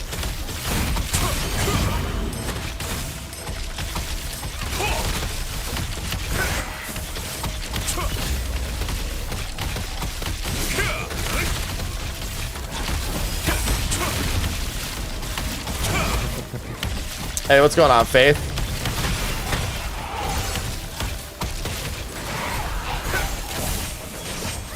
Hey, what the hell?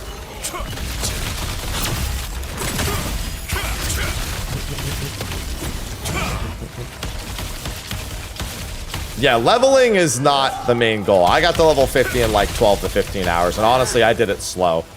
Because I stopped to do some other stuff along the way. How dare you trespass here? Oh, I didn't need to do that. Thought my skill went off.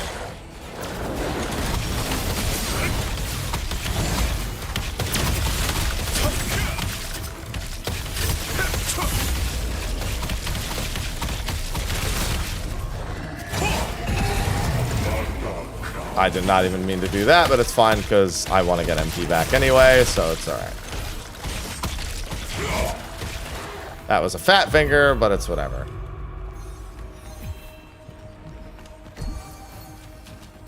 No, I want to use it.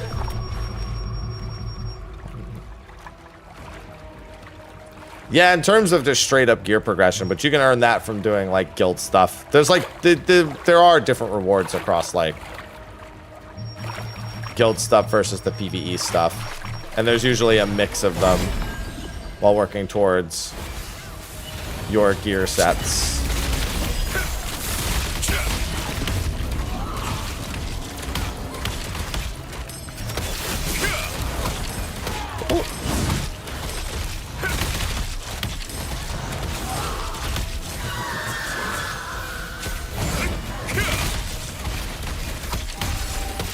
Alright, and then I can turn it back on. You make for a perfect sacrifice.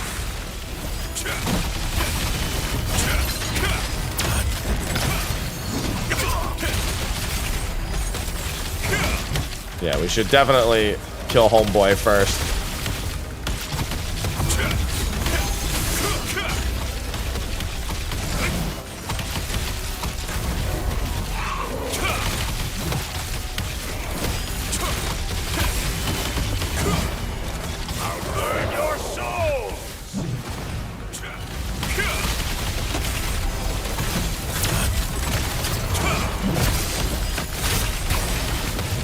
Honestly, just stacking up and just healing while we murder him has been more than enough, it feels like.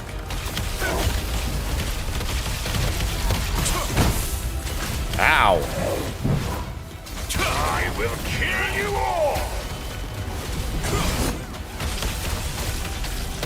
He's living a little longer this time. I'll burn your soul. Not like it matters very much, but still.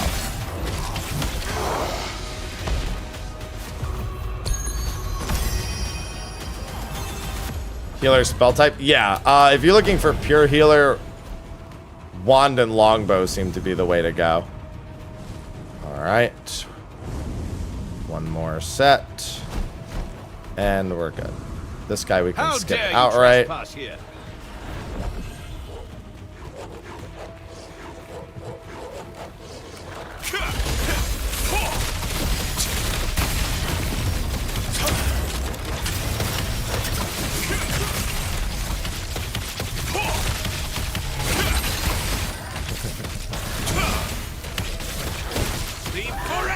Whoa! I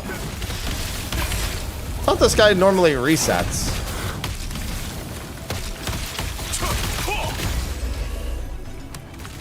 There he goes. Well, no, if you keep shooting at me, you won't.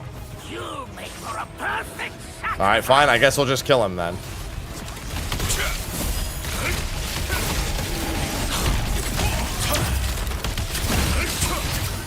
Sleep forever.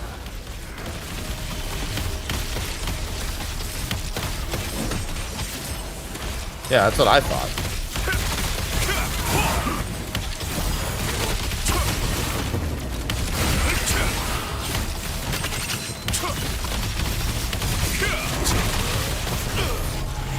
Ow.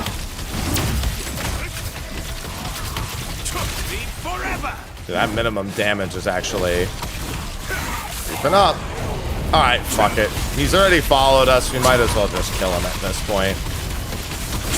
He's here, it's whatever.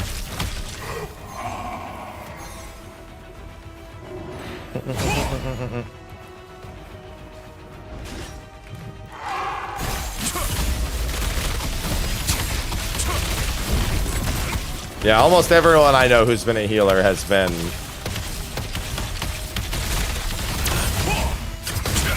wand longbow. It's because longbow has one big thing is a healing skill that it has, but I mean it's just pretty good all around. You could still do pretty decent damage with it.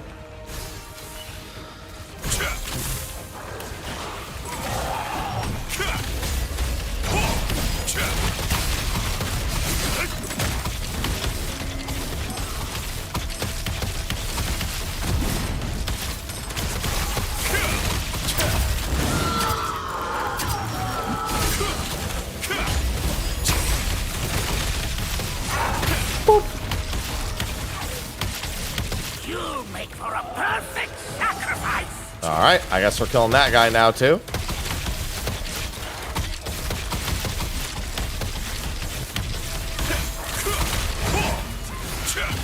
He is a pat, so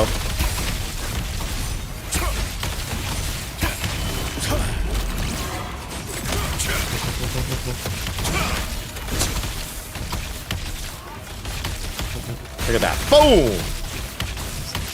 See that longbow skill where it's just... Oh, that was one of the objectives. I was like, what the fuck?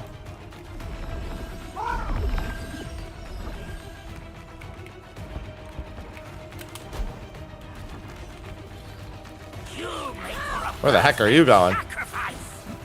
My man is just like, listen, I got gear. Let's do this.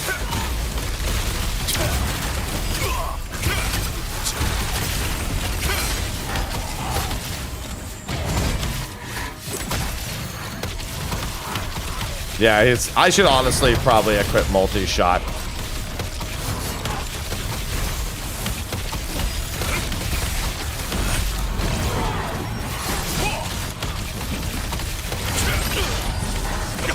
Ow, I was stunned. I couldn't do anything. I should probably go ahead and replace one of my other skills with multi-shot.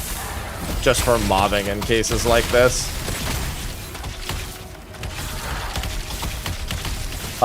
Luna is... Yeah, I think that's longbow. Yeah, they're one longbow. Not staff.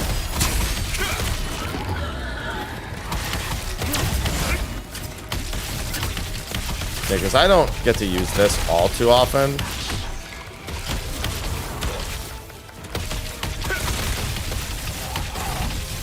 It's a bit MP intense for me to even use that skill. So having multi-shot or rapid fire would probably... How dare you trespass here? Go a long way.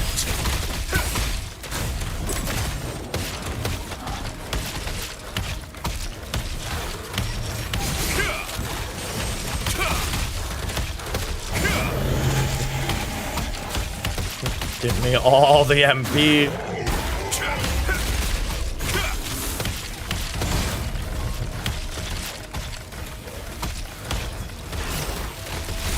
Make sure that I've got plenty for the boss. Where is my food? Here it is. I'll make you regret coming here. Oh, I didn't do that. Doesn't really change much, but still.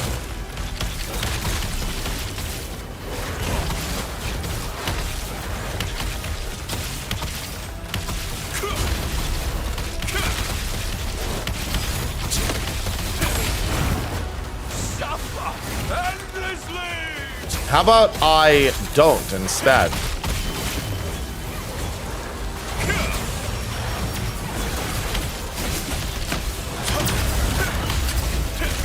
Oh, I feel like I'm almost certainly lagging at least a little bit.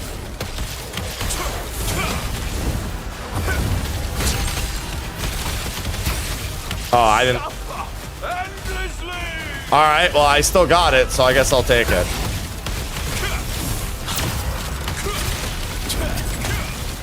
Giant whale is giant whale. He's part of the story. Hey, he gives me mana buffs. We like the giant whale. He gives me mana regen. I'll never say no to that.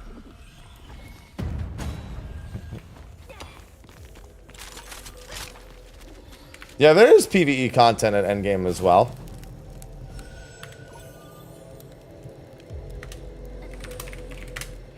Le blue. Wait, I'm gonna get my MP back. Already going up, you already know. Might as well make it consistent.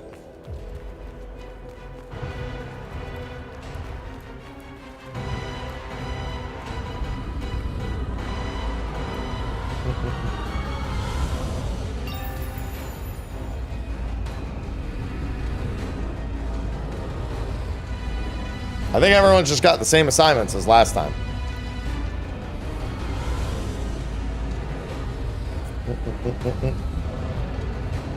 Oh, just...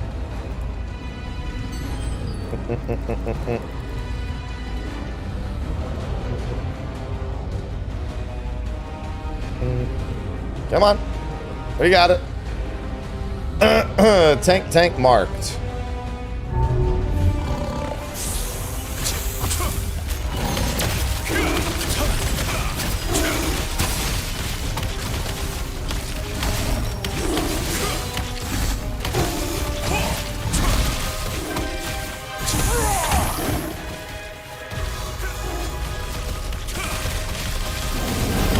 Oh, of course I dashed right into the fire like some fucking goober. Some goofy goober, yeah. Ooh, that was close. It almost didn't activate.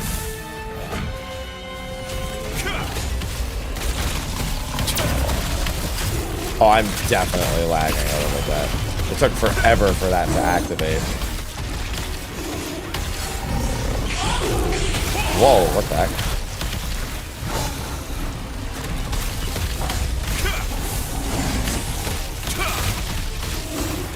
Oh, yeah. Big lag.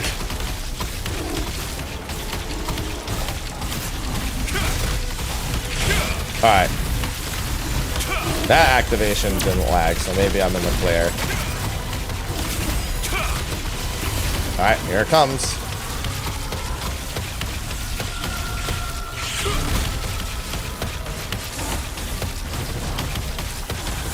Make sure they live. Wait, how did they die? Red's open. Still doable. As long as somebody gets red. That's not good. Alright, well now it's not good.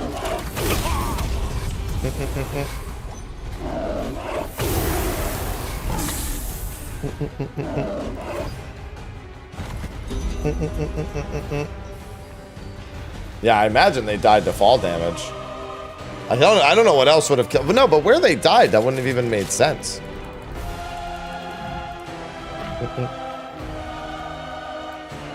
I had trouble transforming there. The lag was really bad. I should have just started spamming Q.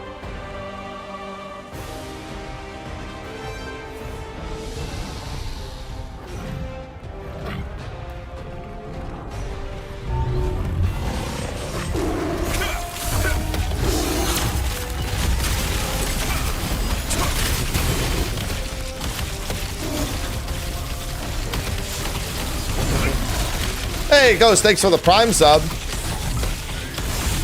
Ghost, are you just subscribed with Prime?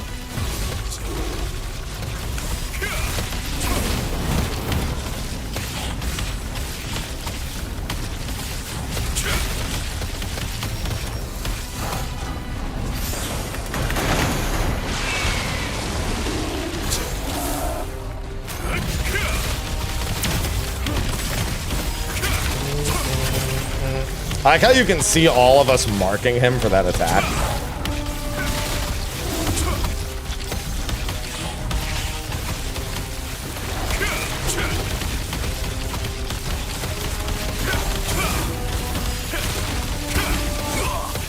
Oh, god damn it. Oh, I see gifted subs. I gotta match those afterwards. Subscriptions to the community. Thank you for the 5 subscriberoos. That's interesting. I need a Twitch gift that time. Should we wipe it up?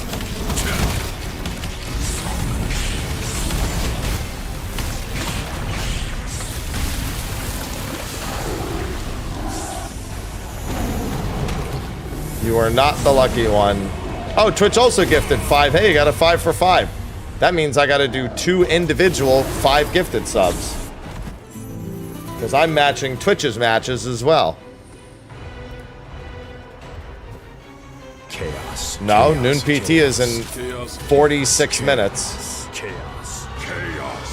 I'm happy 1227 gifted 5 subscriptions. It is currently Chaos. 11:14. There you go. No, I'm not taking the 3 and the 2 and then matching another 5. It needs to be all at once. 2 subscriptions to the community. Chaos. Because I got 3 and 2 on that one. I got half of them back. Twitch gifted 3 subscriptions to the community.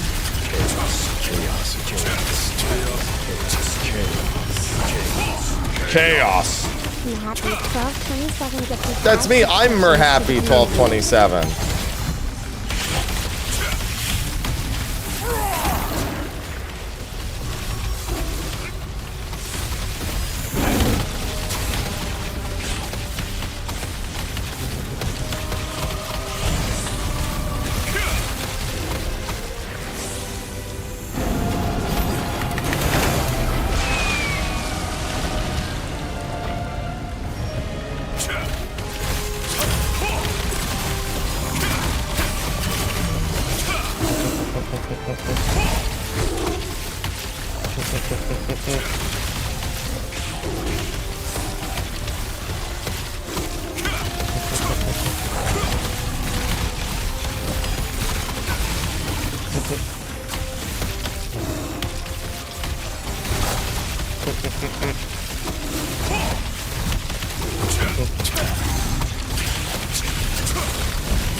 Alright.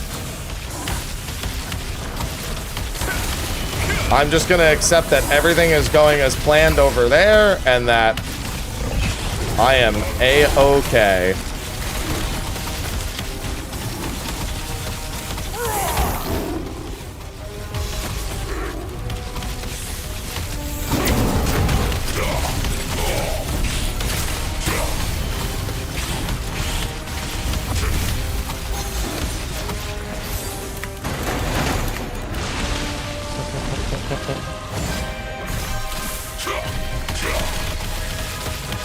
Why am I tethered? That's my guardian activation.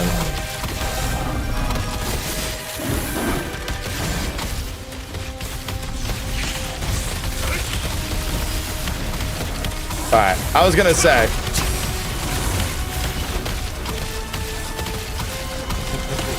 Why did they type GG? Did they just think they were gonna die? They were like, well, look at where I am.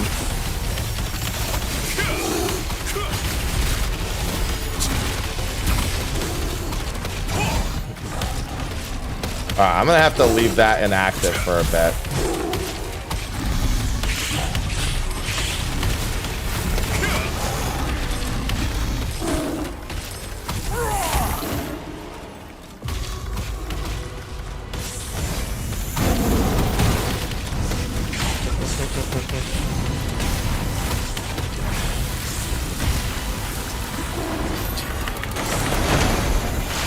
Whoa, that was strange, but it did what it was supposed to do, so... why did that not activate?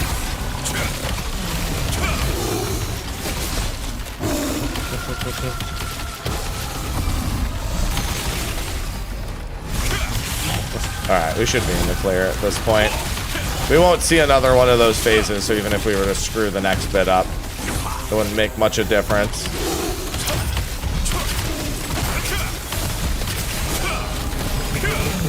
Easy.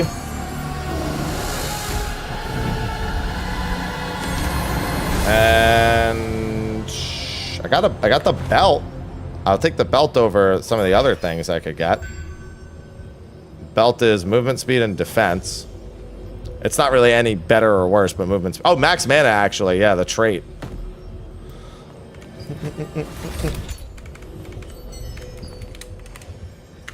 GG. That's good. I got a bunch of clears with that done.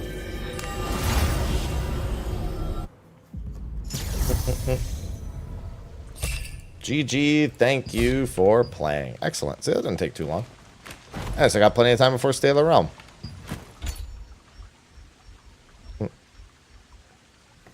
Epic belt. Yeah, see? Although upgrading epic belt, always a bit of a pain point. See, if I'd gotten the crossbow, I would have had a bunch of extra decks, and then with upgrades, I probably would instantly have enough. Alright, I got all my matches done, right? Yeah, alright, let me use the restroom real quick, and then I probably don't have too much time to get anything else done. What's this? Hold on. Oh, okay. Alright, I'm gonna be right back.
All right.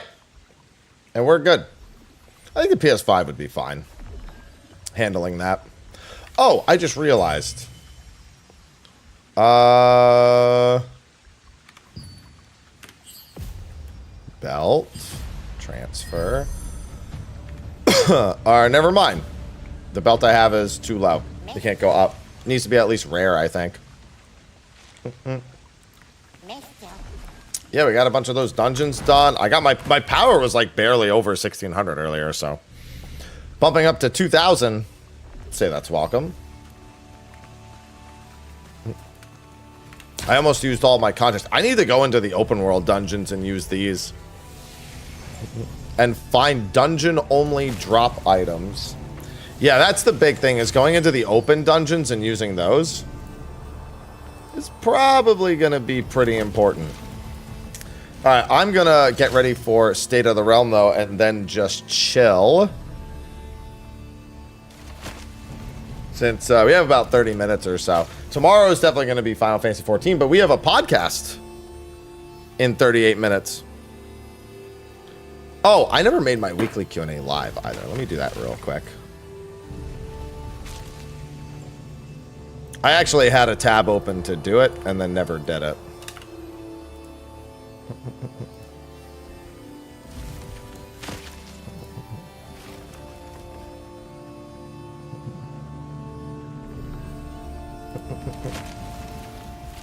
Public, done. I mean, there's a lot here, but the game does handle the volume of people on the screen pretty well overall. All right. Success. We like it when a dungeon actually works out. All right, let me go to that screen, and I will start changing all of the stuff over. Oh, that was the pop-up. All right. I was wondering, Steam gave me a random pop-up.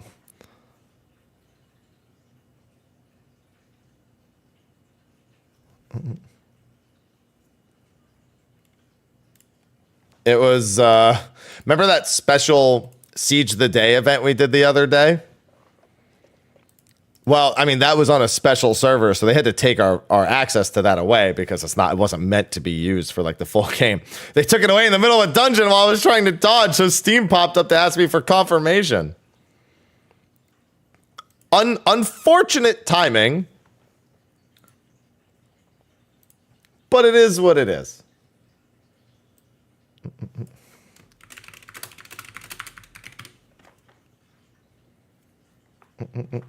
All right, let's do this.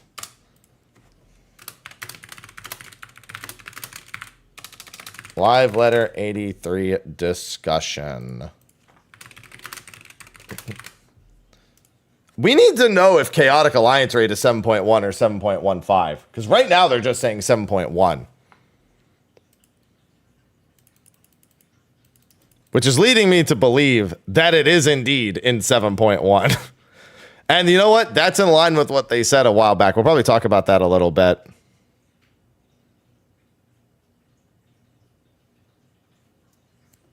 All right, I think title is updated. I'm leaving the gift sub thing at the very fucking front.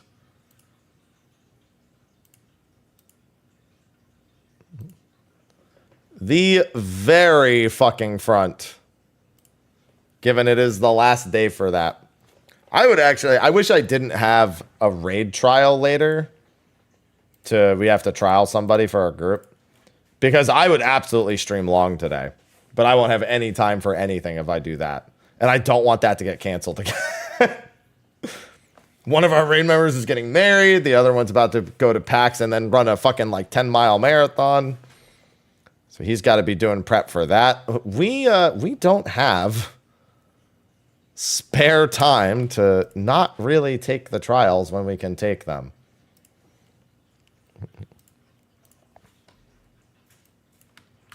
All right, and then State of the Realm. And we've got a little bit of time to chill. I'll throw on PTSD music until then.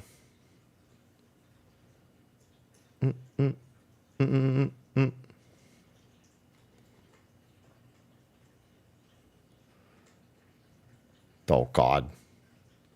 Just looked over at my Twitter and I'm like, uh-oh. So, how dare they have lives?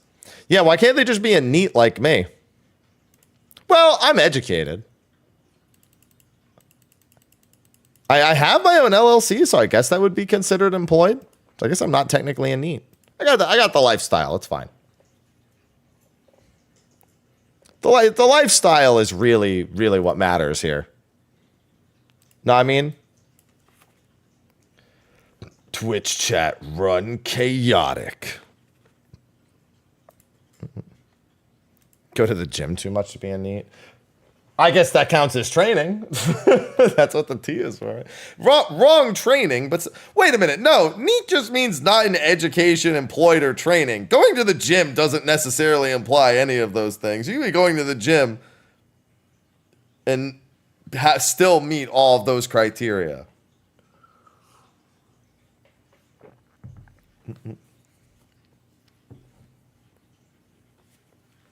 Come on now. Hi, Ivy. Hi.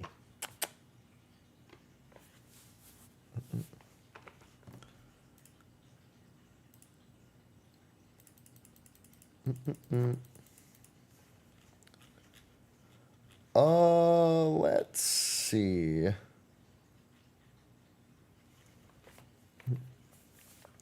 Yeah, exactly. Because when you're employed, you don't have time to go to the gym, right? Listen, I barely have time to go to the gym. I make time to go to the gym. There are plenty of times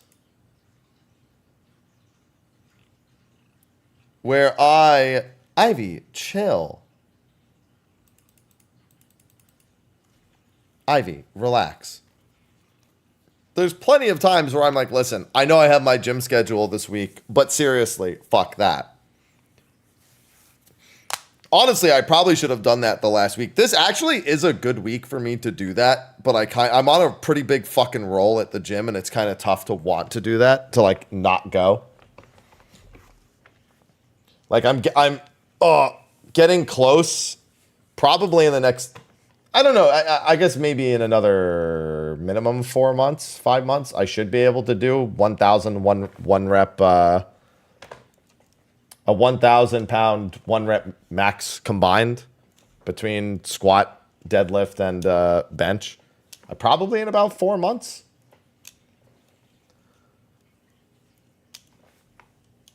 I'm gonna be pretty close. I think I'm like a little. I think the next time I do it, I'll probably be in like lower 900s.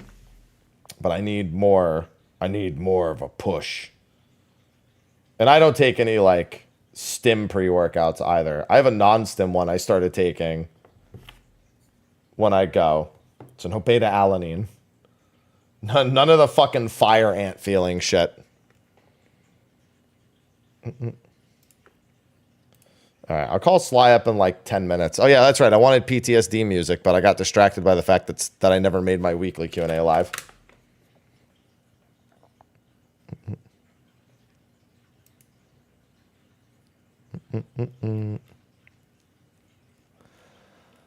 Let's see. Oh yeah, somebody linked me a version of the Dissidia Duodecim Awakening theme. I don't remember this one. I actually wanted to listen to it because I don't recall that. I thought the regular Awakening theme was in that game. Oh my god, it's so loud. How do I turn it down? I'll turn it down in here. Jesus Christ. Where's the volume option? It's on SoundCloud. Oh, it's linked through SoundCloud. I don't see, yeah, there's no way to turn the volume down as the link. Whoa. That definitely sounds like the PSP's audio card.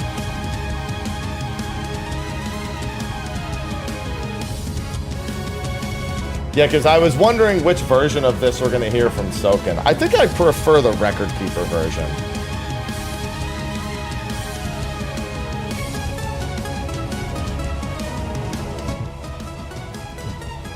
Yeah, I think that's just because of that. I think I'd rather hear the Record Keeper version.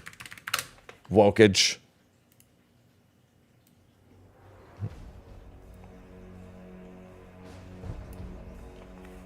Yeah, the PSP had a decent audio card. Not perfect, though. Although, dude, I have 2 different 11 related videos to do. One is on Prish, one is on Juno, and one is on the potential plot. Actually, I'll probably mix that in with the Juno bit. But one's just going to be a character synopsis on Prish. Could do with probably a handful of character synopsises just ahead of time. Synopsises? Would keep me busy through October to just do a bunch of 11 stuff. I don't remember what Prish's role is in Rhapsodies, though. Obviously, I know she shows up in the final cutscene, but I don't remember anything she does being super important. So I guess I'll have to leave that part out. I know everything else, but... Synopsi.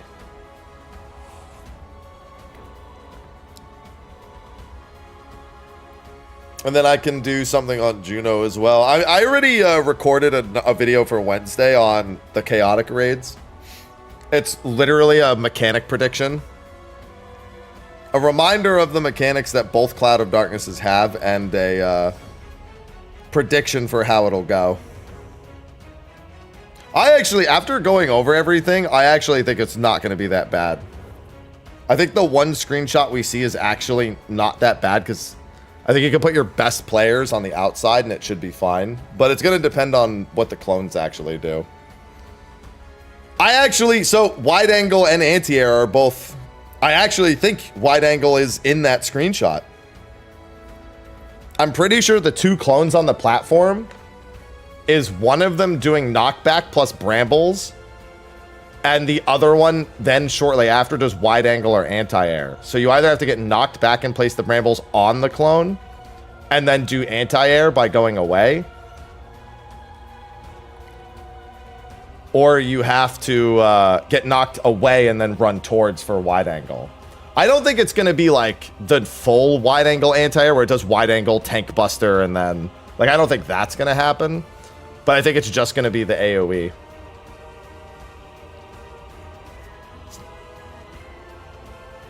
But I think the fight's only going to be like 11 minutes long anyway. 12 minutes max. But I think it's going to be a pretty short fight. Because it's not an ultimate. It's not going to be a 20-minute, like, fuck fest. You know what I mean? Which is also good for the consistency of development for it. Because if it's a 20-minute fuck fest, which as much as I love a 20-minute fuck fest, who doesn't, right? If in terms of development time and consistency, that's part of the reason why ultimates take so long to make and why we don't often get 3. So if they can guarantee a chaotic alliance boss every odd numbered patch, because it's only an 11 to 12 minute encounter, and it's a single encounter, I think that might make for a consistent release schedule. I think that's something that's repeatable. It's good for development time. So most DRS and BA fights, well, BA fights right now are like, what, 3 minutes? Like, AV, I think, survives 5 or 6 because it's the... I'm sorry, AV, I think, survives, 5 or 6. I think Ozma survives 5 or 6 because of gear. But I think their enrages are at max, like, 10 minutes. I think Trinity Seeker's enrage is, like, 9:30. Does anyone remember? I think Trinity Seekers is like just over 9 minutes. I think Trinity Avowed is just over 10 minutes. I don't even remember what the enrage is on the second boss, because the second boss has like a mic. I think the second boss is every individual bot has like an 70 to 80 second enrage, or both of the double bot phases have like a 2-minute enrage, and then the final phase is like 2 minutes. So it ends up being like 7.5 or something like that. It's really short. The second fight I know is like you can truck through past that enrage timer really quick, but it says each individual phase has its own enrage. But yeah, and I think the queen is 10:30. Let me check. I mean, I literally have these fights. Like, I could just go look at my own clears. They're not very long, is the point.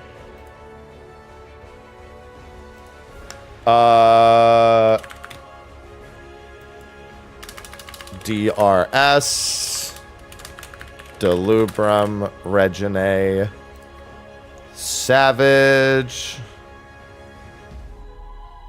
final boss. The video is 12 minutes. Big Baby, thanks for the 94 months.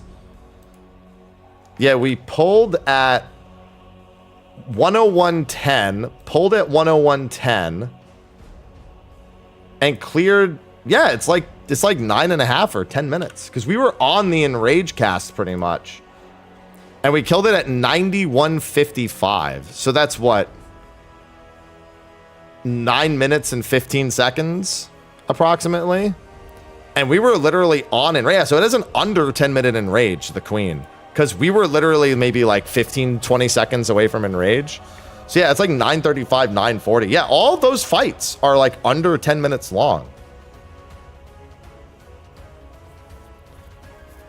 They're not long fight. The difference being, the reason they're not long is because it's 4 bosses sharing an instance and an instance timer, and you know, you only have the 1 life. So they're like, yeah, we can't really drag on the whole 1 life thing for too much longer, can we? No, I wanted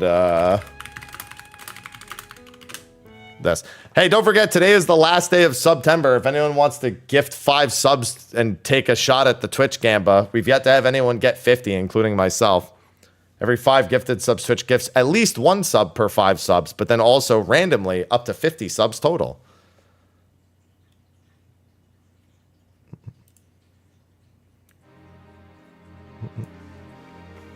Highest we've had on stream is 25. I had a 10 earlier. And I also am matching any multiples of 5. So if anyone gives 5 and then they get 15, I would do a 5 and a 15. 1 for the person, 1 for Twitch. I've gifted a lot of subs the past couple days because I didn't know that's how it worked. I just didn't know. It's a solid way to wrap up the month.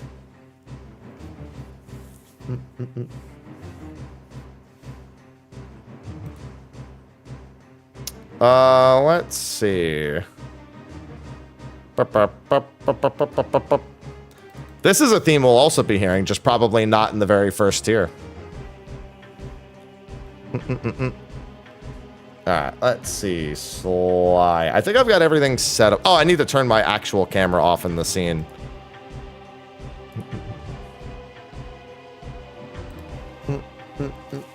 God, my hair is so long. I actually hate my long hair.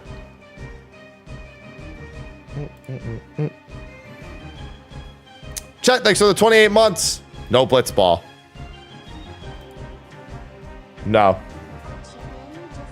No blitzball. I have to fix the volume on those now, too. I turned them down for... I forget what I turned them down for. I need to turn them back up, though.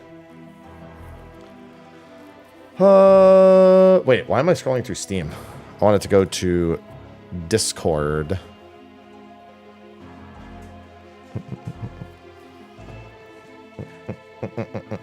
Oh yeah, let me get the background music also for the start of the show.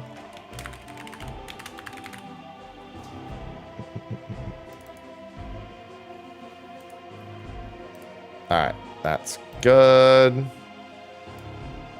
I should probably stop playing the Matsu music so my VOD doesn't get muted, or I should just record locally as well. I'm sure parts of my VOD get muted all the time. I know that YouTube VOD almost always gets muted. Like 90% of the time Final Fantasy music plays. There's so much false copyright on YouTube with Final Fantasy music. Especially anything 7 related. Oh, it's brutal. Hey, what's going on, chat? Yeah, I'm going to be having a lot of follow-up videos, so if you enjoyed the first one, hopefully you're ready to enjoy many, many more. Where is Sly? Here we go.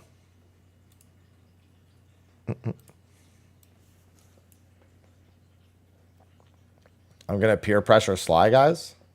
Don't worry about it. He's not ready for the peer pressure that I'm about to enforce on him.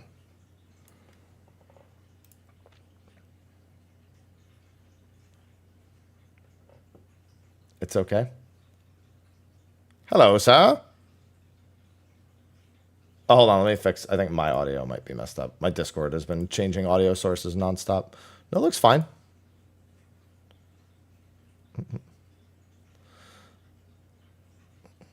Okay. There we go. Now I can hear you. Perfect. Yeah. And they can hear you. Let me turn you up because I have my Discord turned way down. We should be good. So, Sly, a.k.a. Looking Fly. Thank you.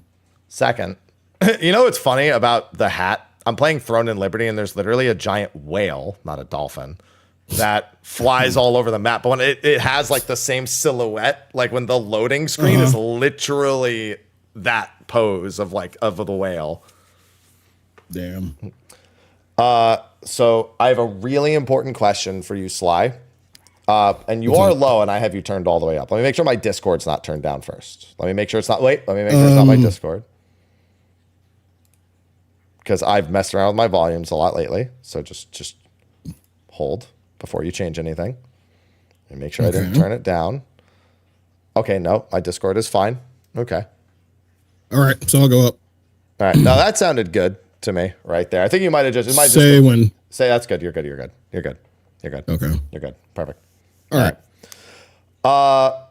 I don't know if you've seen my social media recently, but I hate it. I've geared up for Mario Party. Yeah.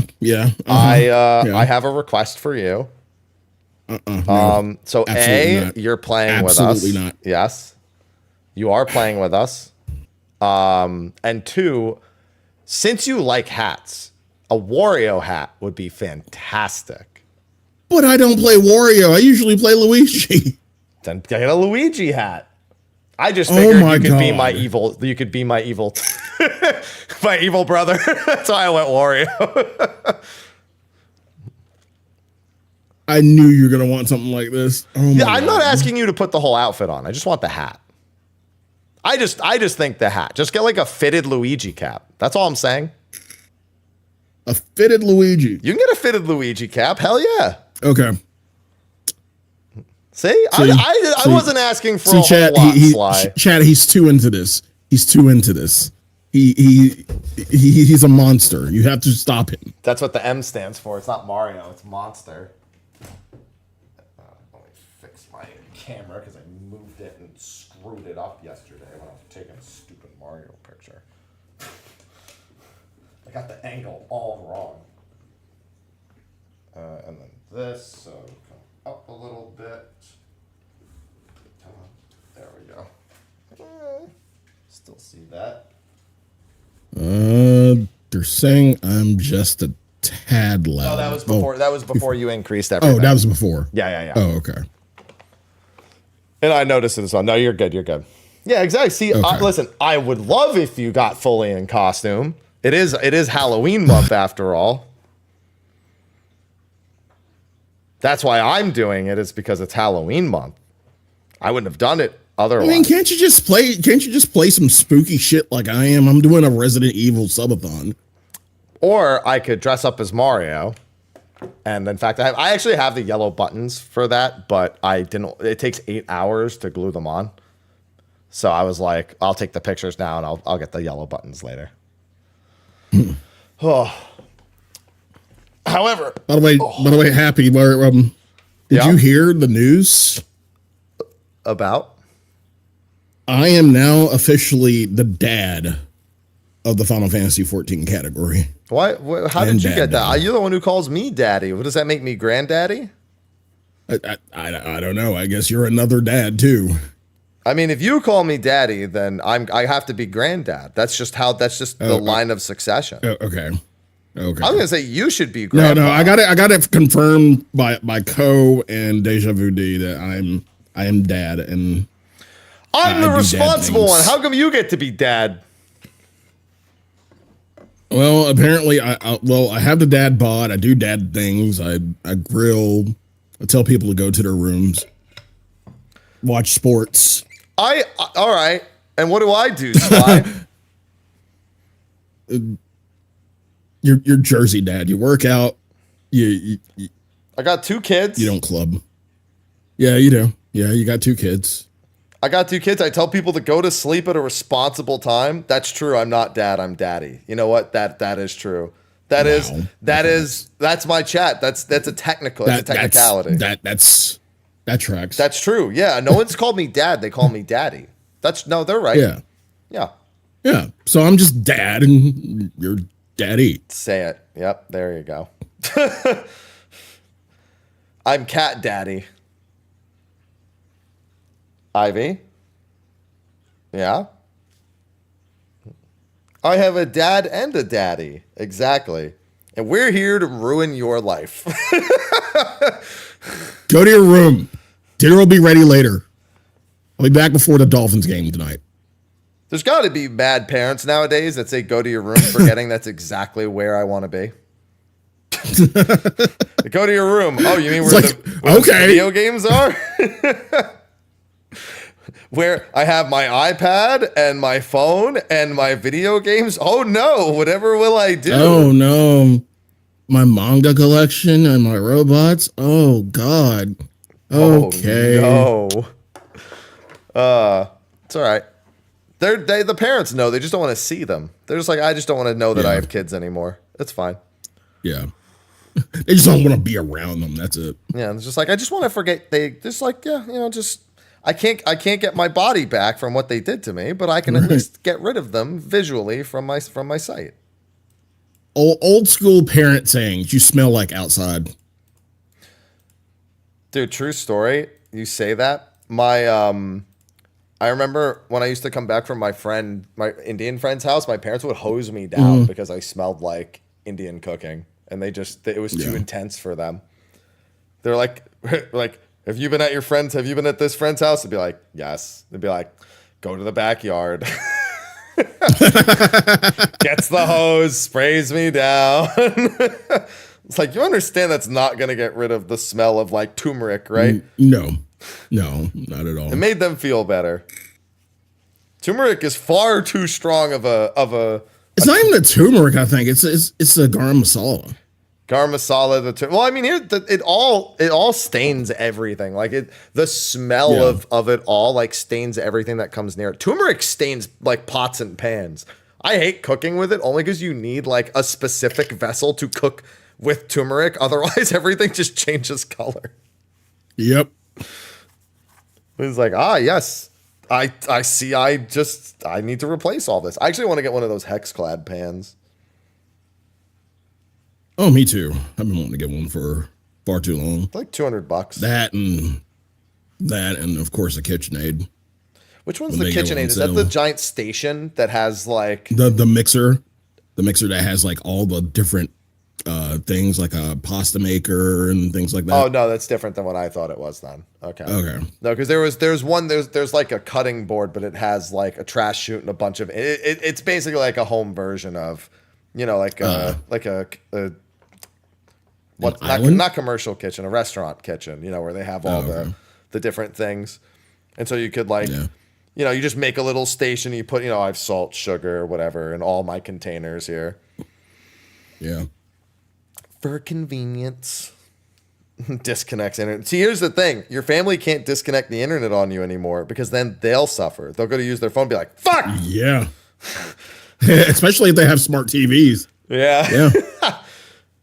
They're like, okay, and most parents are at least at a point where they don't understand technology well enough to only take, like, they could physically take their phone away. That's about it. They would have to call the children back to fix it. Yeah, they'd be like, that's it. I'm cutting off the internet. Go on downstairs and turn it off. I don't know how.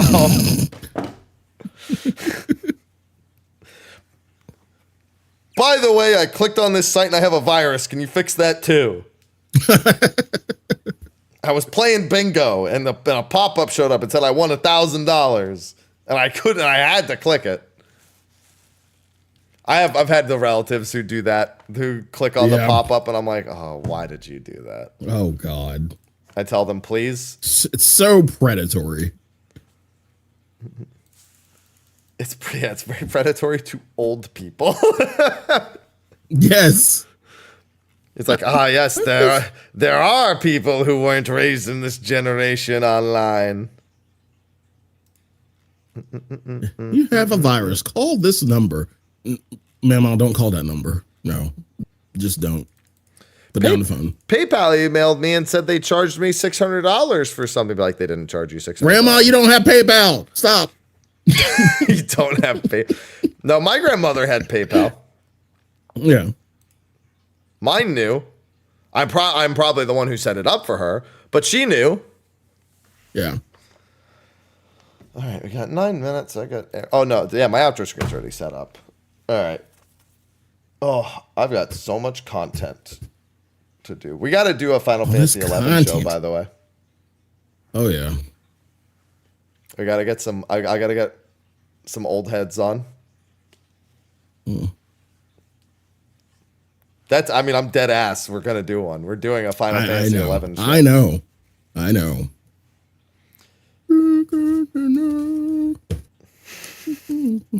that Bojangles? No. Is there not a hurricane by you? Did it pass? Western Carolina. Does it not affect you somehow? Is that not supposed to still? Felt like it was so large you wouldn't have avoided it. Yeah, it only hit Western North Carolina. Eastern really got just like sprinkles. That's so weird because most of the time hurricanes they go from west to east, from like southwest to northeast. The fuck does it only hit west? Does it just say fuck it, the shoreline? I don't need to hit that. Yeah. Yeah, where I'm at, we hardly got affected. Well, lucky you. I'm glad. Let's see. Is there anything else I need? Nope, and nope. Oh. Sly, I got invited to go to Vegas in October, and I got to figure out if I can get anyone to somehow give Aloha pills while I'm gone. Because if not, I can't go. And Vegas? Yeah, Vegas. Just for a few days. I mean, last time I was in Vegas, I got COVID. So, yeah. Thank you, TwitchCon. Work thing or vacation?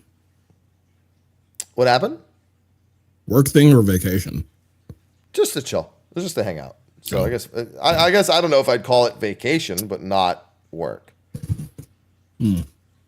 No, if it was for work, I would make something work with Aloha. Aloha's mostly better with his thyroid levels anyway. I just board him. It's just I don't know if I can trust the boarding place to give him his pills, because you can't crush it up and feed it to him because A, he's too fucking smart, and B, he's just an asshole. That's it. Just an old grumpy asshole. I should actually try crushing one up. Just sacrifice like one of his pills. Be like, all right, I'll be slightly behind on his thing and just see if he'll eat it. See if I can fool him. He just doesn't eat consistently enough is the problem. Like, Ivy wants to eat out of his bowl, so I need to like lock him away to test it. Like, I'm looking at his bowl right now, and it still has plenty of food. And then he just walked right the fuck past it. He's just not in the mood. He was just checking it out. He was just making sure there was indeed food so he didn't have to complain. That is all. Is the med water soluble? Like, can you like mix it with water? No, it's a pill. It's literally like, Is it miraculous. So you couldn't like, it's a capsule. Basically. Well, no, it's literally like, it looks like a really tiny M&M. See?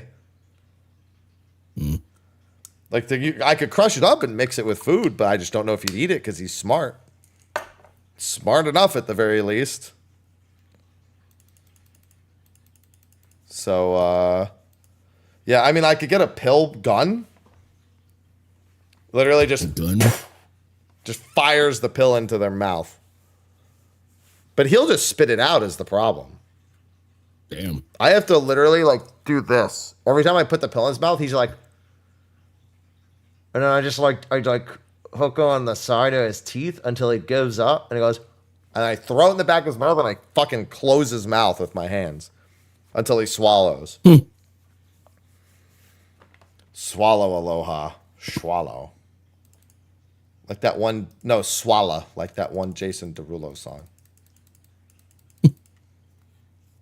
I haven't heard him. You know, actually, the last Jason Derulo song I heard. Remember the guy who did the rap, the old English dude who did the rap in the like burger shop with that one woman.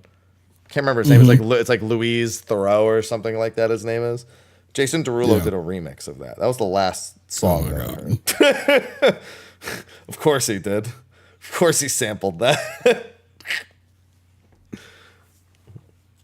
Aloha, stop looking at me. Oh, Ivy, you stop looking at me. I'm not talking. Well, now I'm talking about you. What does this cat want? Hey. Hey, are you going to let me sleep at some point tonight? Instead of just crawling all over me? I'm going to take that as a no. I just assume my cats mostly don't do things for me. Oh, let's see. Do I still have the window open for the Discord? Yes, I do. Perfect. I'm going to need that for later anyway, for my video work. Oh my god, I got to turn off reactions. There's a billion fucking reactions. Show emoji reactions on messages. No, thank you. I don't want anyone to have emotions. No? No. Hmm. Oh, yeah, I was told it was International Podcast Day, too. Hey, Sly, happy International Podcast Day. I don't know what the fuck we did to earn this day, but still. Woo! And that's the end of that. Yep. That's all you're getting from me.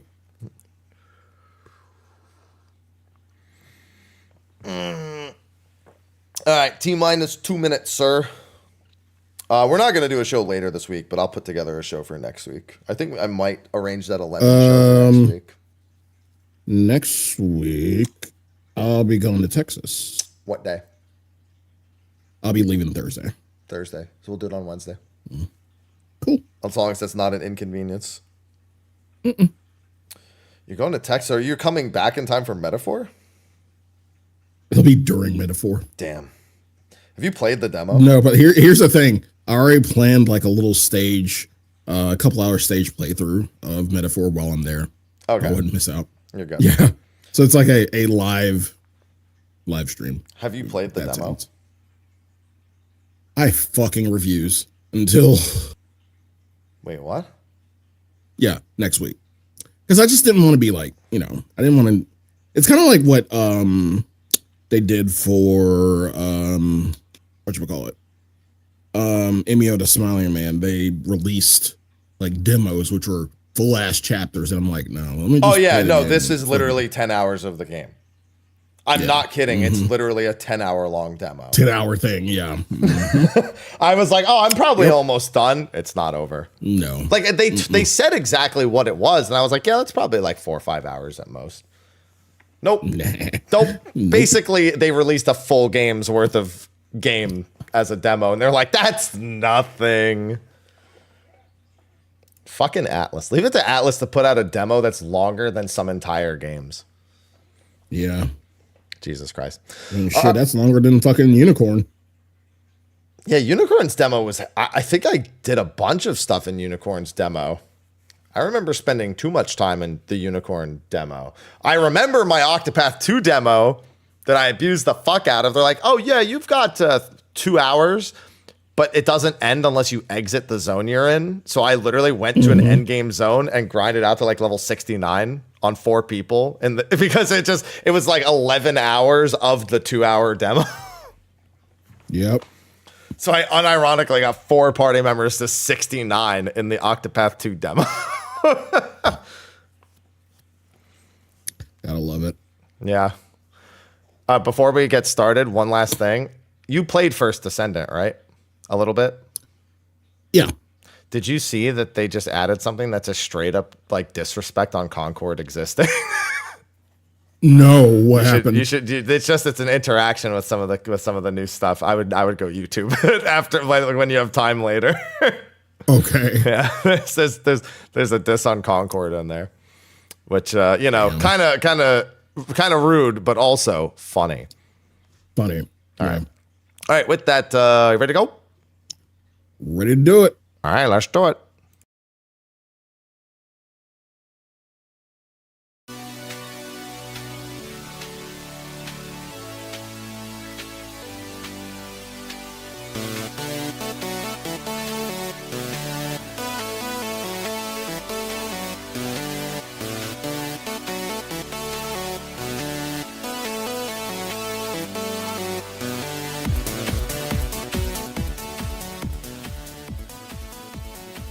Hello, everyone, and welcome to State of the Realm. Bit of an odd one. We're doing this on a Monday, but hey, you get a Saturday 10 p.m., 11 p.m. live letter, and you get a Monday State of the Realm. Schedule is going to be a little weird for the next couple of weeks, but we're going to be bringing you a couple of shows at the very least planned here at the end of September and into early October. But let's just get started. We got a live letter to talk about. One of your hosts, Mr. Happy, and of course, joining me is Sly, who's in a very football mood. Monday Night Football. Monday Night Football. Yeah, the reason we didn't do this on Sunday was because of Sunday football. No, it wasn't. Actually, wasn't. It was like, I mean, I was keeping up with the games, but there was Aethercon. There was that too, but that's not the reason you gave me. I said football, and you said yeah. Well, I completely forgot about my Sunday schedule for Aethercon. I'm like, oh yeah, I got stuff to do. Yeah, like I said, you didn't tell me. You said I said football, and you said yeah. Mm-hmm. That's exactly how that conversation went. So you can say it was EtherCon, and it may be true, but it wasn't when we made the plan to do a Monday show. Yeah. Just a heads up to everyone. Next week's show will also be on Wednesday because Sly will be away on our usual days, which means it'll be uploaded to YouTube and podcast formats on Thursdays. This one's going to be uploaded on Tuesdays, obviously. If you're watching this on YouTube, you already know that. But everyone watching live, in case you can't stay for the whole thing, it will be uploaded tomorrow. Do you stay up for the live letter, Sly? I sure did. And this was after a DJ set. Yeah. So, yeah. It wasn't very long. It was like 80 minutes. No. Yep. Yeah. That TGS stage restriction actually saving you. Yeah. Mm-hmm. And I'm not going to lie, I wouldn't mind if all Part 1 live letters were like this from now on, because that was quick and easy. Part 2 live letters go on, take your time. But Part 1 live letters are normally just the way they did this. And with no fluff, it was very digestible. Yeah. So we're going to get to talking about that. First, thanks to our sponsors over on Patreon for supporting. They don't have to support. They choose to support. All of our content is available for free on YouTube and podcasting apps. So just enjoy it. And as long as you do that, we will be A-OK. So Sly, 7.1. Yeah. Mm-hmm. A bit of an interesting time for Final Fantasy XIV, because Dawn Trail has had a lot of discussion up to this point in regards to a little bit of their formulaic release stuff and, how it doesn't really support the 19-month schedule or the 19-week schedule between patches. And we're coming into 7.1, and of what we got teased so far, it's a lot of stuff for people like me more than anyone else. Yeah, I would agree with that. Definitely, I would agree with that. And it kind of begs the question of how, with everything that they discuss, how it's going to be staggered. That's the big question for me.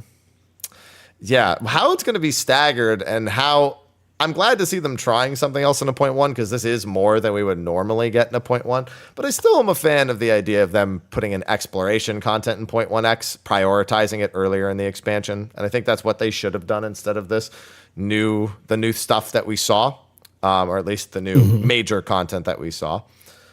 But I'm excited all the same, because it's going to be an interesting time, to say the least. But we're going to go in order of everything that they announced, everything over on the Reddit Discord, the unofficial translations. And the first thing we have is the patch art and the patch name. The patch name is Crossroads, which I think is the first time they've ever done a one-word patch. One word ever. patch name. Yeah, that's like an expansion style. Like, it's not really. Their expansion style is like two different words, like heaven and ward. So heaven's ward, like it's like, or shadow bringer. Like it's like, there's formulaic in a different way. Crossroads wouldn't really, it's really just one word, not like two words being combined to like make another meaning. Yeah. But the artwork that accompanies it is all a bunch of unrelated stuff. Oh God, yes. It is such a mishmash. Yeah. So first and foremost, Bakul Jaja's in it, which is funny because we don't actually see Bakul in any of their MSQ preview stuff. It seems to focus mostly on Galul, which it makes sense Bakul would be a part of that. Fresh off the presses of AetherCon is actually having an interview with Bakul Jaja. He did said he is involved with the patch, but he couldn't just say. Well, of course he is. He's in the artwork. That would be shocking if he wasn't. Yeah. He's just not in any of their. They seem to be teasing a lot of Galul Ja's origin and learning about how he even became to be born and Zoral Ja's legacy, which means, of course, we're going to be exploring more of Alexandria's culture, which is really important, which is hopefully leading us towards the 7.3 finale, which you can take that guess with what you will. I'm still betting on the preservation, potentially Pasturat still being a part of it. I would totally believe that was the original theory with everything that was happening in Dawn Trail. So he's here. Then we'll move over into the Final Fantasy XI stuff. We have Shadow Lord showing up again in the top right. Yep. And we have confirmation of the most popular character in Final Fantasy XI, one of the most popular characters, and that of Prish. How much do you remember about Prish, Sly? Quite a bit. She was like when. Well, what was it? No, it's Chains of Promethea. She's part of Chains of Promethea. Yeah. So yeah, like I remember a lot. I remember her seeing her in quite a few cutscenes. Well, yeah, she is literally the main character of Chains of Promethea. In the same way Wuklamad is the main character of Dawn Trail, in a sense, she's the main character of Chains of Promethea. And Final Fantasy XI does it. A lot of it might be a little strange coming from 14, but 11, you are not the main character of 11 until Rhapsodies of Vana'diel. Then you become the main character. You are just kind of along for the ride, and like you're a confidant and like strong adventurer pretty much throughout all of it. So each of Final Fantasy's expansions has a female protagonist, essentially. You have Lion, Prish, Nashmira, Arciela, Lillicet, and Iroha. I think the only one that doesn't technically have one is Voracious Resurgence doesn't technically have a main character. Kind of does, but not really. So she is from Chains of Promethea, the second expansion. And she is among the most popular characters. So popular, in fact, that when Dissidia expanded past Shantoto, Prish was the character they added. So Shantoto, probably number one, but Prish number two. Are you thinking of a Shantoto? I don't think we'll see her at all. I don't think Shantoto's going to show up even for a second. Hell, I was thinking we'd see Star Sybil in lieu of Shantoto. It looks like the place, given where the alliance rate is, which we'll talk about a little bit later, I don't think we're going to see any of the leaders of the nations. I'd be shocked, especially with what it looks like will be happening, because I have a pretty solid idea of what's actually happening in the raid. Yeah. Boss Shantoto. Oh no, then you can't win. You're done. Then you lose. So have fun with that. Then we have the bottom left, Cloud of Darkness. This is part of a new feature they'll be adding later. It's nothing story related. So just a fun little teaser of her being in there. But at the top, we have what was a very unexpected reveal, because there's one of two things happening with that reveal.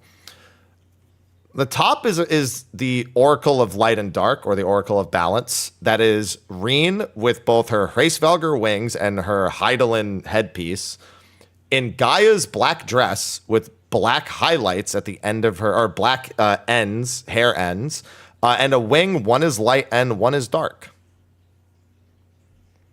That's not a form that exists in the game. Nope. And it's clearly a reference to the ultimate. But not everyone's convinced that's the final, the last 3 minutes of the fight, like phase looking thing. Some people think that they didn't reveal that, and this is just some sort of like generic teaser image.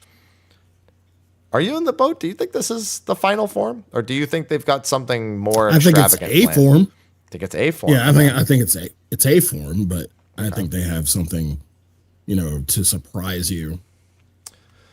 That would be this. Not only would this be the first time they've shown us a new form in an artwork or a trailer of any kind, it would also be, if your theory holds true, the first time they have 2 special forms. I'm not going to count fucking Golden Omega. Like, come on. Like, Golden Bahamut was cool for its time, and Super Ultima is cool for its time, but we've had Perfect Alexander and Dragon King Thornton, and I don't even remember what the last form of Omega, the Alpha Omega. I don't care because it's top and I don't want to think about it, So it'd be interesting to know that there's actually 2 completely original forms for this, which is frightening because I'm already scared. I was scared as it is. I think you should be. I think I am. I'm pretty sure that I am. But that's one way. And of course, it's looming over everything else. Like, hey, guys, there's an ultimate in the back over there. So, yeah, that's our initial teaser. That alone already has a lot of information. That's a very, very informative patch artwork, to say the least. Oh, yeah.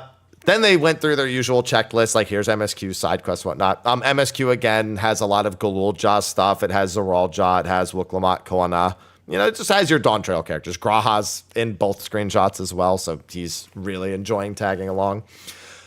Jumping ahead, though, the dungeon, the Ueyawada field station, which is way easier to pronounce than I thought it would be.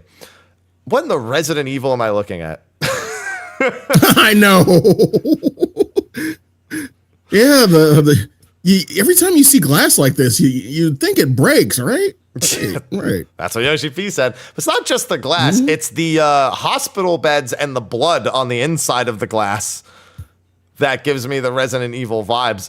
I'm wondering. I mean, given it probably ties to Galul-Ja, I'm assuming this is where they did cloning experimentation or. Yep. Yeah, which again, very Resident Evil. Resident Evil sure does love mutating and cloning people. Yeah, the soul experimentation. I guess that's the other question. Like they could have made this could have been where they made regulators, for example. It could have just been a multi-purpose facility, to be completely fair. It may not have had one focus. They could have held more ether sick people here, and they could have transformed, and they could have lost control of the station. It's within the bubble, so the idea of them ever losing control of it's a little strange. They would have had to have been doing something truly heinous, and I believe Zoral-Ja probably would have been the one making them do it, given it seems like everyone else was just kind of content with a little bit of fuckery with the regulators. And I don't think this is where they sent the people from the Arcadian. They said that was on the highest floor, on the 11th floor of the Everkeep itself. So this was probably no relation to the Arcadian stuff. So do people keep recommending to you that for Beastmaster they just give people regulators? I haven't heard that recommendation. I have gotten that recommendation so many times.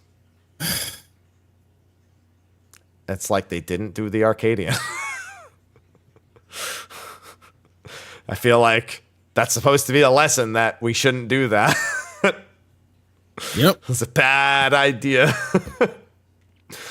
Our new Allied Society quest is the Pelu Pelu. There are combat tribe quests. That was kind of surprising to me, man. We hustling? We hustling? No, again? they're hustling. We're just getting them the goods. Okay. I mean, what are we thinking? Are we mercenaries to the? Because here's the thing: they're not crafters or gatherers; they're traders. So I understand that technically, you don't have to make something for them. They just need to take something valuable, trade it for something else valuable or be willing to spend money on something that's valuable to think that they could flip a profit for it. Right. But naturally, I would think that, us, being crafters and gatherers would assist in that a little bit more than, being mercenaries or being battle jobs. I mean, maybe they need escorts through the mountains. Maybe they want some rare thing off of a monster. Mm-hmm. Or maybe I don't know. But I mean, I kind of understand that at the very least for one crafter or gatherer, the moblins are definitely one. The Moblin city is literally entirely a bunch of crafters. So either crafting with them or gathering for them. Like, again, either of those makes sense. Most of these tribes are just trying to live. Yeah.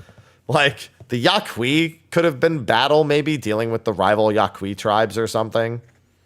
And maybe they also have something to do with this. It's entirely possible. There's also the Mammal Jaw. Again, there's the Moblins. I mean, even helping people in Solution 9 again is a technical possibility. Although I think we'll sooner have custom deliveries in Solution 9 sometime later in the expansion versus any sort of tribal quest involvement. Yeah, that's it. How many jobs have you even leveled, Sly? Because you'll be able to level with these, obviously. How many have I leveled? But 3? That's it? Mm-hmm. Yeah. Like after a dawn trail, I got sidetracked with other stuff. That's true. It's been busy, and October is about to be fucked to the maximum. Speaking of custom deliveries, we're going back to the train. Yeah. Nidowique. Of course, They went with the cat lady. They're like, we could have made it any of the trolley guys. We made it the cat lady. Yeah. The wife of Walika. There you go. Wife of Walika. Probably building another train, I'd assume, or helping them like get materials to build another train. Yeah. Mm-hmm. So the train that we destroyed. Okay, but listen, it was for the greater good. Yeah. Yeah. Can we destroy this one too? Is the real? How about we destroy another one? Listen, sometimes it's just how it's got to be. I think we're building like a bigger, gaudier train, like a Orient Express type joint. What if we're making like the monorail in Japan? Oh God, dude! You know what that reminds me of? Yeah, the bullet train. Are we gonna make a fucking bullet train?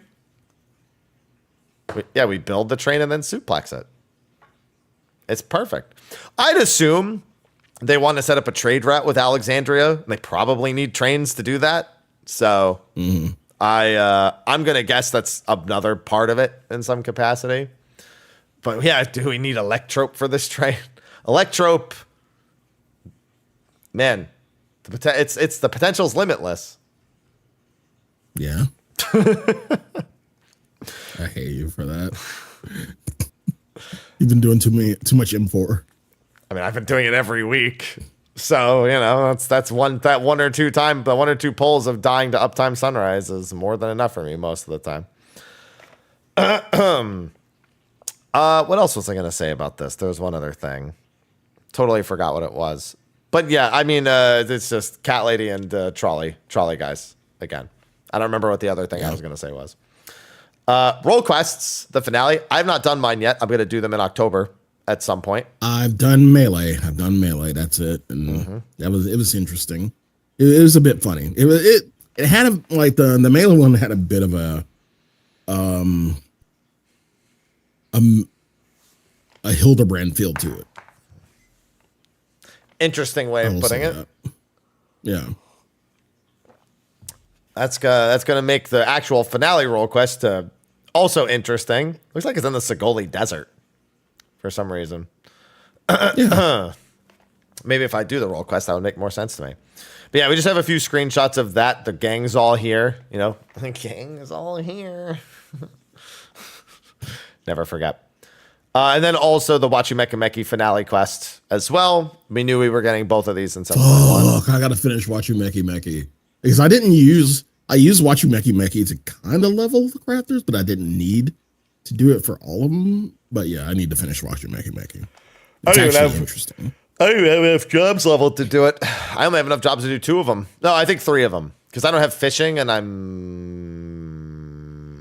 Actually, I might have 1 of each job except for fishing. Now that I think about what I don't remember what the spread is. No. But yeah, there's that finale as well. I'd assume that 7.1X, they didn't specify when anything was here. They just said in 7.1. Like, normally they're like 7.11 or 7.1X. Like, they didn't even bother. They just like, yeah, this is happening. Which kind of annoying when it comes to a later part in this, but we'll get to that when we get to it. You know what's also coming, though? You mentioned the Hildebrand feel. Yeah. Nashu's like, new civilization. Time to blow it up. Instantly. Can't bring this woman anywhere. Nope. They said this would be a short introduction into Hildebrand, which tells me it'll probably be like Stormblood's first quest, where we kind of just have Nashu, and we haven't really, or we just locate Hildebrand at some point in this quest. She's like, come out here looking for him, and she stumbles into Solution 9 somehow. Well, Hildebrand's been, or at least thought he was a Sin Eater and light infused at some point. Maybe he's thunder infused or thinks he's thunder infused at this point. Or maybe he just thinks the potential of Electrope is limitless, and he just wanted to see it for himself. I hope they do something with him fighting in the Arcadian, just like as like a side cutscene. I really hope. I have a feeling. Go ahead. I have a feeling Brute Bomber is going to be in this quest line. I have a strong feeling Brute Bomber is going to be in this quest line. I was going to ask, do you think we get any, Hildebrand instance like the Godbert one battle? Yeah. No, not maybe not that, like. Oh, you mean like Asura or Gilgamesh? Yeah. We literally have the biggest bridge. Yes. That's what I've been saying. Like, come on. I want an Electrope infused Gilgamesh. Yes. That's what I want. And I want to fight him on the biggest bridge. Yeah, Knight of Alexandria would make sense. He ends up like an Otis in a sense. Yeah, that would check. I mean, to be fair, Otis, if I recall, looks like he has most of Hildebrand's facial features anyway. Yeah. So it would make sense for him to even be mistaken as Otis potentially by somebody who's here. I don't know, maybe. Yeah, I will be very sad if there's no Gilgamesh fight this expansion. I think there will be a trial at the end of everything in 0.55, a year and a half, almost 2 years from now. But this is going to be a really short introduction quest. I'm looking forward to it. The last set of Hildebrand quests were really good. In Endwalker, it was peak. So hopefully they can continue peak. And also, Nashu stopped trying to blow everything up. But Brute Bomber has to be in this. Like, at some point, ain't no way you can bring Nashu and her bombs here and have Brute Bomber not have something to say. I refuse to believe it. Yeah. Then we have New Game Plus support. It's just Viper, Picto quests, role quests, main scenario quests. Still don't know why the expansion doesn't release with it. But, it's funny. He specifically calls out the living memory trick of being able to rewind it back before it's depressing. You can already do that. You don't need this to do that. So I don't know why even bring it up here. But yeah, if you want to rewind living memory and do that again, then you can do that here. Duty support. So they announced that duty support is going to slowly add support to non-main scenario dungeons, which does imply dungeon reworks for all of them as well. So Halatali is going to be the first. If they do one dungeon a patch, this is actually going to take 10 years. Like, even Nisa to actually catch up.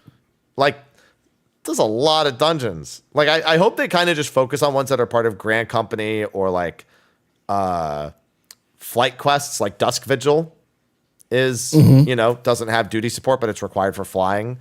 What's it called? Shisui of the Violet Tide, also another. I hope they prioritize like Cutter's Cry, Zamiel, Ormvale, this, Halatali. I think it's more important than like, I don't know, Stone Vigil hard mode rework. please do it. You know, fuck that dungeon. Yeah, I'm asking them. I'm saying like, yeah, please at least do Stone Vigil. But yeah, like I get what you're saying. Yeah, I agree. Like they should prioritize, you know, stuff that, you know, is needed more than wanted. I mean, see, I want Stone Vigil to be done. Yeah, like you said, I want it to be done. It's not needed, but I want that shit to be done. Yeah, and they said it's not surprising it's taking this long. They said Endwalker was all about getting the game to a point where it's like, oh, if you're new, then it's like really streamlined and you could like just go with NPCs and you don't have to worry too much. But again, there's tons of things that new players should be doing that do require other players. And there's not a problem. It's an MMO, for God's sake. I don't care either way if they don't add duty support to anything on the side. But consistency is a thing. And I don't think they want to commit more than the resources to do like one or two of these a patch. When they've already said Dawn Trail is supposed to be you're playing an MMO, you know, so play with other people expansion. Like that's literally their like content philosophy, is having more content that you can do with other people. Criterion's reward update, the Alliance raid that we're going to be showing later, you know, the exploration content returning, deep dungeon, a field like there's a lot of stuff that involves groups of people. So, I think that's why they're only doing one at a time. I'm surprised they're doing anything at all. So I'll take it as a plus. It does mean more people's favorite dungeons are probably going to get butchered. There are some people who probably are thinking of their favorite dungeon as a side dungeon, like, oh no, it's so fucked.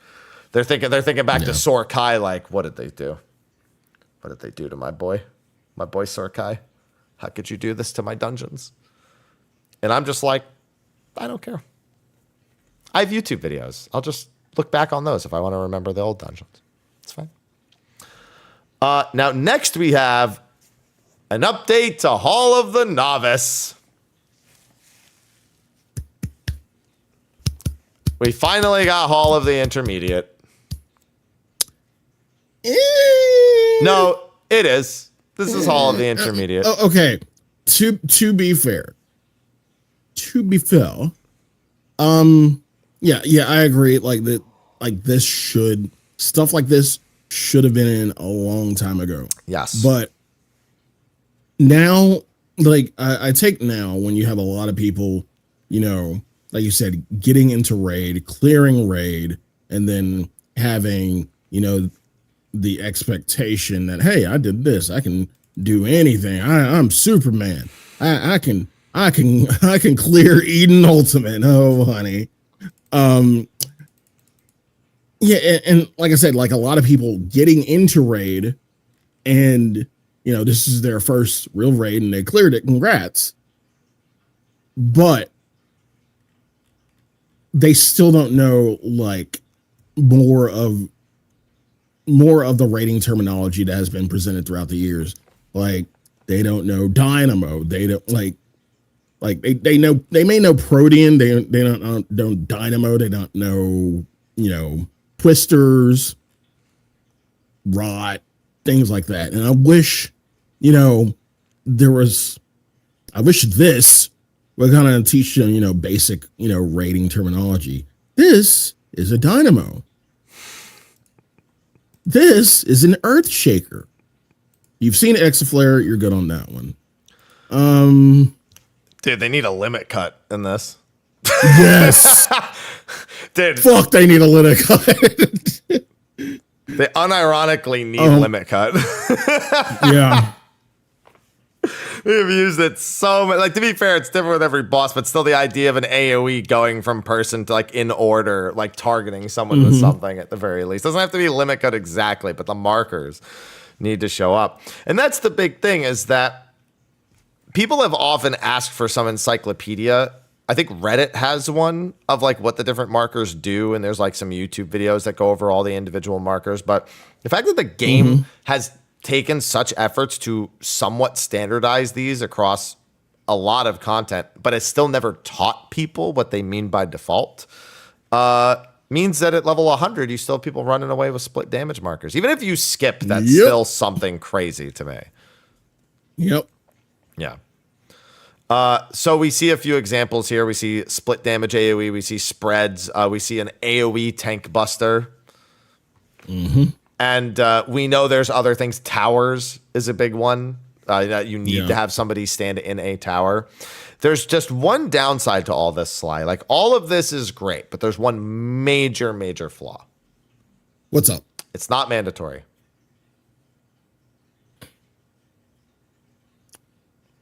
Well, and I don't think it has to be.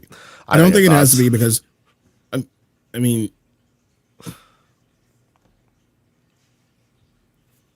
there are so many ways to, or so many resources to kind of pick this up. I think eventually, you know, people will pick up certain mechanics. Here's the thing, Sly. It's a matter of time. It's only a matter of time. Sly, and I agree with you that it should be, it should be, but not 100%. Sly, I am in level 100 content where people don't know what a split damage marker looks like, okay? Make it mandatory. I could understand some markers people being unfamiliar with. There are some that are fight exclusive. Obviously, those need to be learned for that fight. Like, I don't expect them to fucking throw like P8S, like the markers for that over people's heads, like the fucking the thing where he marks people where they're just like they can't take a hit. I don't expect hot and cold from DRS to show up here, but. Not the tree. Get the fucking tree. If they put the tree in here, I'm leaving. Do not make the tree in Hall of the Novice. Stop it. Shiva Circle should be here. Yeah, like Shiva. That should be. I mean, that's more of a pattern thing, but yeah, I get what you're saying with that. I wouldn't be against common ideas, not just markers, but common ideas like three, right. two, like stuff that you would regularly see in not just one. I mean, you see Shiva patterns in a lot of raids. That's what I'm saying. It would behoove you to kind of do not put happy brambles. Learn it. Do not put happy brambles. We'll talk about that later. Don't do happy brambles. Yeah, towers. Like there's some general mechanics or patterns that it would kind of behoove you to learn, so you get it in your head. Oh, Shiva circles. Oh, this pattern, that pattern. So you can kind of have the terminology and have the thought process to solve it while solving other mechanics during it. Yeah. And chat brings up a good point. While the brambles thing is a bit of a joke, breaking tethers and chains by running away from them is another thing that would theoretically be really good in here. Like unironically, happy brambles, kind of.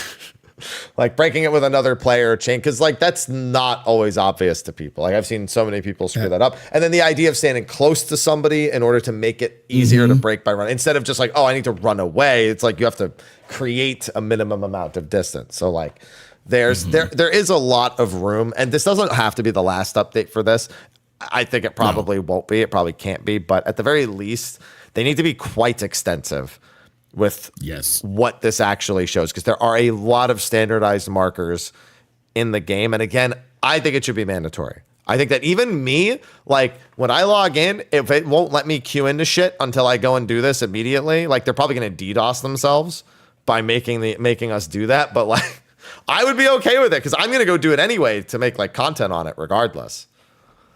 So I'd be okay with that. They've already lined up a good amount of YouTube. Now I get to make a video on the new Hall of the Novice. I get to make a video on the updated Halatali to check it out when the patch comes out. The new Extreme trial this. They actually already lining up some pretty good YouTube content for me. So yeah, it'll be all right. The question also is if it's not mandatory, Hall of the Novice is generally attractive because of the armor set and the ring. Do you think they include here's the thing. I think an armor set's a bit of a waste because you get the artifact gear at 50 anyway. That's item level 90, and that's more than enough. Yeah.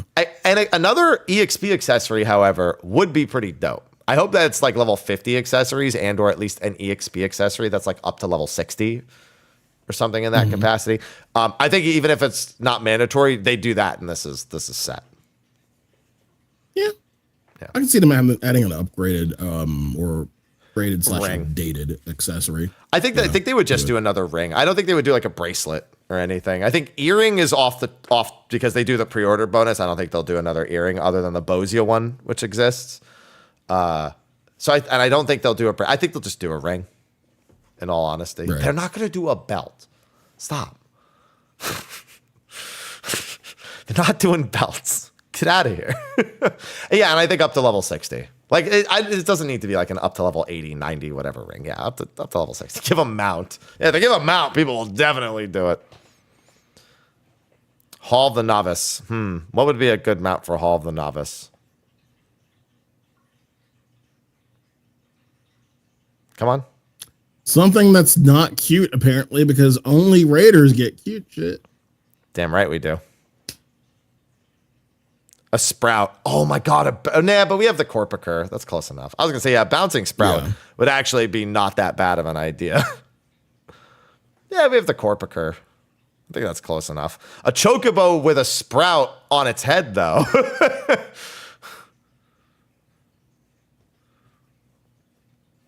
That's like a Pikmin chocobo. Give me a Pikmin. Give me Oliver. Olimar. Whatever his name is.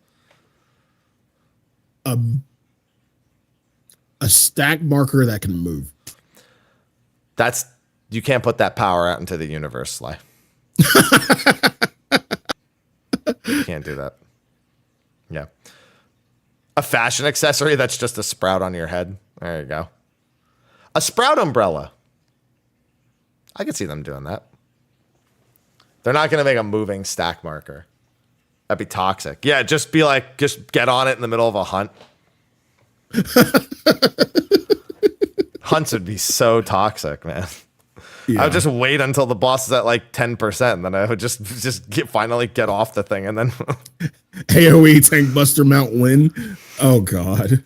Oh no. Oh no. But yeah, no, super good. They even said that maybe they'll do something that is about rotations in the future, like a basics of the job thing. They said they're really kind of hesitant to do something like that. It's very resource intensive, and they run the risk of not doing what the community actually figures out is best, which it's still better to give people a tool that is like, oh, I'm actually learning like what my skill. Like give black mages one that just shows them to swap with Fire 3 and Blizzard 3 for the love of fuck. Just give black mages that. You don't need any other job to get one other than black mages being taught to swap form with Fire 3 and Blizzard 3. That's the only job that they need a fucking Hall of the Intermediate for, as far as I'm concerned. Everyone else can fumble around, but not that. All right. Yeah. And then every expansion, if they make changes, then they'd have to like, I could understand making something that explains your job gauge, for example. Like what your skill interactions are with your job gauge. That I think is fine. Just like a playable interaction with it. And that would also follow for Black Mage. But yeah, good addition though. Glad to see it. Todd specifically asked about this actually at Media Tour. And now we have it. Sometimes the system works. Sometimes. Yeah. Sometimes. PvP. Yeah. So we were told that the big updates to PvP would start in 7.1. And this has been, I've actually been very, not anxious. What's the word? Yeah, I guess kind of anxious. Like not the bad anxious, I really want to see what they do. Because Crystalline Conflict was really good for the game for 6.1 onward. Has it been perfect? No. I think it's longevity post-patch every season. Like it's like the first week of the season's kind of busy, but they struggle with like maintaining people being in ranked. Unranked, however, is popping all the time for Crystalline Conflict. So like it's great for that if you're playing, especially if you're playing in the evenings, like leveling or doing the GARs. Like it's great. Like it's fantastic. And Frontline Roulette is always busy now too. Like everyone is always popping into that. So participation in PvP has generally been a lot better since Endwalker. And so if they can continue to expand upon that, that's great. We got a little bit of a teaser about some of the PvP stuff happening. They did briefly mention PvE job balance. There's going to be some buffs, no nerfs. So bear that in mind. But PvP, they're going to be adding new skills to all the existing jobs, not Picto and Viper, because they already, I think they need to buff Viper big time in PvP. But other than that, and everyone's screaming, please nerf Dark Knight in PvP.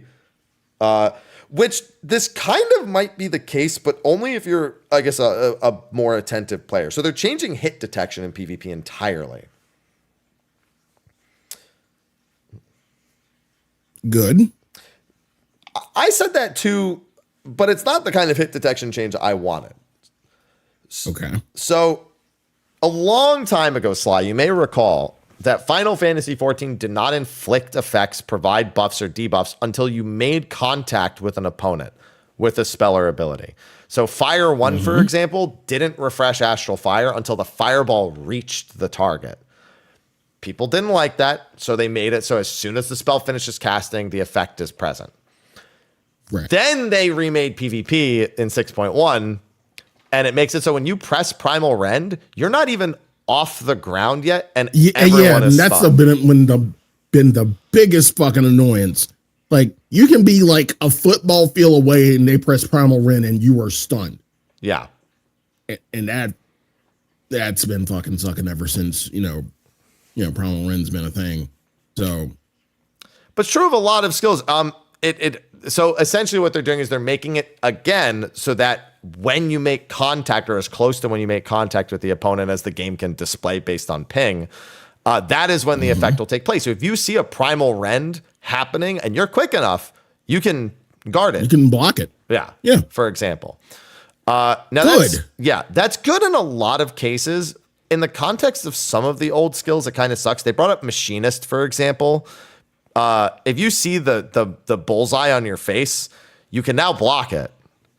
And that hurts Machinist a lot because that was their one strength, like their one really big strength. They really fucked Machinist on that one in particular. Now, for myself, I wonder how this would affect Sky High.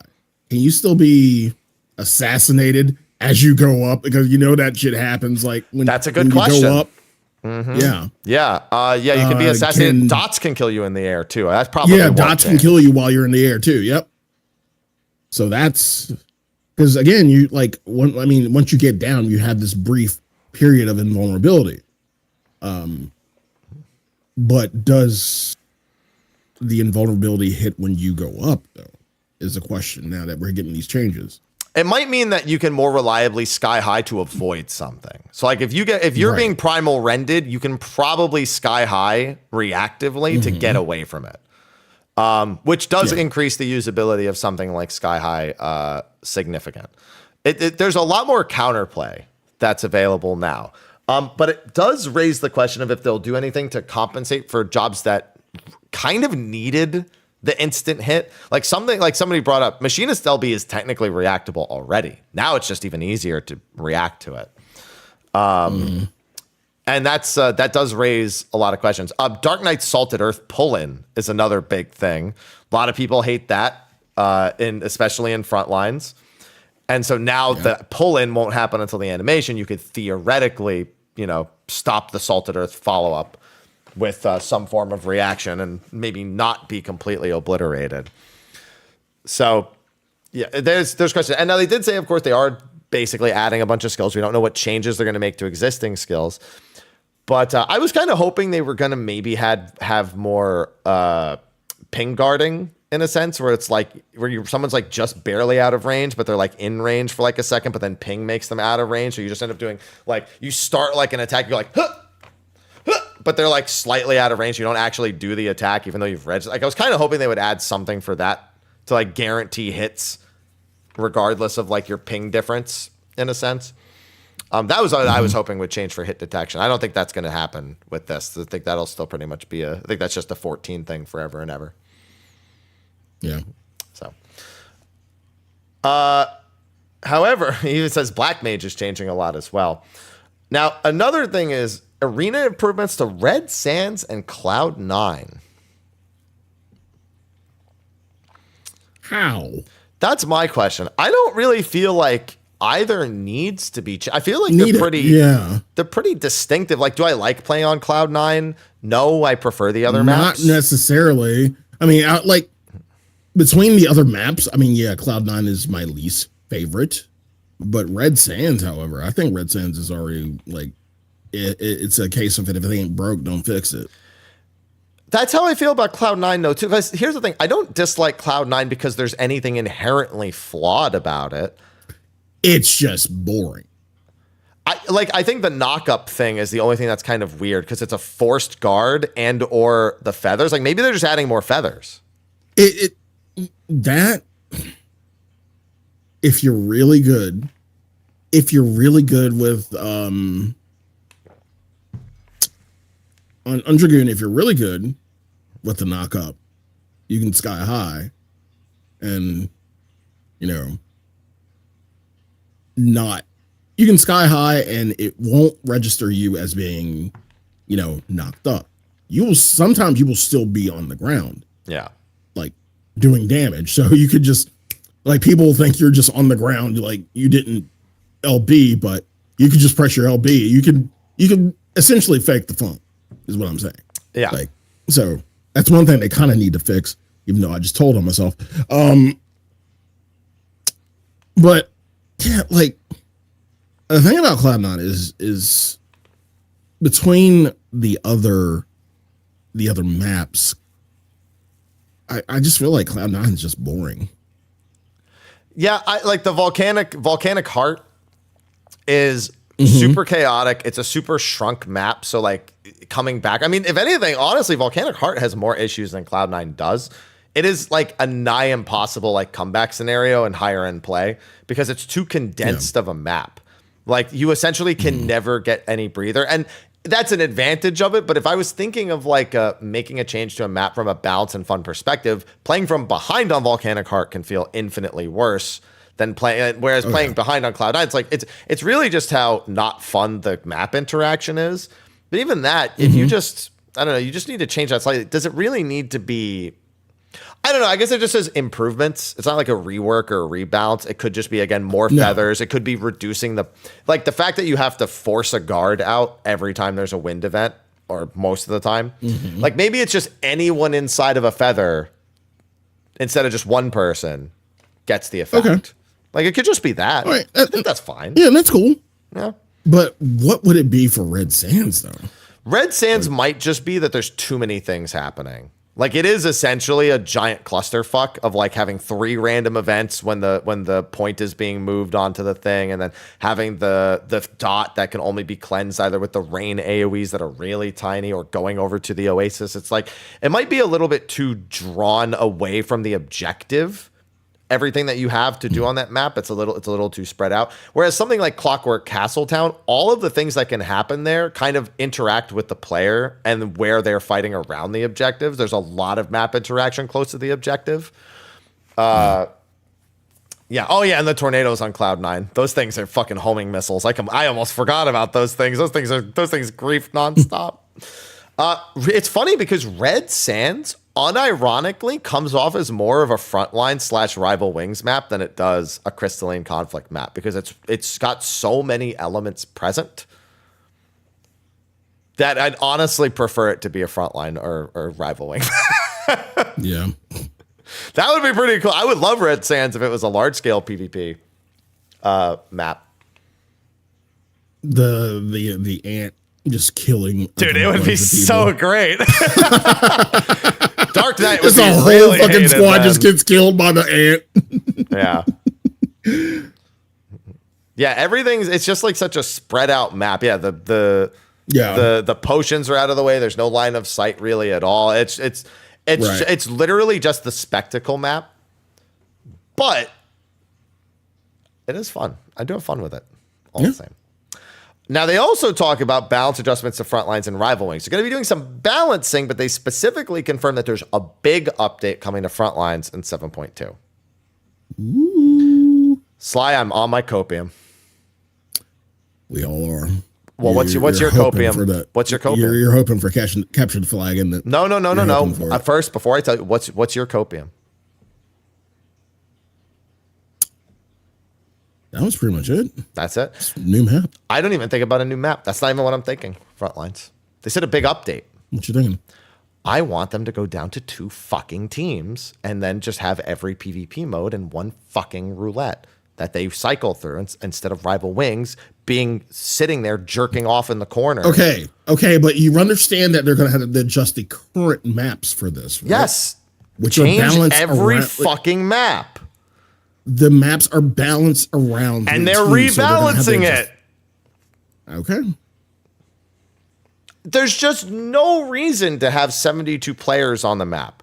It's either 24 players, which feels fucking lame. Have you ever been in a 24 player like Seas map? Yes. Or it's fucking lame as hell.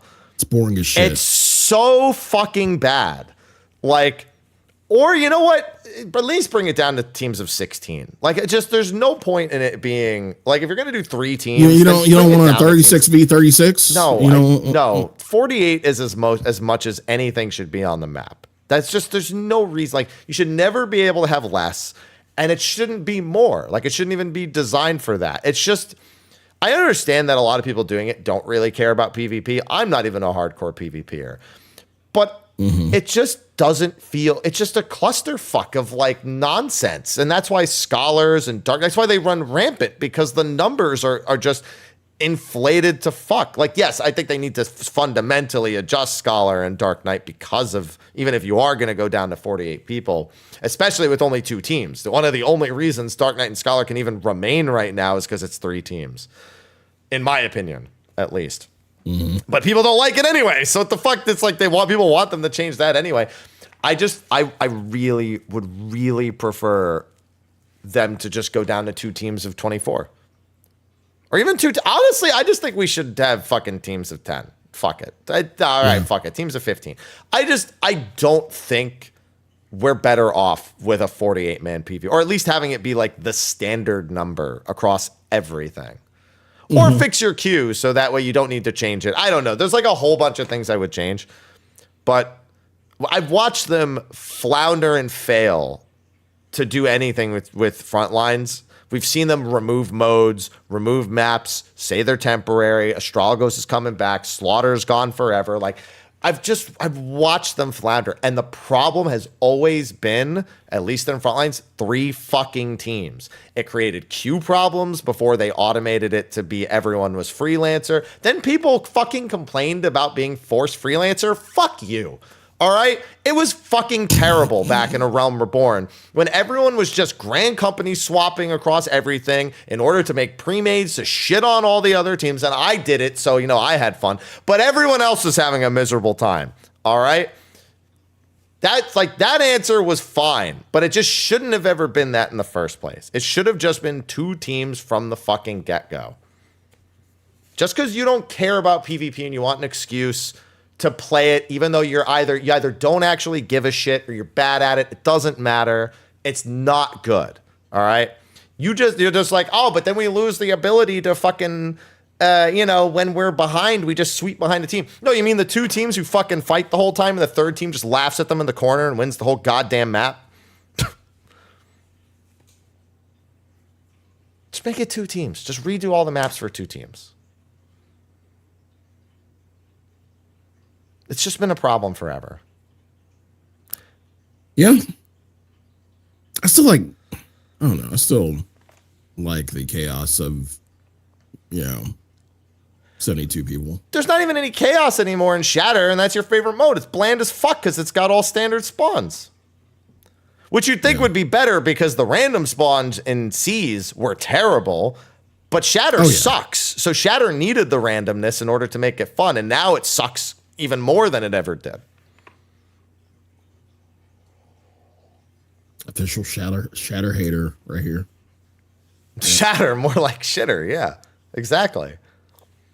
At least when the spawns were random, it was kind of engaging. My least favorite day of the week is Shatter Day. Day of the week is Shatter Day. Yeah, god damn it. y'all some haters. Is Shatter even on Saturday? If not, that's a huge missed opportunity. No. Yeah, I know, right? Shatter Day. Get on it, Square. Yeah. Yeah. All right.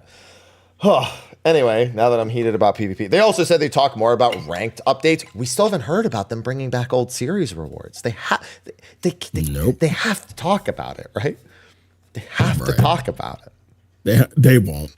No, they I'm have telling to you right talk now, about they won't. it. They can't. They won't. They can't keep ignoring us, Sly. They have to talk about bringing back. It's such an easy answer to the problem of trophy crystals being like not useful enough.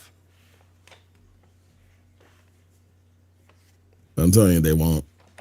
Like, we have the solution to the reward structure not being engaging. engaging. We have the technology. Everything's there. Oh, like, I don't know what to tell you.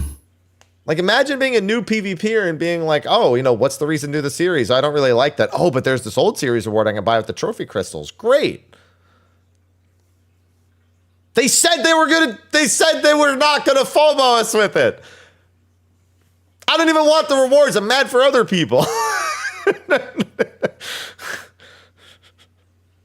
They just said, yeah, they said eventually. They got to talk about it, right? We'll see. Just don't be sad / mad in part 2. Oh no, I will be. That's just because they don't talk about it, Sly, and just because I don't think they really will talk about it, doesn't mean I can't be upset if they don't talk about it. I'm just telling you right now. Like, it's just gonna get ignored. I want everyone to remember this moment, by the way. When everyone says I never have anything negative to say about 14, fucking clip them this. All right, clip them that entire segment that we just went through. Okay? Yep. It was like 12 minutes of complaining. All right? All right, then they showed us Yo-Yo Wada. We already talked about that. We jumped ahead. They said the third boss is very engaging, much like some of our other Dawn Trail dungeon bosses. Good. Glad they're keeping that trend. I'm also very glad they're keeping that trend. Even though I don't dungeon that much still, like even with the funner dungeons, I still have very positive and fun experiences with those bosses. Yeah. So I think the third boss of Strayborough is probably the smartest boss they've ever like made for a dungeon. Because it's like pretty standard, but it's also very like unique and fun to do. So I'm a big first boss Strayborough enjoyer though. I hate the hit section on that fucking shit. It fucking sucks ass. Just be better. Oh, I am better. Like, just be not. better. Yeah, just fight server ticks. Sure. No, just, why not? Just play better, Sly. Okay, cool. Then we come to Echoes of Vanadil, the first of the 24-man raids, and it is none other than Juno, the first walk. The first walk. Now, the name tells us more about this than anything. That's a very important name. Well, the pictures tell us more, but yeah, sure, the name. Because like the picture is a misdirection. Well, yeah, because like, okay, it's Juno, the first walk, right? And I'm pretty sure this is Lower Juno, correct? That is Lower Juno. That is the most popular set of stairs in all of Juno. Get your gobby bag quest right there in that door on the left. Mm-hmm. Yep. But yeah, so they show us the picture of Lower Juno. Great. And then they show us a picture of the Sanctum of the Shadow Lord. Yeah, the throne room in Castles of All Baileys, which is clearly not Castles of All Baileys here at this point. No. Sly, I know what's happening here. What's happening? We now know what the term echoes means. They are indeed using the Wings of the Goddess Walk of the Echoes here. The first walk. This is a walk of the echoes. That's the expansion I'm on right now, and I fucking need to continue. Shit. They are actually going with... So, to explain it briefly, this is the super truncated version. The Walk of Echoes is essentially an interdimensional section that connects all versions of Vanadil through Atamos.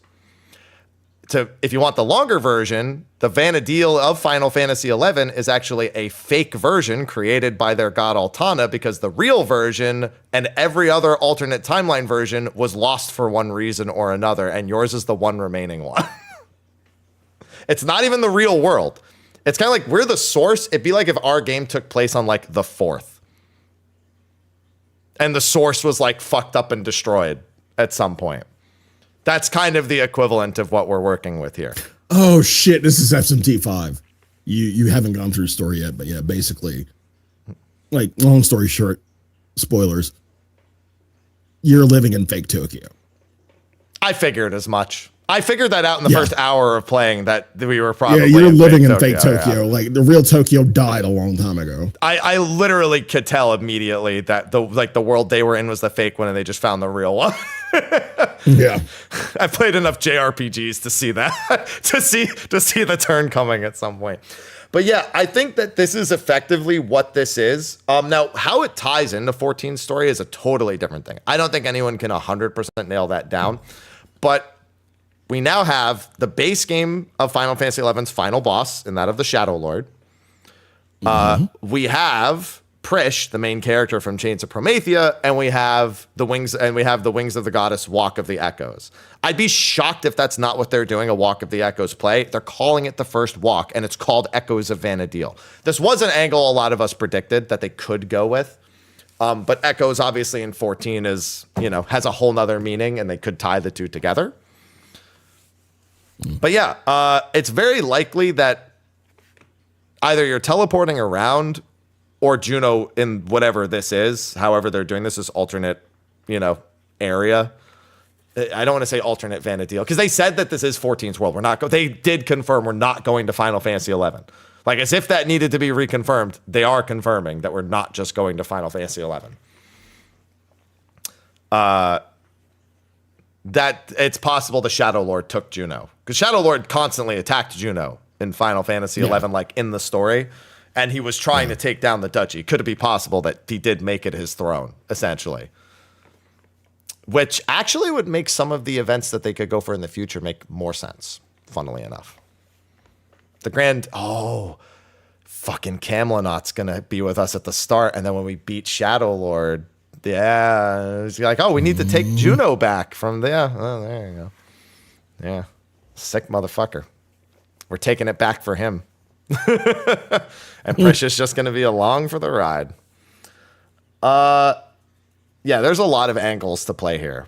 But Juno, for those who didn't pick up on it, it is basically the first end game hub of Final Fantasy XI's first expansion, the base game and the first expansion. So it's very popular for a lot of reasons. And then, the Shadow Lord's throne room, which is probably somewhere in the Garden of Rulud. Yep. And that's going to be a fun time. Yeah.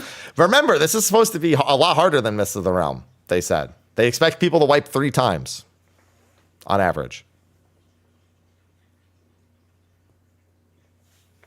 Can't wait.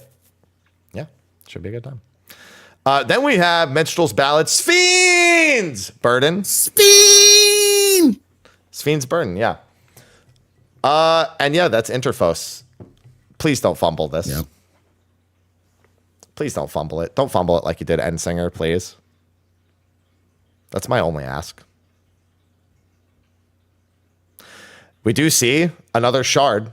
Sly, did you know that in the Interphos, you're being taken to other shards or being shown reflections? Yeah. Okay, a lot of people miss that detail, that you're being shown or put into simulations of reflections that were lost. Calamities, specifically. The gravity section is an earth calamity. And the other one is a wind calamity. And this is an ice calamity that we have here. And those bridges are going to break. Yep. And he even says that bridge is probably going to break. You got to dodge the laser, but the bridge is going to break. So have fun. That is already very reassuring to me. Not from a mechanical standpoint, but from they understand the strength of their fight and how to make it more interesting and extreme. Adding in a third mode, something they kind of do. I mean, we see that with like Valagarmanda for example, with fire, the fire mode being added in extreme, ice mode being added in here. Just kind of makes sense. But it to me, it shows they understand what already made one of their other fights a lot of fun, and that they've already set it up lore-wise to be able to do this. So I'm already very hopeful to see even something like this. And the creative arena usage, which is, I think, the Interfos's greatest strength. Yeah. So, big thumbs up. I breathe a sigh of relief until I actually do it, though.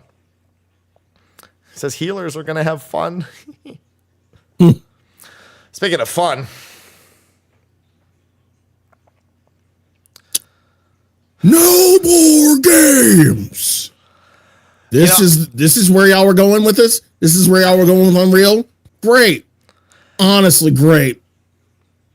I like how you're clapping, but because of your voice, the gate, it just looks like you're doing this quietly.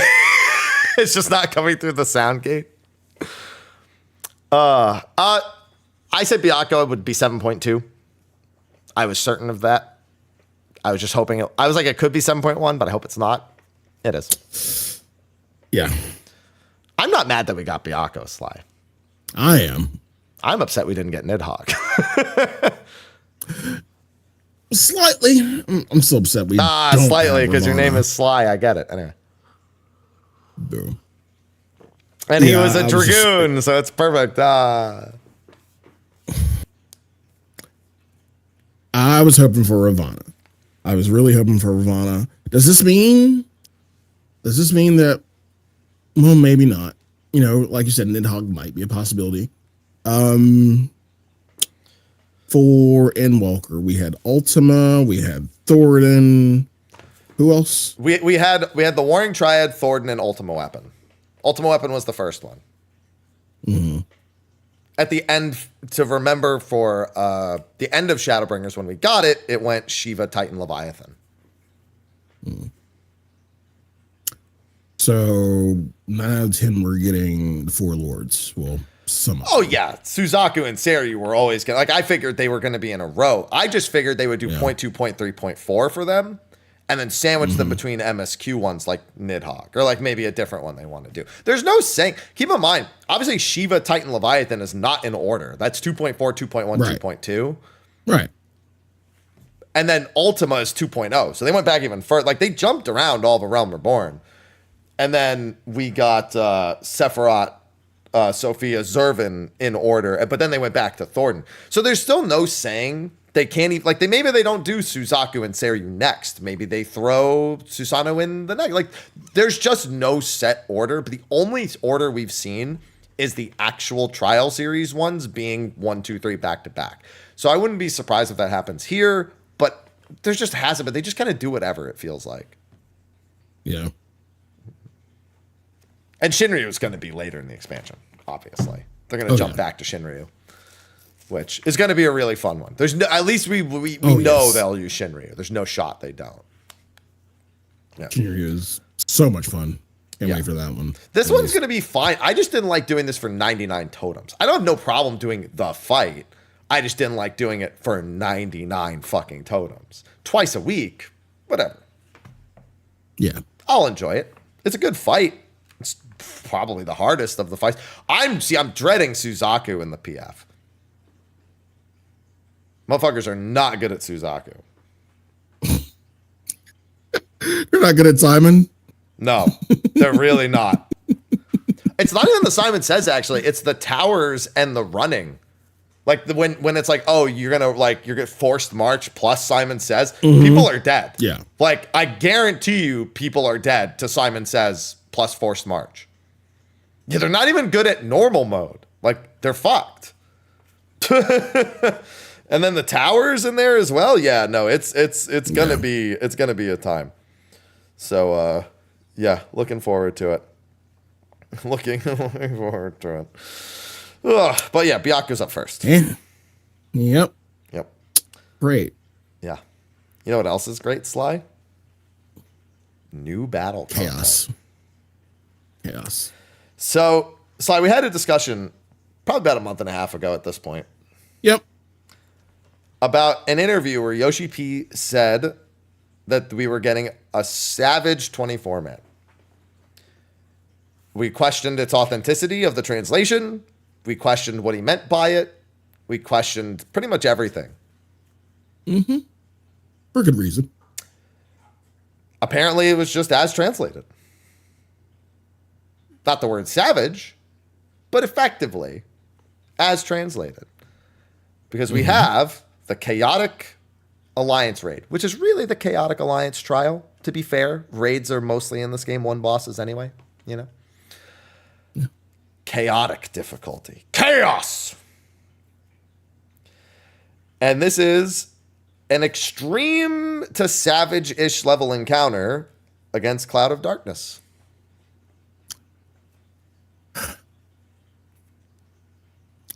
Now, here's the thing. Here's the thing, Happy. Yeah? We have 2 iterations Cloud of Darkness, right? Yeah. So they have an ample sample to pull from. Like both from World of Darkness and then from the raid itself. So we're getting both of that. We're getting both of that in one fight with 24 people. Yep. Chaotic is right. How many people are we going to lose because we got 5 people on one square? Which, yeah, that's in there too. So you want to know what's funny, Sly? So I actually have recorded a video with all of my predictions of this fight. And after parsing all the possibilities, I don't think this will be that bad for PF. It looks a lot worse than it is. It's actually, if anything, way easier because of the number of people and the number of squares that they had to use in order to do it. It's crazy. When I've actually broke it down, I was like, wait, this is easy. So the only screenshot we see is of what is a combination of obscure woods and empty plain with the World of Darkness, Cloud of Darkness in there. Mm-hmm. There are guaranteed 12 people handling the center mechanic and 12 people handling the outer mechanic. Because of the number of people in the center, there's 30 squares to split between 12 people. And you need count the squares? Yes, I counted the squares. There are 15. Okay. There are 15 squares on each side of the boss and 12 people. So even for a half room, there's 3 squares spare. Now that's obviously not that important, but the big thing is you need 3 people in each corner to do the towers. So you only ever have 3 people slightly shifting over onto a side that has 3 people. So there's a ton of space that is just unoccupied. There's like the fact that there's an entire 3 square leeway and it's not made perfect. If it was 24 squares, this would be fucked. It would be as fucked as you think it would be because then you need exactly 12 on each side. Yeah. But it's 30. It's got 30 sections amongst 12 people. Oh, yeah, 30. Yeah. So there's just so much space for everybody to do their own square that they don't need to dance around other people's squares at all. They could literally, everyone can dance between their own 2 squares and then just shift over to do the mechanic. And that's only the 12 people in the center. The people on the outside actually also don't look... The people on the outside actually look like they might have it worse. Because if I'm judging this correctly, there's an anti-air or wide angle on each of the outer platforms, and then either an Art of War or brambles. True. Now the one shake-up is in this because we didn't have Atamos. We didn't have the Atamos in either iteration, right? Correct. Atamos is strictly is in every one of the tower bosses in some way, shape, or form. But you're not really in Circus Tower. Like it's really in 1 and 3, but not really in 2. And the question is what those are doing. That's the biggest question mark, because both of them are pointed to the same square, and there is another square on the other side, which means whatever's happening over here has to be done. Like it's if it's not being repeated on the other platform, it has to interact with the other platform in some way. Either that or one side just has to do something different. It's entirely possible that your side gets picked. You have to know how to react to it. It looks like it's aiming for the Cloud of Darkness clone. It's directly under the hitbox in the center of that platform. So it either pulls people towards the Atomo, so you have to be pulled towards your tower before it goes off. So it's literally like a second from going off right here. Or it's going to move the clone is the other possibility. I see. Yeah. It could pull. And this is also assuming the center platform isn't interacted with at all, because the center platform is locked away. You can't, once you're on your squares, you're on your squares. So if you don't have 6, 6, and 12, you're fucked because you can't do the towers. Which, to be fair, shouldn't be a problem. Like, unless they mark people with something, which, again, this is extreme level for 24 people. Like, close to Savage with this mechanic, but still. Yeah. Yeah. But I think it's just going to suck people into their spots. I don't think it's actually going to interact with the clone at all. But we have all that figured out from this already. If this is how it ends up releasing, like, we've already figured out likely the hardest part of the fight. And so I don't think this is going to be that bad. Also, this isn't an ultimate. This is going to be like a 10-minute encounter.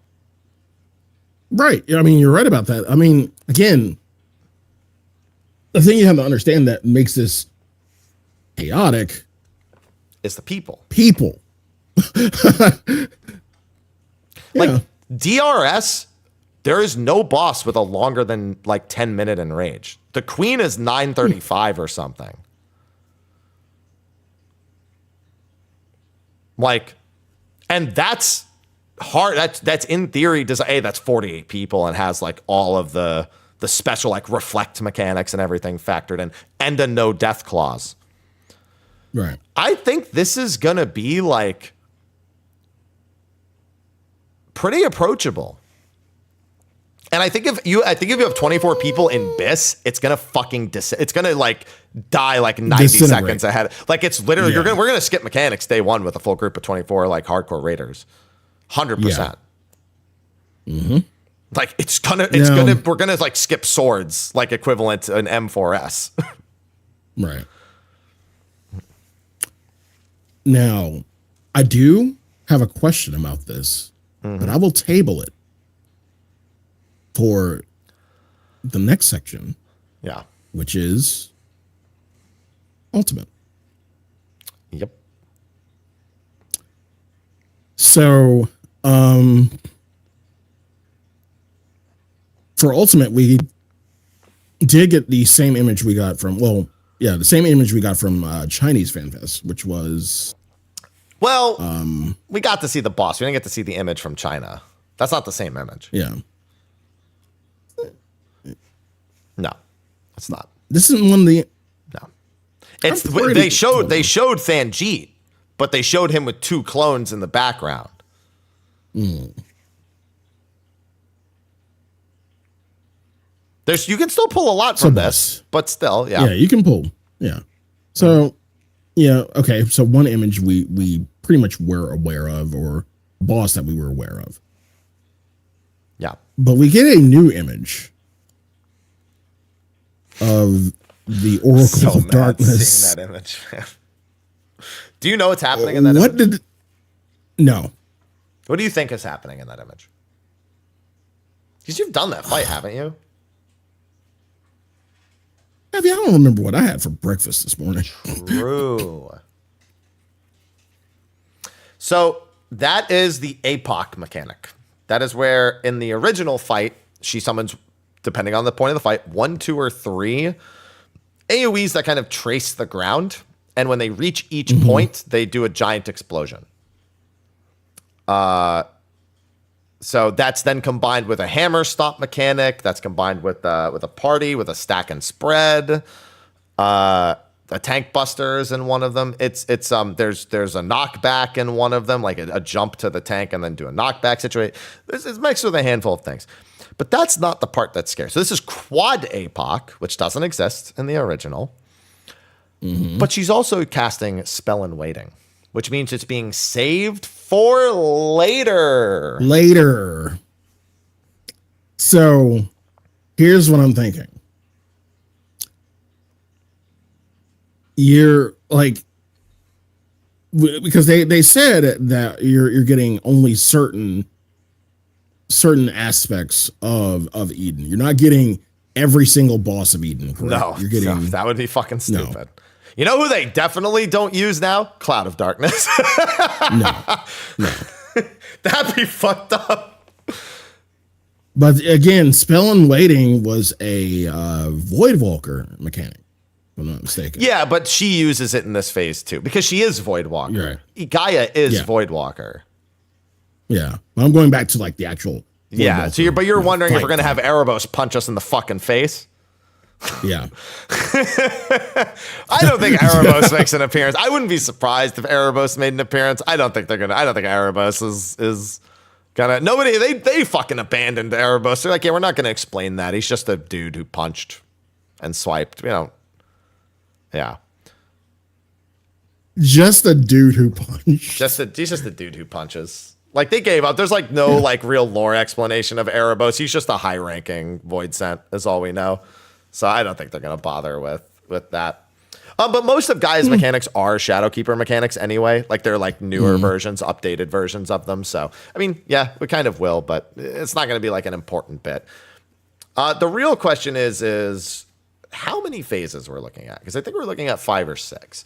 I think we're looking at probably Fanjit is the first phase, in all honesty. Then Eden Prime, then Gaia, then either Shiva or they do the Shiva Gaia combined phase immediately, and then I think there's probably another phase after. Yeah. I don't think Shiva actually ends up getting her own phase. I think they just straight up like go from Gaia to the Oracle of Light and Dark, and then Shiva's mechanics will show up in that. And I don't think Eden Prime's going to show up either. I think maybe some Eden Prime, maybe Eden's Promise summons clones of Eden Prime as like a callback mechanic. Just like I think that the Titan cart will be in here, but we won't fight Titan, for example. Like I think when they do Junction, when she does like Earthen Fury for Junction, that we're gonna have the Titan cart. I think it's too iconic. It's here's the thing though. T didn't have height, and height was one of the most iconic things in all of Alexander. So I guess they can't hit every note. Right. But I do think that the Titan car for Junction Titan has to be a thing. Because we have Junction Titan already. Like, why not, right? It's going to be a time. I've been predicting it's going to be about the same as DSR. And I think the first group will beat it in like 3 or 4 days. Fair. Yeah. That's what I'm thinking. So here's my question between, chaotic and ultimate. Yeah. Because we're getting this again in the same patch. Yeah. But when? That's the question. Logically speaking, here's my headcanon. That's a hat. Could they do this in the same? Sly. Shut up. Could they do this in the same exact patch? Meaning, like, it's going to come in an off patch. Both are going to come in an off patch. But could they do both of these within the same patch? No. You don't think so? No. I think chaotic is 0.15, and I think this is 0.1. I'm expecting there's the chance. I'm 50-50 on 0.x5 for chaotic. I wouldn't be surprised to see it be 0.xo. I think it would be a mistake, but I think they could do it. Because Unreal would be in 0.0 along with EX Trial. You're good there. You have like that's good. You have MSQ, you have New Extreme, you have the new dungeon, you have whatever PvP updates there are. Like like you're good. You're good on the 7.1 like volume, right? And then you have 7.11, which is ultimate. And then you have 0.15, which is chaotic. I think it would be silly to do chaotic, extreme, unreal, all in 0.0. Oh yeah, like extreme, like doing all three in one. Yeah, too crazy.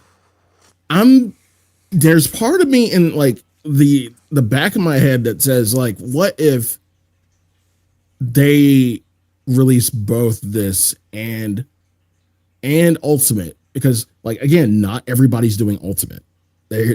Hear me out. Not everybody's doing ultimate, but chaotic is there as an option alternative to ultimate within the same patch. No, they're gonna let ultimate be on its own. They're smarter than that. Okay, they're smarter than that. It has nothing to do with the people in ultimate not being able to do chaotic, but it has everything to do with putting in two high-end pieces of content at the exact same time.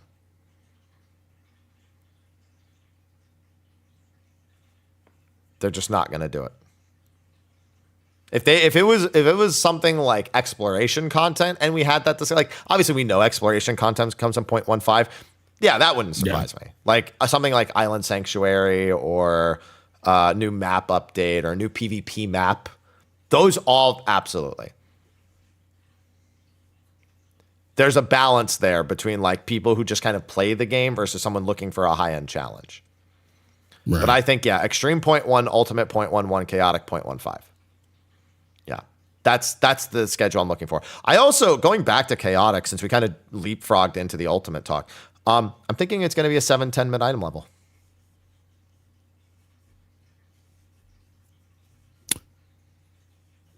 And another thing we have not talked about, we kind of glanced over, the reward.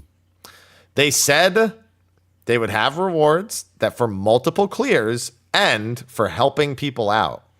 Now, to be fair, I don't know if they're going to actually incentivize helping out, like with a first-time bonus. I hope they do. I think it's a great idea if they really want to expand, like, the idea of being a part of things like those Deluberman. Like, imagine if all the Deluberman BA groups got a bonus for helping out a first time. Like, it would be great. That's a huge plus. Absolutely. The reward structures aren't made for it, but it's a good idea at its core. Other than tomestones. But yeah, and that's what I'm wondering. Like, what is sufficient reward for doing something that they say is on, like you're saying is on the level of EX/Savage, but what would be sufficient reward for this? I think there will be a mount. And I think it will drop totems specifically. I think you'll exchange the totems for things you want. I think there will be a mount. I think there will be, I want to say body and legs. I don't think a weapon. Okay. I think I don't want to say they'll do glow.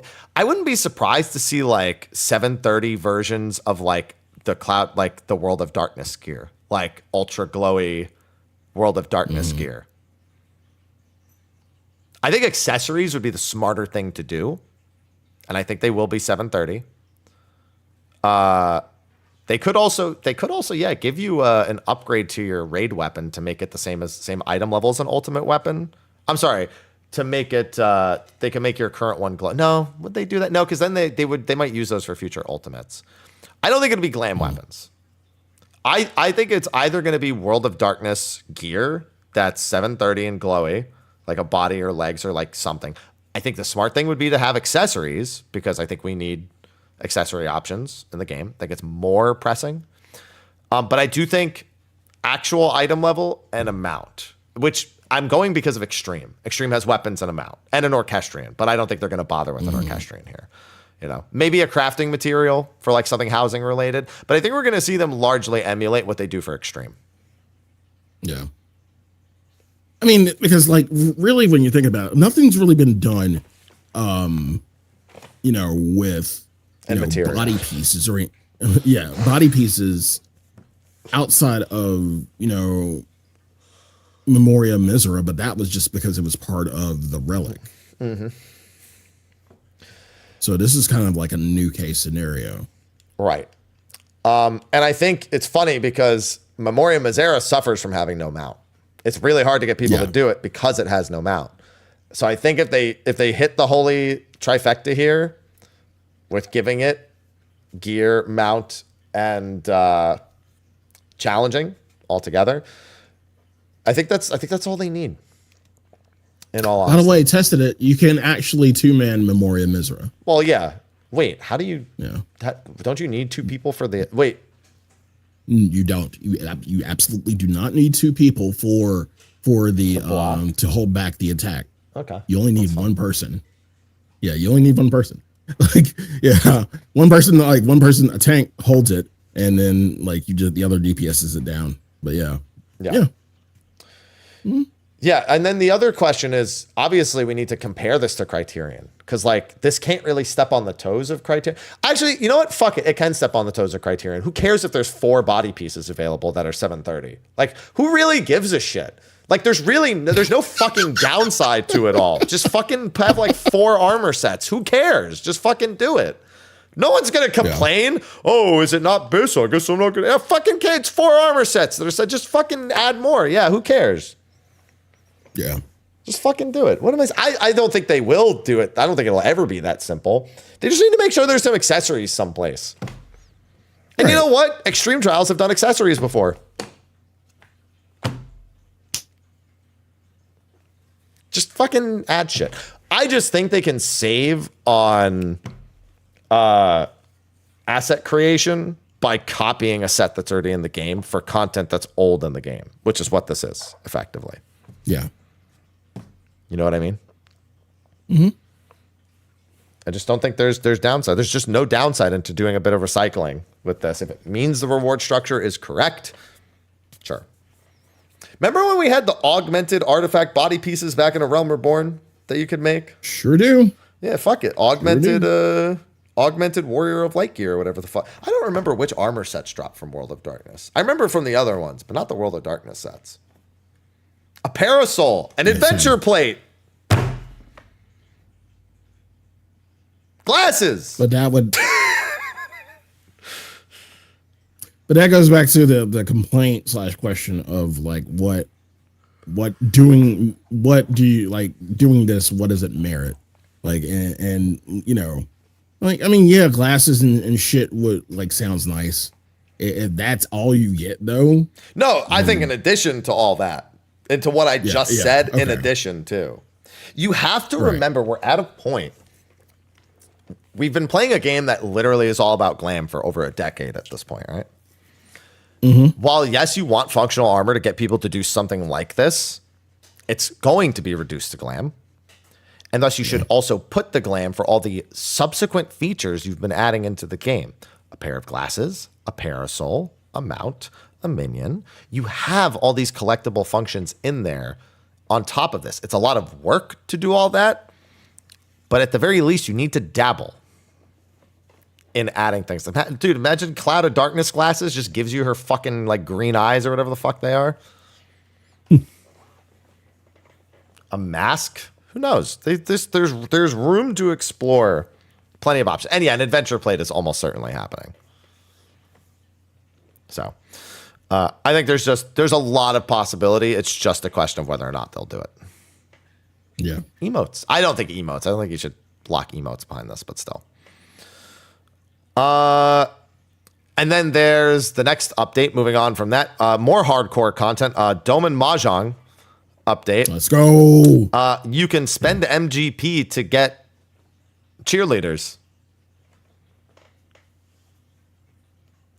I was really hoping they would talk shit if you played bad, but apparently they just encourage you. Yeah. Yeah, that's a thing. You can now get a cheerleader for from Doman Mahjong. It's interesting. With MGP. Yeah. Yes. And then was probably the other most exciting thing about the patch, the housing update. Let's go. You can turn your house into a TARDIS. You sure can. So they're making it so that you can get a custom interior, or I'm sorry, you can get an alternate interior to whatever housing area that you're in. So if you have the Limsa houses and you have the Limsa interior, you can swap it to an Ishgard interior or a, not Kugane. What's that one called? Gridania. No, Sly. I meant Shirogane. Oh. The Shirogane interior. No, I didn't mix up Kugane for Gridania. I was looking for the... I thought you were just trying to give like examples, like other Yeah, examples. that is another example. Sure, yeah. But you have, you just like, whatever. Point is, you can have different interiors. Yeah. But then they asked the logical question, Sly, that we would have asked. Well, if you can just change the interior, can you make a small into a large? The answer is yes. You can pay to upgrade your interior size once you already own the house. So you can have a small house with a medium or a large interior. It's free to just swap the theme of the interior, but to change the size will cost skill. But now you can do it. This is a good thing, Sly, because it means that even if they don't introduce a new housing area, they can just introduce new themes. A Solution 9 theme to your interior, for example. It's a big deal. I will say this, now though. the venue scene. Yeah, the venue scene? Go ahead. No, venue scene? Yeah, I was going to say now that the venue scene is going to go crazy because, people with personal houses who couldn't, afford a large probably can now. Congratulations. There are going to be more venues. Yep. Mm-hmm. Sly, what about my apartments? They talked about doing this for apartments like 8 years ago. They said, maybe we could make turning our apartments into a TARDIS. Yeah. I want a fucking penthouse. You know why? I know why they haven't done the apartment though. There's actually a reason. Why? Because they'd have to make new interiors because there is no medium or large interior. Here they can just steal the ones they've already made and then make one new one for like the sizes, right? Mm-hmm. Apartments need to be like, they need to actually make a medium and a large to begin with. But I want it because I don't want a fucking house. We have the Solution 9 apartments. Just give us that. Yeah. How much gil do you think it'll cost to upgrade your size? Some people think it's the difference. I don't think it will be because the exterior is a factor here.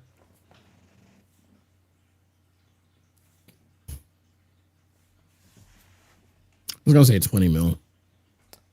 I don't think it's going to be more than 10. To go to a large, regardless of the size, I think it'll be a 10. There could be 5 to go to medium, 10 to go to large.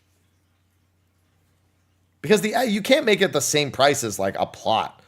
Because the exterior is a huge factor in it. Yeah. So, Chad understands. You know why I want them to upgrade the apartments? So that if I ever don't want to sub for a period of time, I don't have to worry about losing my fucking apartment. I can have my penthouse and keep it year-round. Not that I ever unsub, but still. They get it. Still, yeah. Yeah, this is just a really big update for housing. It's very important. Very important update for the future of housing stuff. Yep. And, of course, like the pillarless changes, too. Yeah.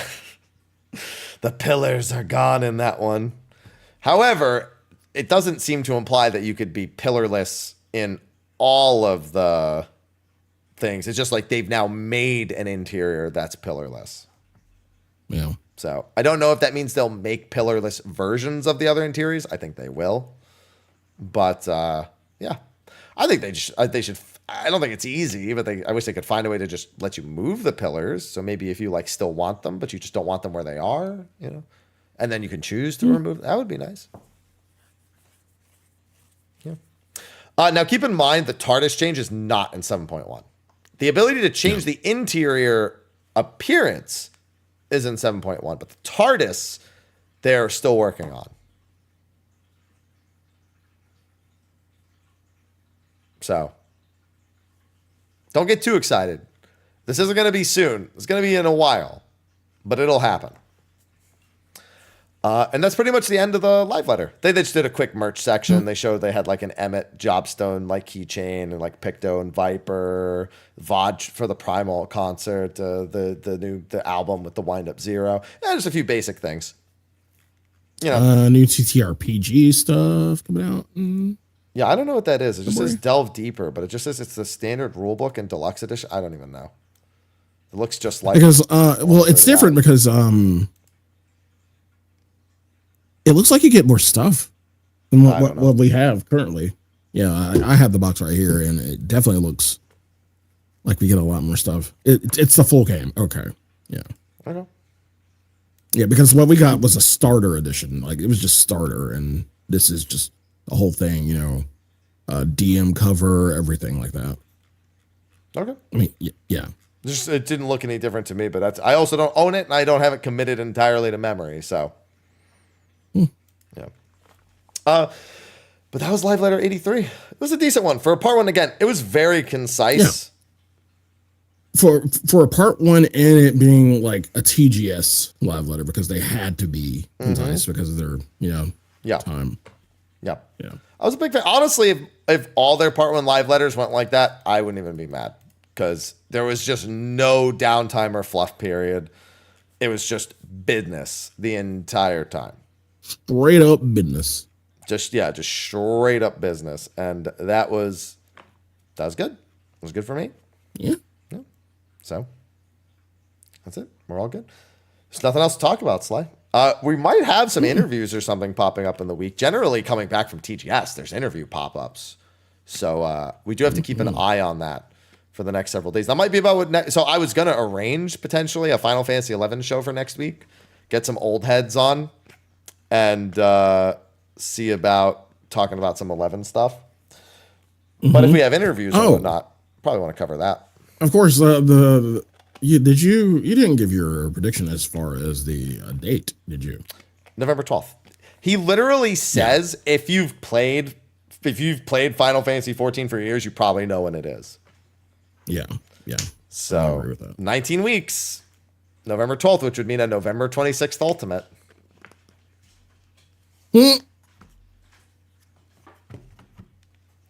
Hey, you can just leave my Thanksgiving plate right there at the door. I'm raiding. I'm thankful for my 7 raid team members. I am thankful for them for also abandoning their families. I don't know what everyone's making such a big deal about it. Bro, just clear before Thursday. Just beat it before the 28th. Just be good. Yeah, that's a happy fucking thing to say. Just be fucking better. Just fucking be better. Just beat it on the 27th and then go enjoy Thanksgiving. If you can't do that, then don't complain. Obviously.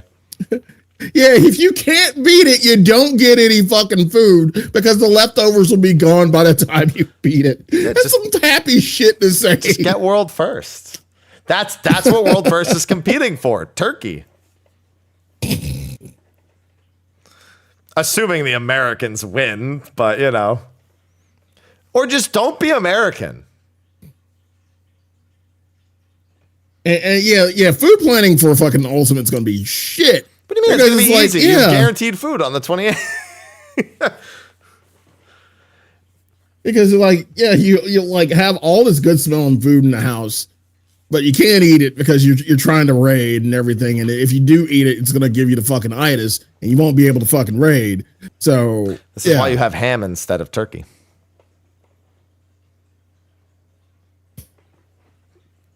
Be smart. Let's be honest. Every time we talk about food prep for Ultimate, we talk about how responsible most people are. Bro, they just order McDonald's. Most people are not responsible enough to be Ultimate Raiders. Yeah, they don't make prog stew like you or anything like that. Like you said, they just go to McDonald's.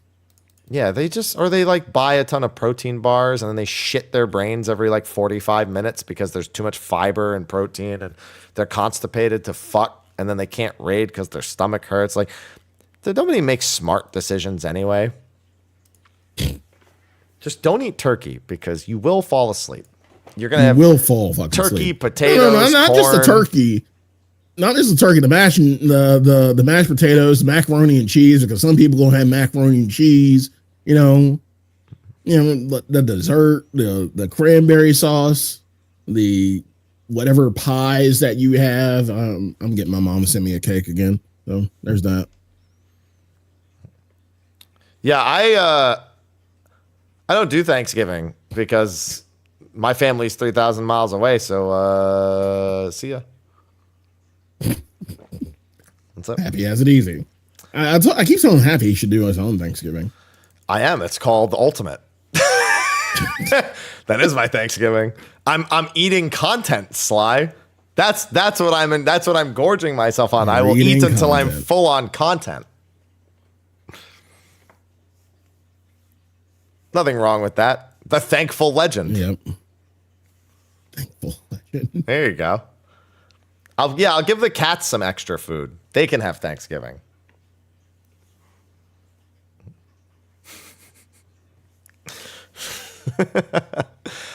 All right. So we're going to wrap up this show. Yeah. All right. So thanks everyone for tuning in. Hope you enjoyed us talking about Live Letter 83. Thanks to our sponsors over on Patreon for supporting again. Don't have to. Content's free. It'll be on YouTube and podcasting apps tomorrow for anyone who missed today's show. And I'll also have a ton of... Aloha, don't yell at me. Hey. Listen, I'm glad you're in a yelling mood, but I'm trying to wrap up the show here, pal. Wow. Happy, what do you think the title's going to be called? Of what?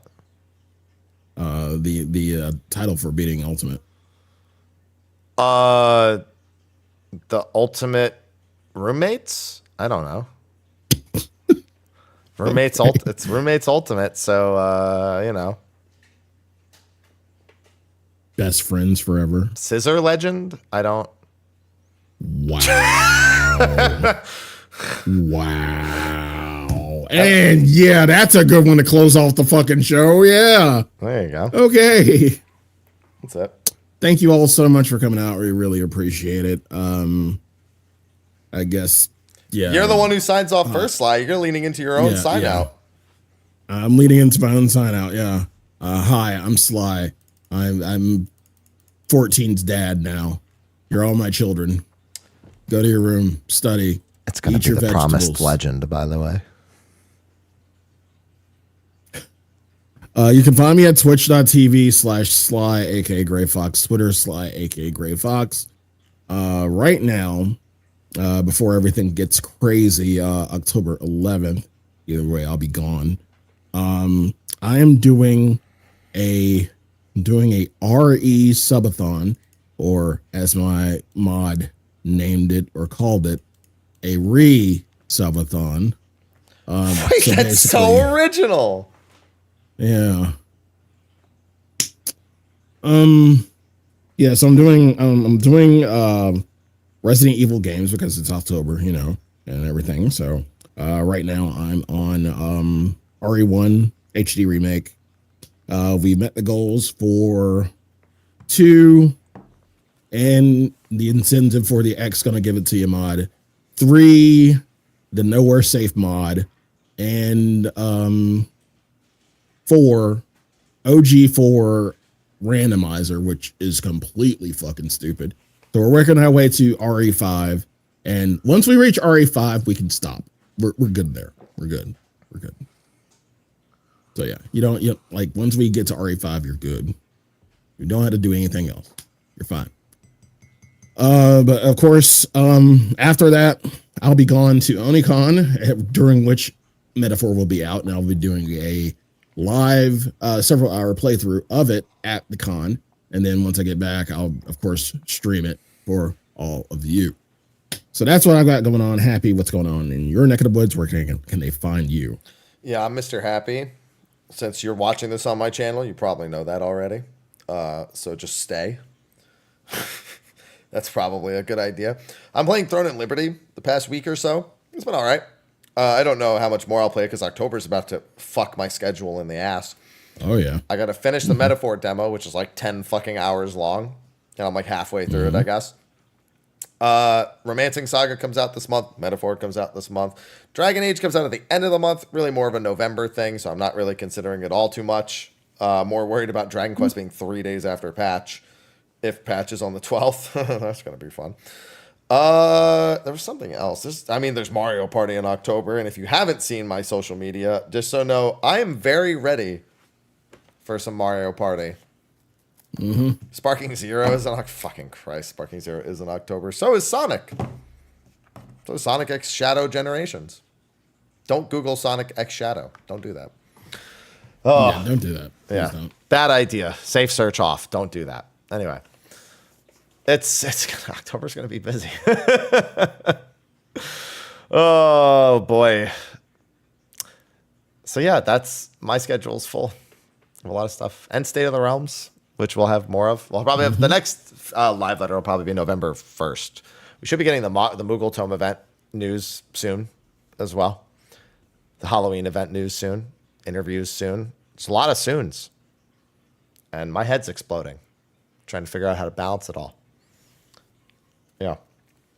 That's going to be, it's going to be, and I might go to Vegas in October. So still determining that. So, woo! Anyway, that's going to be it for us. We're going to go into a short post show, and we will see you next Wednesday. If not a Final Fantasy, I'm going to give it a few days to see if any interviews pop up, and then I'll see if we can do a Final Fantasy 11 boomer show. Yeah, we'll see. So thanks everyone for hanging out. I will see all of you in the next one. Sly will see you in like however many minutes he goes live after we're done. And yeah, bye. Bye. Bye, but not really bye, because we're still going to be sitting here in the post show on the screen that I haven't updated See you soon. in like a year and a half for no reason at all. So yeah, end of show. Cut. See you soon. All right, there we go. Yeah. All set for my Tuesday upload, and then I can finish my 24-man raid prediction video, which I actually don't think needs much editing because I'm just going to have the screenshot and like the other fights. I have my fucking 10-year-old World of Darkness footage to go over. Fuck. Rectangle. Look at it. That's supposed to have images from the patch. And I have not updated it in I don't even know how long. Probably since Shadowbringers. I don't actually remember. Let's see. Yo, so do you think that 14 is going to do a Fantasian collaboration? Eventually, yeah. I mean, there's not eventually. Fantasian's in a couple months. Like, I think they're actually going to do it for the launch of Fantasian. For the launch, you think? Yeah. I mean, they want to encourage people to do it. To play it. Okay, here's the thing happening. We finally did get a date for Wilds. So yeah, Wilds, I think, gets a collaboration a year from now. Like, literally this time of year in a year. Okay. Like, I feel very confident that in a Dawn Trail we are getting a Monster Hunter Wilds collab. So, yeah. See, that's the thing. See, that coincides with maybe because next year will be FanFest again. So that maybe coincides, like maybe Tsuchimoto shows up for a FanFest and announces. Yep. Right in my mind. Good call. Oh, he's not. Oh, okay. Like he'll show up for a FanFest. It just won't be North America. 9 out of 10 it'll be Japan. If he shows up at North American FanFest, that would be lit, but it's highly unlikely. Listen, I just expect that you're going to be looking at about that time. So I'm confident because they've been literally for every year. People have been asking for it. He said that they were actually drinking and hanging out not too long ago.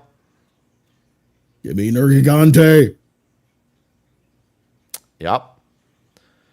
Can't even think about FanFest. Well, I didn't go, so I would like to think about it because I'm going to the next one.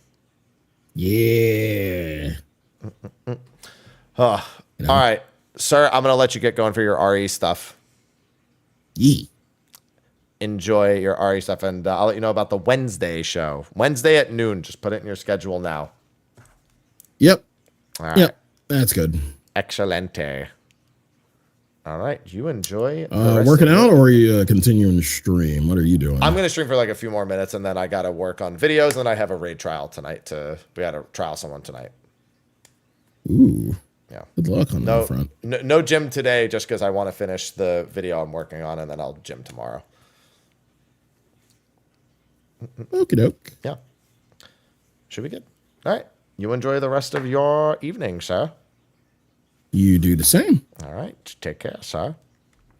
You too. Bye. All right. Oh, yeah, I'm just going to hang out for a few more minutes. Hey, this is the last opportunity for the 5 gift sub thing. I've been playing so much Throne and Liberty, man. I just did a bunch of dungeons earlier today, and I didn't even do all the dungeons I could do. Goddamn work. Just stream until midnight? I can't. I'm not gonna lie, I thought about that. I thought about, like, maybe after my raid trial, just saying fuck it and just being live until midnight. But, like, today's not the day. We weren't even supposed to have a trial today. We only have a trial today because Zeph slept through the trial we were supposed to do the other day. He slept through the time slot, and this is like the last day we can realistically do a trial for a while, or at least an 8-man trial, because we have somebody in our group's getting married, and then Zeph himself is going to be going to PAX and running like a 10-mile marathon or something. Yeah, we're going back to Criterion trials after that, since availability won't be for 8 people. Well, if trials are necessary, of course. But it's like, that's our only option at that point. So I don't have too much to be worried about schedule-wise there. October, I will have all of the time. Yeah, me too. I wanna really blast through the Ultimate, especially with Fantasian being potentially like 10 days after Ultimate comes out. I definitely don't want it to be a drag on. Wedding in Vegas. That would surprise me. No, one of my relatives is getting married, but not in Vegas, and I'm not going to their wedding. I actually need to RSVP no today. Be like, hey, I hope you guys are doing all right. By the way, no.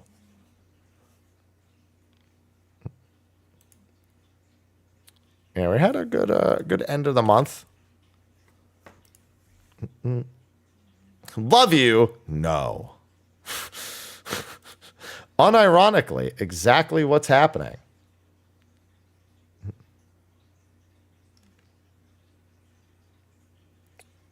Let me see here. Yeah, everything's looking good. Oh, all right. I am going to go get some food, and then I'll be back tomorrow. Tomorrow's going to be 14. I'm going to do PF weeklies and whatnot. So please look forward to that. Stay Alarm will be on YouTube tomorrow. I at least have another video that will be ready for Wednesday, and then I'm hoping to have another video ready for a few days after that. I've got a handful of video ideas already planned out between Final Fantasy XI stuff and Chaotic Alliance stuff. So I should have a pretty good schedule for the next week or so. Can I tell you a good night story? There once was an ugly barnacle. It was so ugly that everyone died. The end.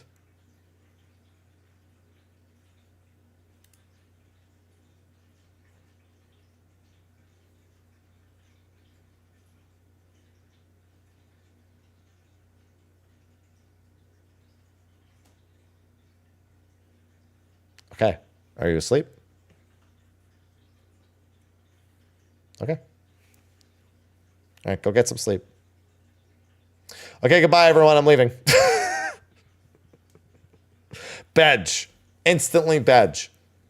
All right, perfect. Now you're asleep. Now I can leave. All right. I will see you tomorrow for 14. So, bye. Get out of here.